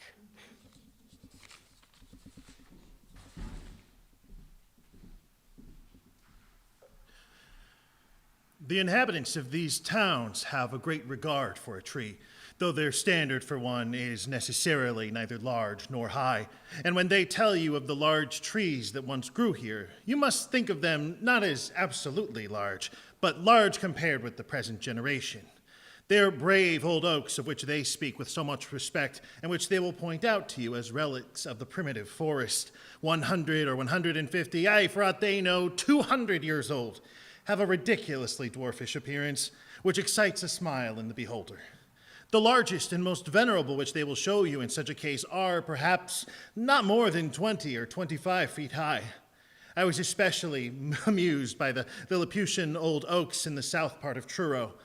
To the inexperienced eye, which appreciated their proportions only, they might appear vast as the tree which saved his royal majesty, but measured, they were dwarfed at once almost into lichens which a deer might eat up in a morning. Yet they will tell you that large schooners were once built of timber which grew in Wellfleet. The old houses also are built of the timber of the Cape, but instead of the forests in the midst of which they originally stood, barren heaths, with poverty grass for heather, now stretch away on every side. The modern houses are built of what is called dimension timber, imported from Maine, all ready to be set up so that commonly they do not touch it again with an axe. Almost all of the wood used for fuel is imported by vessels or currents, and of course, all the coal. I was told that probably a quarter of the fuel and a considerable part of the lumber used in North Truro was driftwood. Many get all their fuel from the beach. Of birds not found in the interior of the state, at least in my neighborhood, I heard in the summer the black-throated bunting, Fringilla americana, amid the shrubbery, and in the open land the upland plover, Totanus bartramius, whose quivering notes were ever and anon prolonged into a clear, somewhat plaintive, yet hawk-like scream, which sounded at a very indefinite distance. The bird may have been in the next field, though it sounded a mile off. Today we were walking through Truro, a town of about 1,800 inhabitants. We had already come to Payment River, which empties into the bay. This was the limit of the pilgrim's journey up the Cape from Provincetown when seeking a place for settlement. It rises in a hollow within a few rods of the Atlantic, and one who lives near its source told us that in high tides the sea leaks through, yet the wind and waves preserve intact the barrier between them, and thus the whole river is steadily driven westward, but and foremost, fountainhead, channel, and lighthouse at the mouth all together. Early in the afternoon, we reached the Highland Light, whose white tower we had seen rising out of the bank in front of us for the last mile or two. It is 14 miles from the Nauset Lights on what is called the Clay Pounds, an immense bed of clay abutting on the Atlantic, and as the keeper told us, stretching quite across the Cape, which is here only about 2 miles wide. We perceived at once a difference in the soil, for there was an interruption of the desert and a slight appearance of a sod under our feet, such as we had not seen for the last 2 days. After arranging to lodge at the lighthouse, we rambled across the Cape to the bay, over a singularly bleak and barren-looking country, consisting of rounded hills and hollows, called by geologists diluvial elevations and depressions, a kind of scenery which has been compared to a chopped sea, though this suggests too sudden a transition. There is a delineation of this very landscape in Hitchcock's report on the geology of Massachusetts, a work which, by its size at least, reminds one of a diluvial elevation itself. Looking southward from the lighthouse, the Cape appeared like an elevated plateau, sloping very regularly, though slightly, downward from the edge of the bank on the Atlantic side, about 150 feet above the ocean, to that on the bay side. On traversing this, we found it to be interrupted by broad valleys or gullies, which become the hollows in the bank when the sea has worn up to them. They are commonly at right angles with the shore and often extend quite across the Cape. Some of the valleys, however, are circular, 100 feet deep without any outlet, as if the Cape had sunk in those places or its sands had run out. The few scattered houses which we passed, being placed at the bottom of the hollows for shelter and fertility, were, for the most part, concealed entirely, as much as they had been swallowed up in the earth. Even a village with its meeting house, which we had left little more than a stone's throw behind, had sunk into the earth, spire and all, and we saw only the surface of the upland and the sea on either hand. When approaching it, we had mistaken the belfry for a summer house on the plain. We began to think that we might tumble into a village before we were aware of it, as into an antlion's hole, and be drawn into the sand irrecoverably. The most conspicuous objects on the land were a distant windmill, or a meeting house standing alone, for only they could afford to occupy an exposed place. A great part of the township, however, is a barren, heath-like plain, and perhaps 1/3 of it lies in common, though the property of individuals. The author of the old Description of Truro, speaking of the soil, says, "The snow, which would be of essential service to it, provided it lay level and covered the ground, is blown into drifts and into the sea. The peculiar open country, with here and there a patch of shrubbery, extends as much as 7 miles, or from Payment River on the south to High Head on the north, and from ocean to bay. To walk over it makes on a stranger such an impression as being at sea, and he finds it impossible to estimate distances in any weather. A windmill or a herd of cows may seem to be as far away in the horizon, yet after going a few rods, he will be close upon them. He is also deluded by other kinds of mirage. When, in the summer, I saw a family a blueberrying a mile off, walking about amid the dwarfish bushes, which did not come up higher than their ankles, they seemed to me to be a race of giants, 20 feet high, at least. The highest and sandiest portion next to the Atlantic was thinly covered with beach grass and indigo weed. Next to this, the surface of the upland generally consisted of white sand and gravel, like coarse salt, through which a scanty vegetation found its way up. It will give an ornithologist some idea of its barrenness if I mention that the next June, the month of grass, I found a nighthawk's eggs there, and that almost any square rod thereabouts, taken at random, would be an eligible site for such a deposit. The killdeer plover, which loves a similar locality, also drops its eggs there. And fills the air above with its din. This upland also produced cladonia lichens, poverty grass, savory-leaved aster, Diplopapus lanifolius, mouse ear, bearberry, etc. On a few hillsides, the savory-leaved aster and mouse ear alone made quite a dense sward, said to be very pretty when the aster is in bloom.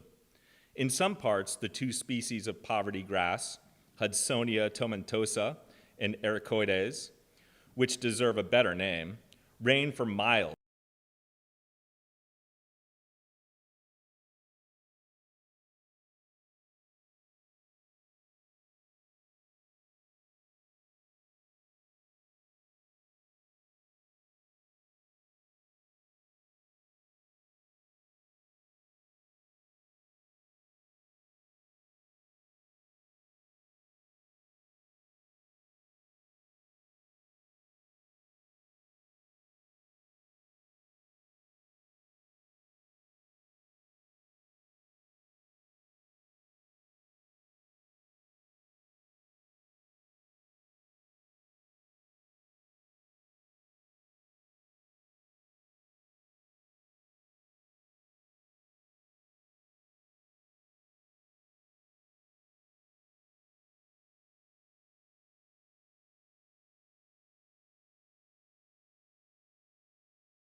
stage.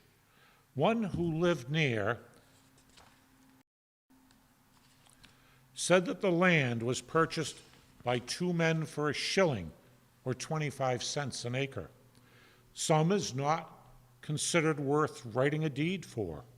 This soil or sand, which was partially covered with poverty and beach grass, sorrel, etc., was furrowed at intervals of about 4 feet, and the seed dropped by a machine. The pines that come up admirably and grown the first year 3 or 4 inches, and the second 6 inches and more. Where the seed had been lately planted, the white sand was freshly exposed in an endless furrow, winding round and round the sides of the deep hollows in a vertical spiral manner, which produced a very singular effect, as if you were looking into the reverse side of a vast banded shield. This experiment, so important to the Cape, very successful, and perhaps the time will come when the greater part of this kind of land in Barnstable County will be thus covered with an artificial pine forest, as has been done in some parts of France. In that country, 12,500 acres of downs has been thus covered in 1811 near Bayonne. They are called pignatas, and according to Loudon, constitute the principal riches of the inhabitants where there was a drifting desert before. It seemed a nobler kind of grain to raise than corn even. A few years ago, Truro was remarkable among the Cape towns for the number of sheep raised in it. But I was told that at this time only 2 men keep sheep in the town, and in 1855, a Truro boy 10 years old told me that he had never seen one. They were formerly pastured on the unfenced lands or general fields, but now the owners were more particular to assert their rights, and it cost too much for fencing. The rails are cedar from Maine, and 2 rails will answer for ordinary purposes, but 4 are required for sheep. This was the reason assigned by one who had formerly kept them for not keeping them any longer. Fencing stuff is so expensive that I saw fences made with only 1 rail, and very often the rail, when split, was carefully tied with a string. In one of the villages, I saw the next summer a cow tethered by a rope 6 rods long, the rope long in proportion as the feed was short and thin. 60 rods, aye, all the cables of the Cape would have been no more than fair. Tethered in the desert for fear that she would get into Arabia Felix. I helped a man weigh a bundle of hay, which he was selling to his neighbor, holding one end of a pole from which it was swung by a steel yard hook. And this was just half of his whole crop. In short, the country looked so barren that I several times refrained from asking the inhabitants for a string or a piece of wrapping paper, for fear I should rob them. For they plainly were obliged to import these things, as well as rails, and where there were no newsboys, I did not see what they would do for waste paper.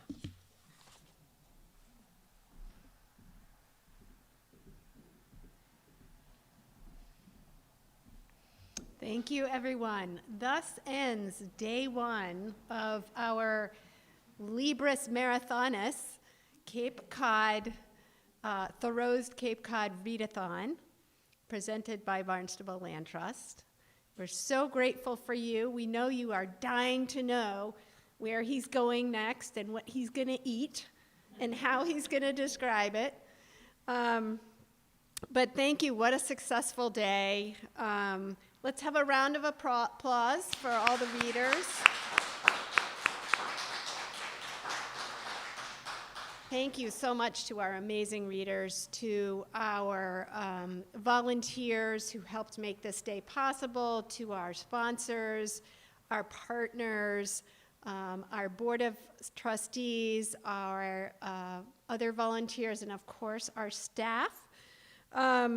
We are picking up tomorrow at 10 a.m. sharp. You can join us in person, or you can join us on the live stream from 10 to 3 tomorrow. And all of the information is at blt.org/Thoreau. Please join us tomorrow. Please join us as a member if you aren't already. And thank you so much.